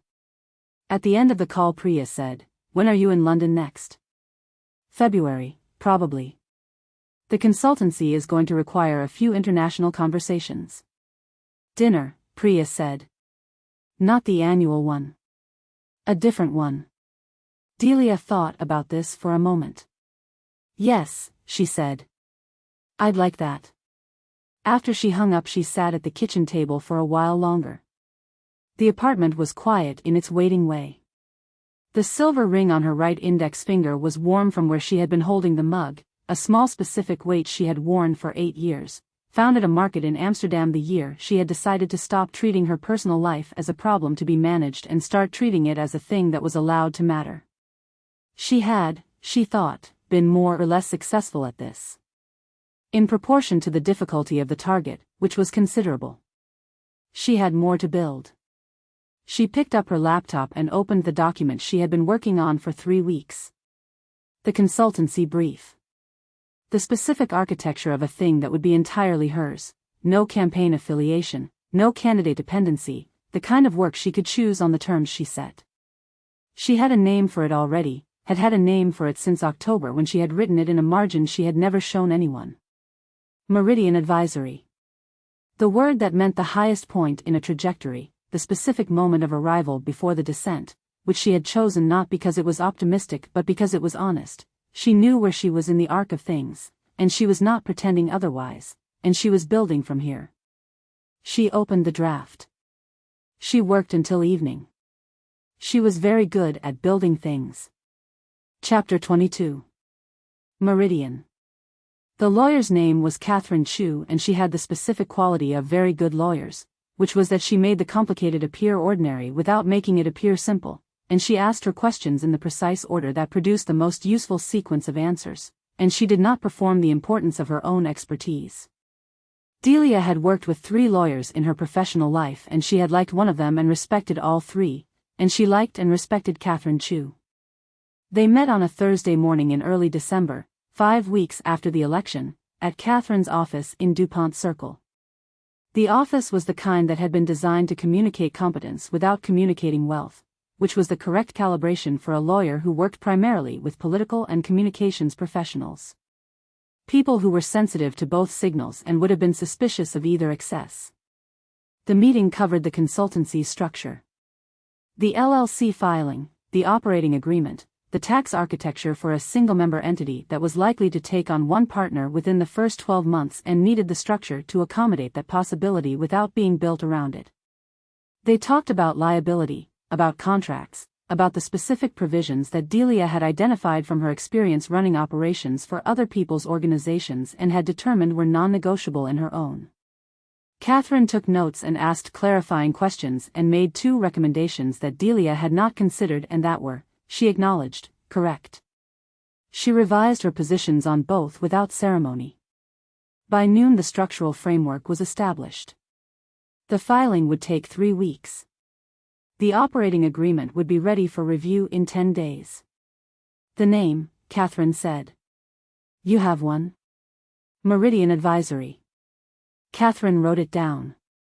"Any conflicts to check?" "I've run them. It's clear." "Good." Catherine put the cap back on her pen. "One more thing, purely practical. The DC registered agent requirement. Do you want to use our firm or do you have a preference?" "Your firm is fine." After the meeting, Delia walked to a coffee shop 2 blocks east and sat at a corner table and reviewed the notes she had taken during the meeting, which were not extensive because she had retained everything and the notes were structural markers rather than content records. The structural markers told her what came next. The framework was built. The filing was in motion. The thing she had been holding in her head since October. The shape of the next chapter, the consultancy that was entirely hers, was becoming a thing that existed in documents and filing systems and official registrations. It was becoming real in the administrative sense, which was the sense that required the most consistent attention because it was the least glamorous and therefore the most likely to be deferred. She was not going to defer it.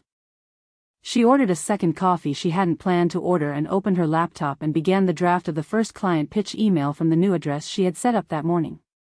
The email was to a communications director she had worked with twice in previous cycles, a woman named On who was now running a nonprofit advocacy organization that had just lost its communications consultant to a larger firm and who had emailed Delia 3 days after the election with the message, "I have always wanted to hire you directly. Is that possible now?" It was possible now. She drafted the email with the care she brought to all first contacts, specific about the value, honest about the timeline, clear about what she was building and why it was the right fit for what On needed. Not a pitch in the transactional sense. An honest accounting of what she could offer and on what terms. She sent it at 12:43. Then she sat with her coffee and her laptop and the specific quietness of a coffee shop in the middle of a December Thursday, and she thought about the year. She thought about it the way she thought about campaigns when they were finished, not emotionally, or not only emotionally, but structurally. What had been built and what had been lost and what the net position was when you laid everything out with the honesty that the post-campaign period required. The net position was complicated. She had lost the campaign, which was a professional loss in the specific, contextual way of campaigns that were lost for reasons that were partly structural and partly operational and partly the irreducible uncertainty of political contests where 4 points was the margin between 2 well-run operations and one of them was always going to lose.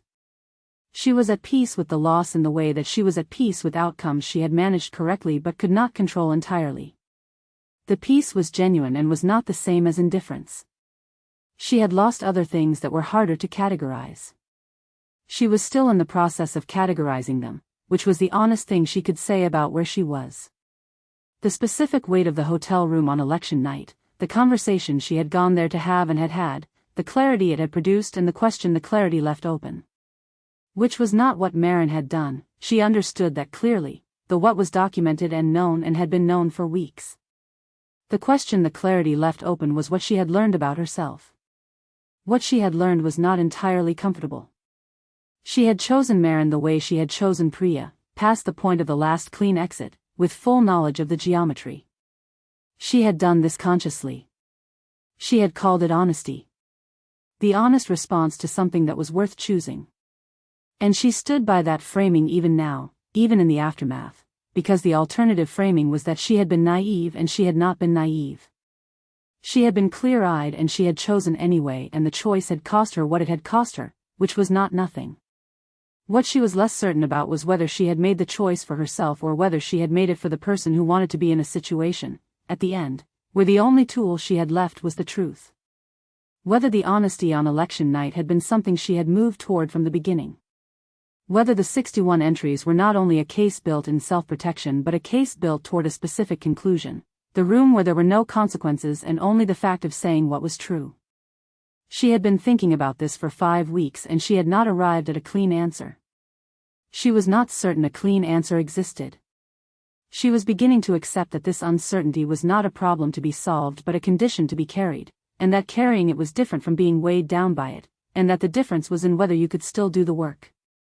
She could still do the work. She closed the laptop. She had one more thing to do before she left the coffee shop. She opened her phone. She navigated to the screenshots folder, which she organized with the same systematic precision she organized everything, and she found what she was looking for immediately because she knew exactly where she had put it. The text exchange from early October. The thread that had been ostensibly about the coverage cycle and had ended with a message she had saved on a Tuesday evening in a hotel room in D.C., sitting on the edge of a bed, without deciding to save it. The message that had made her laugh and that she had kept because she was keeping it, because it was a claiming gesture and she was allowed to claim things and she had claimed it. She read it once. The full thread, the way it had moved from coverage logistics into something else, the specific quality of the drift that she had recognized in real time and had kept going anyway. The joke at the end that she had responded to with the most accurate thing anyone had said to her that year, which was, "That might be the most accurate thing anyone has said to me this year." Which is either a compliment or an indictment of the year. She read it to the end. Then she deleted it. Not in anger. Not in grief, and she knew the difference between those things and this, which was a third thing, the specific motion of clearing something you had been keeping past its usefulness. She had kept it while it was useful. It had been useful for the 5 weeks since the election in the way that certain things were useful when you needed to hold the shape of something while you understood it. She understood it now. She no longer needed to hold it. She deleted it with the clean, deliberate finality of someone who knew what they were doing and had decided to do it. She put the phone down. She sat for a moment. The coffee shop moved around her with its ordinary afternoon life, 2 people at a table by the window having a conversation that was not operational, a man at the counter reading something on his phone with the unself-conscious absorption of someone who was not performing anything, the barista restocking something behind the counter with the unhurried efficiency of a task performed many times. She thought, "You deleted a screenshot of a text message. This is not a dramatic act. It does not need to carry the weight you have been carrying this week. It is a small, private, definitive closing of one specific door, and you have been good at closing doors when they needed closing, and this one needed closing." She was right about this. She picked up her bag. She left a tip that was appropriate to the coffee and the table time and the particular quality of being left alone to do a morning's work without anyone needing anything from her.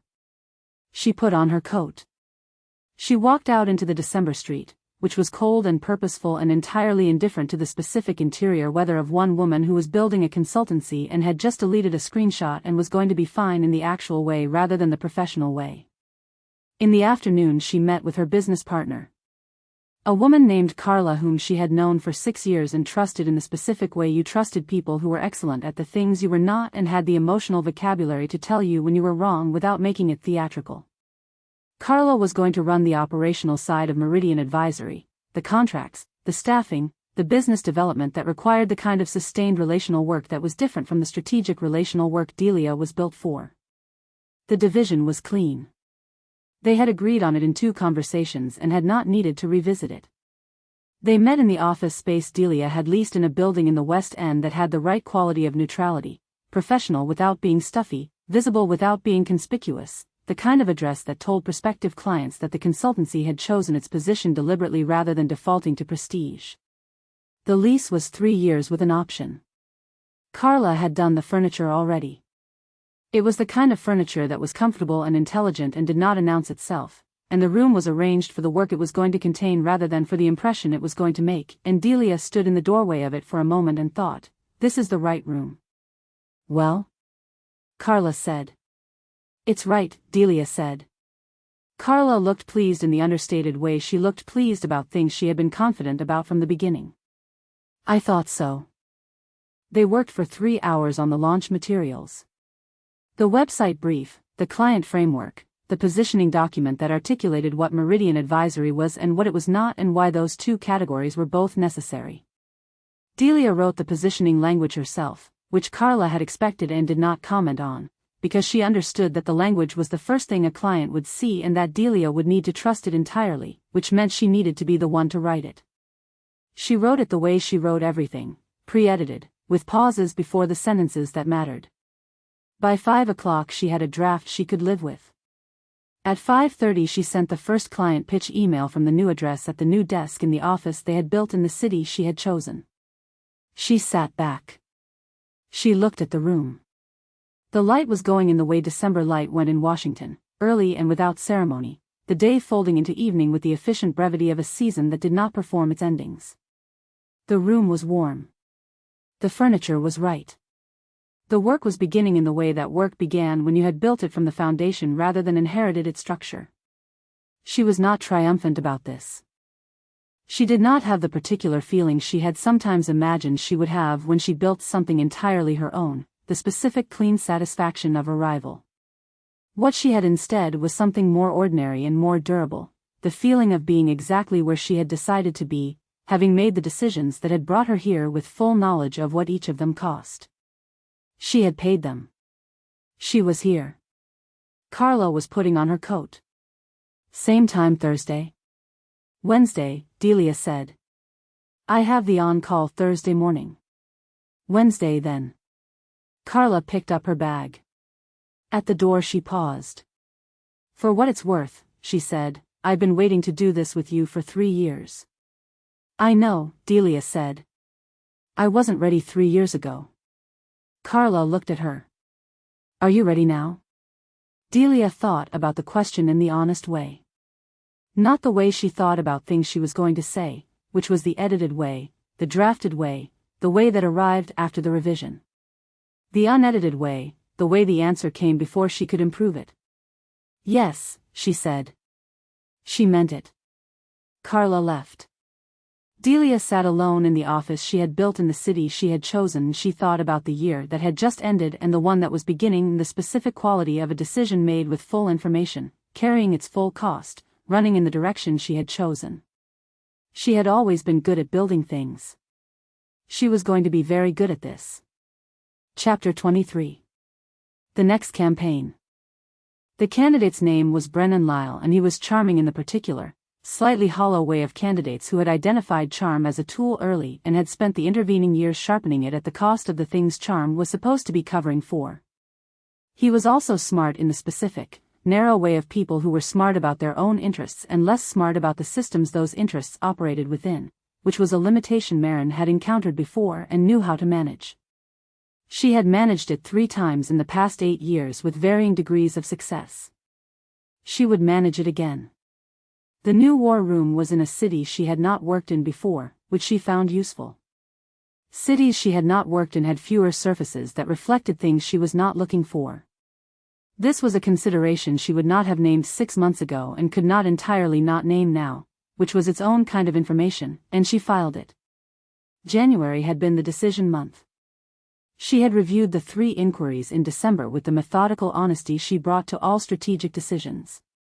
What each race offered in terms of structural interest, what the opposition landscape looked like, what the realistic win probability was given the current environment, and what she would be required to do to achieve it.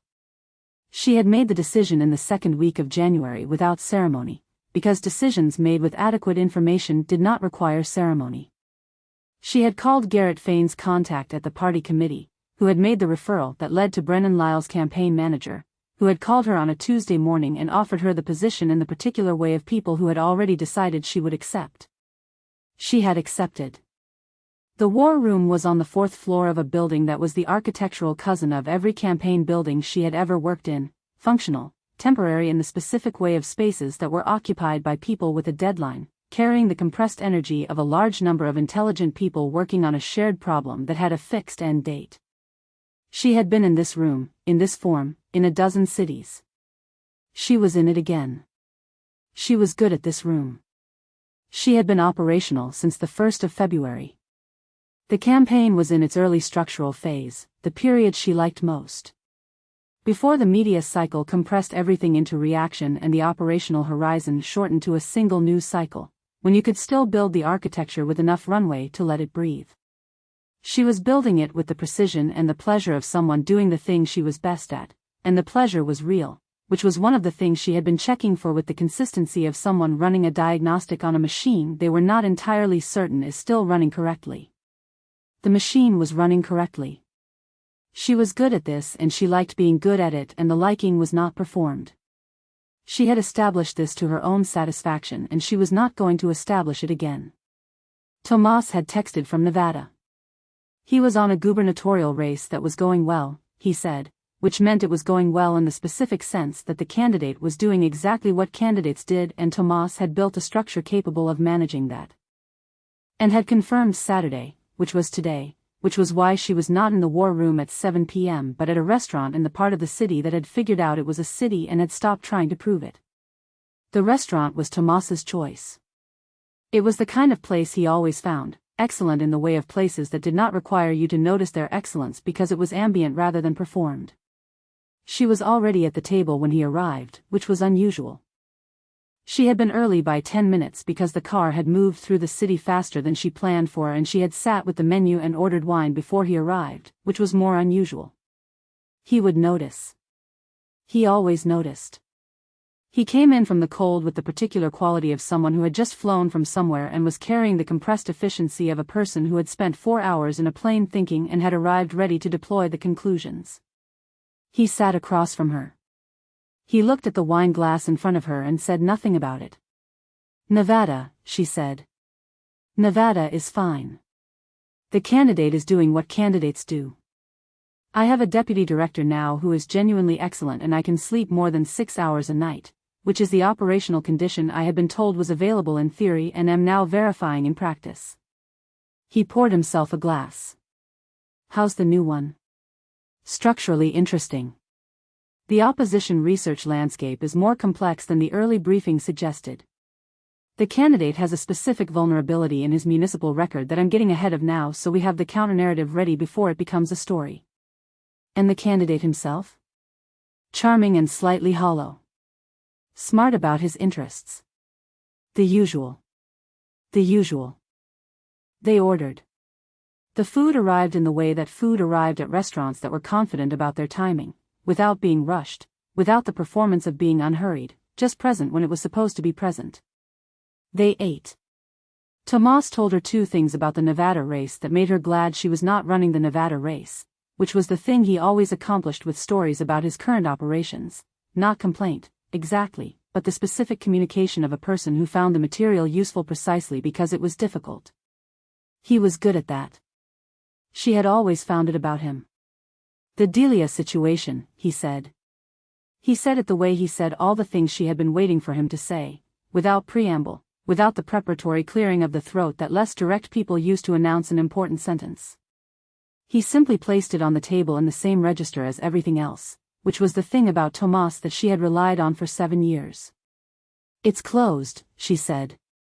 He ate something. He looked at her.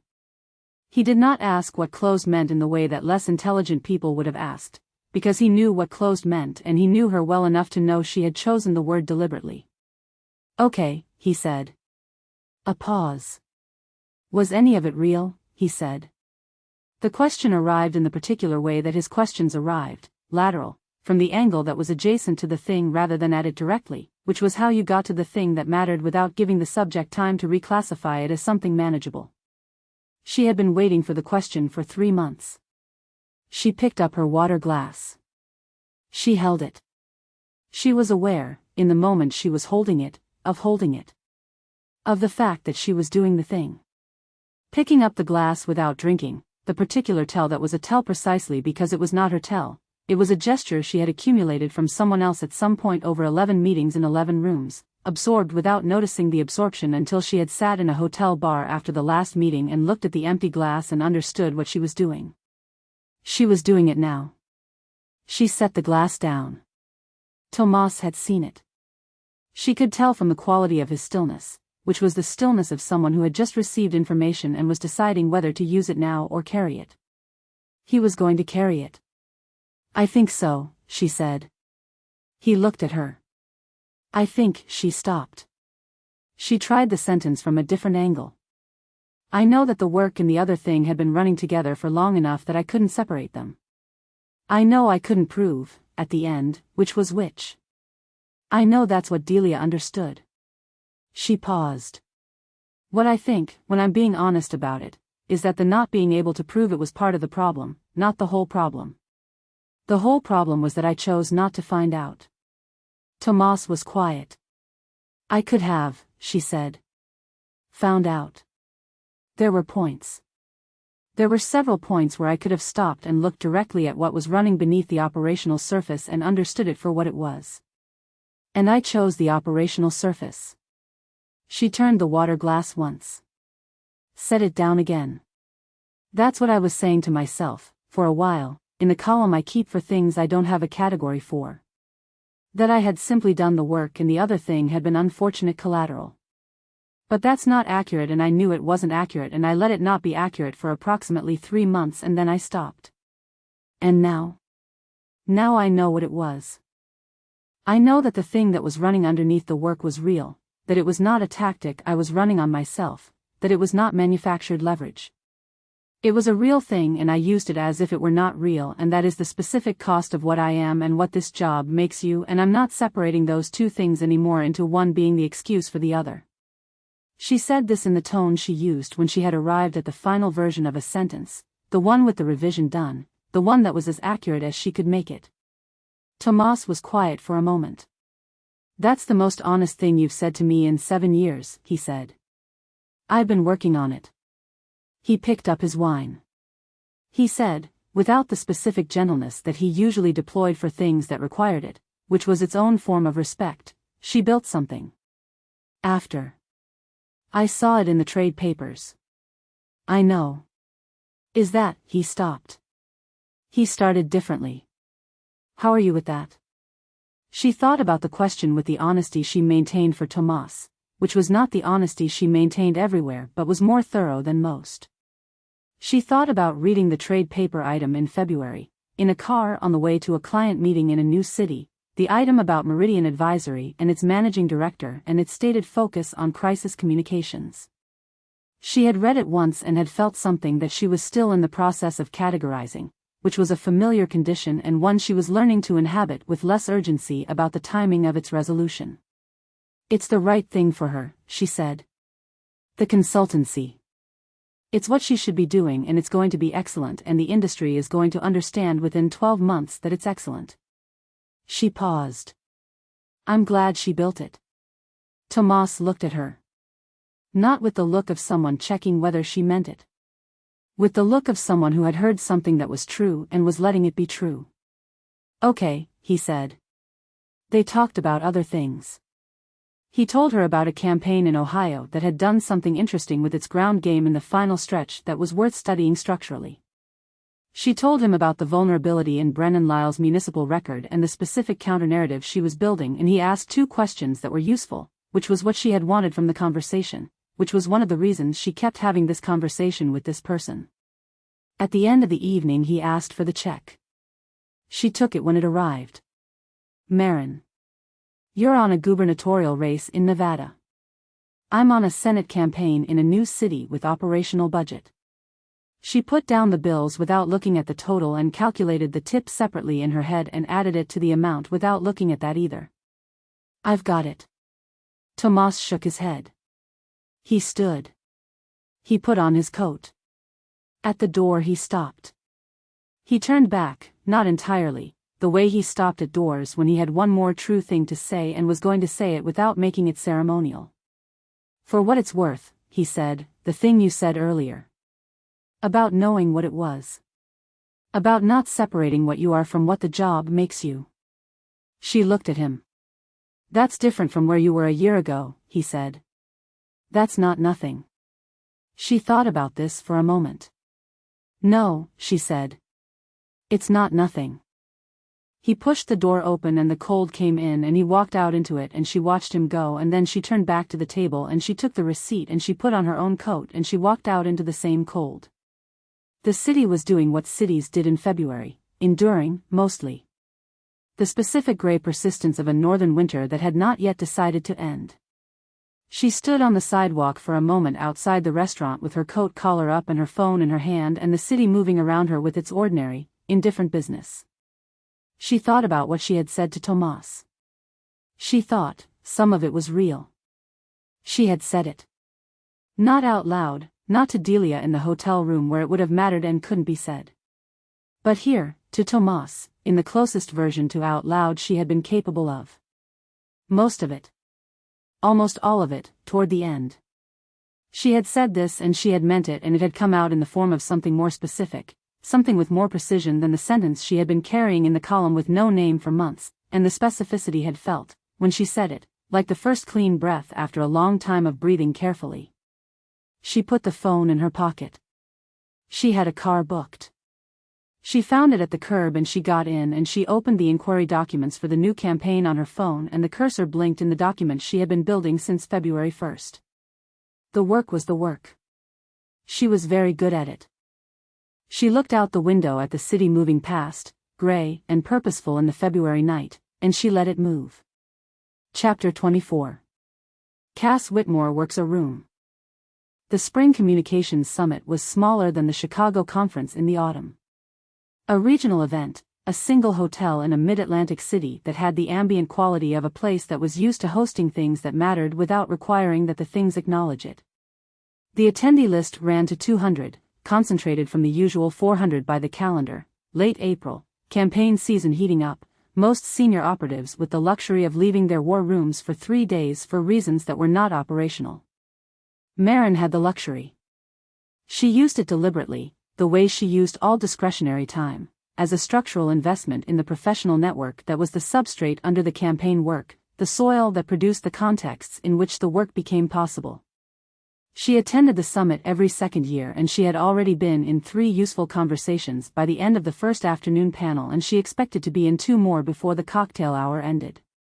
She was working the cocktail hour with the efficiency she brought to all circulations, 15-minute intervals, targeted conversations, nothing that ran so long it looked like preference rather than strategy. She was on her 4th conversation, with a communications director she had collaborated with on a Senate race 3 years ago and who was now running the communications operation for a nonprofit that had an interesting structural problem, when she became aware of 2 things simultaneously. The first was the specific quality of awareness she had not been able to turn off in the 11 months since the autumn campaign. The peripheral, involuntary precision that registered certain things in a room before she had directed her attention to them. She knew, without looking, that Delia was in the room. She had known since the registration table in the lobby, when she had seen the name on the lanyard of the woman in front of her in the check-in line, who had not been Delia but had been from Meridian Advisory, which was information of the specific kind that landed differently than other information and that she had filed in the column with no name and continued walking. She had not sought her out. She was not going to seek her out. That was not a decision she had made with ceremony. It was simply the fact of the situation, which was that 11 months had passed and the situation was what it was, and both of them were here because this was the industry they worked in, and the industry was not large and they would be in rooms together for the rest of their careers, and that was a condition of the work, and she had made her peace with it. The peace was genuine. It had cost something. She had paid it. The second thing she became aware of was a woman on the far side of the room. The woman was 20-something, which was young for this cocktail hour, and she was working the room in the way that people who were very good at this worked rooms, slightly faster than the room itself, with the specific quality of someone whose attention was always one conversation ahead of the one she was in.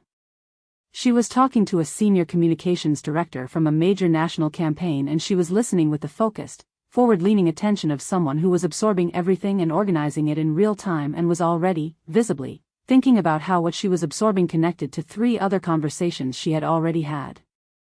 Maren watched her for approximately 20 seconds. Then she stopped watching her and concluded her conversation with the nonprofit communications director, who had 3 more things to say that were not relevant to the structural problem Maren had been responding to, but that were relevant to a different conversation the director needed to have about her own organization, which Maren identified and did not name because it was not the right moment and because the director would find it herself if given another 30 days and the right question. At the right time. She moved to the next conversation.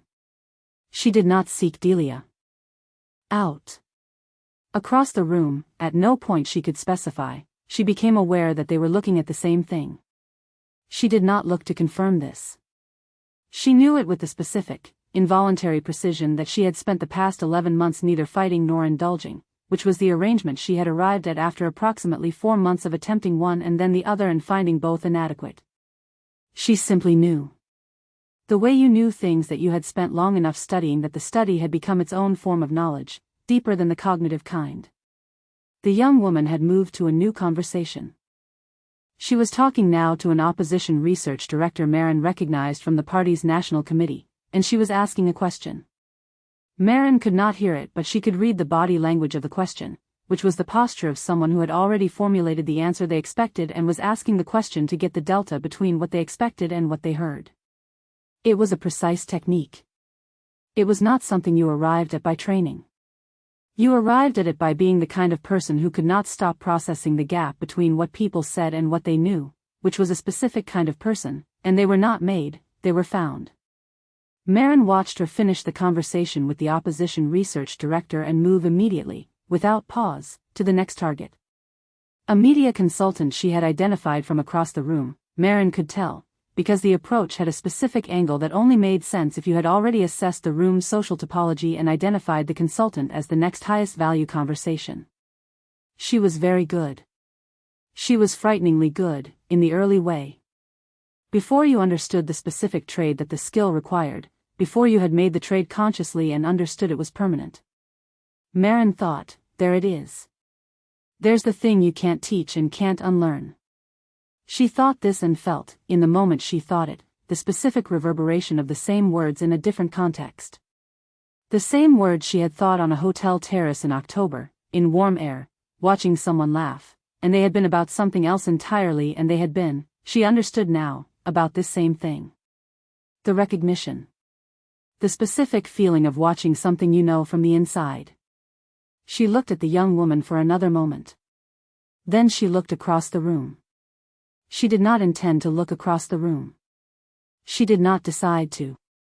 Her attention simply went, the way attention went to things it had been calibrated toward for long enough that the calibration had become reflex, and Delia was there, on the other side of the cocktail hour's organized social field, standing at the edge of a conversation she had just finished. And she was also watching the young woman in the way that meant she had seen the same thing Maren had seen and had recognized it and was still watching it.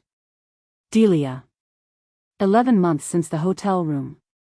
5 months since the trade paper item, which Maren had read once in a car and had filed and had not read again, had looked at and understood and had allowed to be what it was, which was Delia answering the question the novel of the past year had asked about her. Yes, this is what I build next. Yes, this is how I answer. Delia looked well. Maren was aware of this in the clinical part of her brain that never fully turned off, the part that processed information about the people in her environment as a matter of habit rather than will. She was in something dark and well-cut, and the silver ring was on her right index finger, and her natural hair was as it always was, the specific quality of it that she described to herself as zero effort visible, even though she had understood, fairly early in their acquaintance, that this was a choice that required daily maintenance, which was its own form of discipline and was worth noting. She carried herself with the spatial awareness that Maren had catalogued and filed months ago, the way she moved through rooms without bumping into anything, without redirecting, as if she had already mapped the room before she entered it. She looked.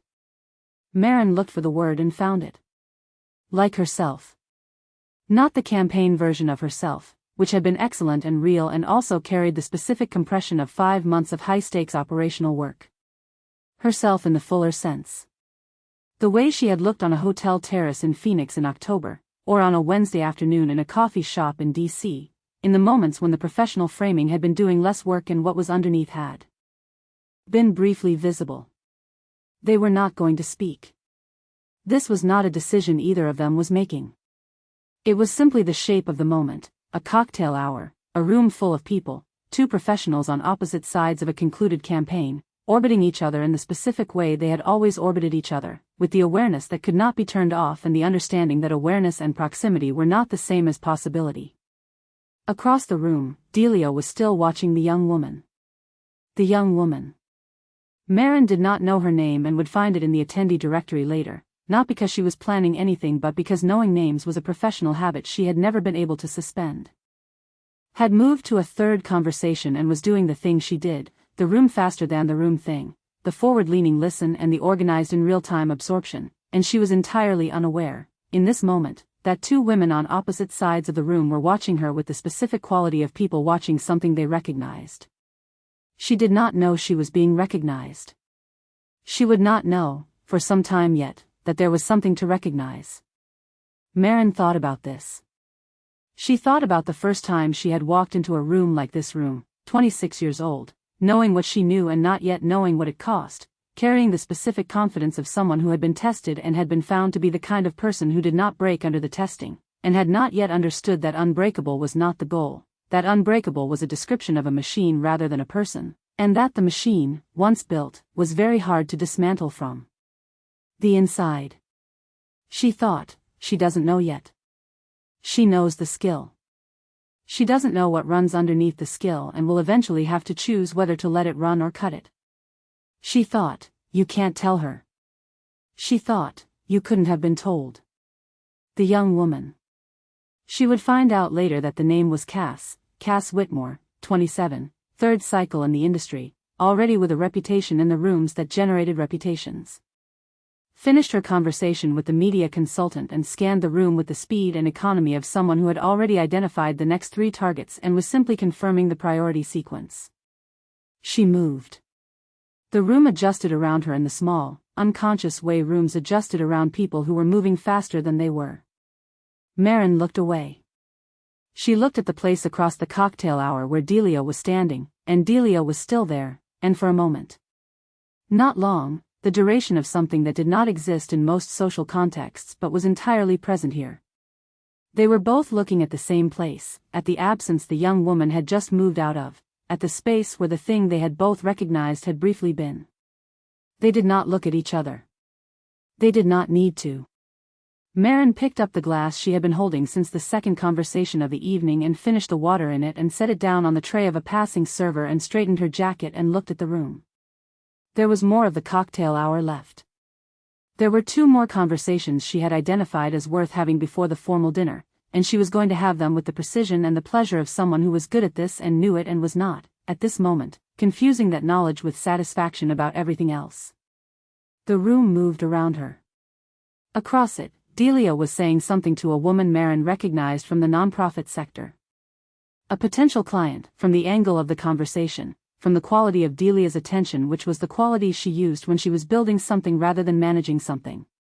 The consultancy's first year. Building the thing she had decided to build. Maren turned away. She found the next conversation. She walked into it. The room continued.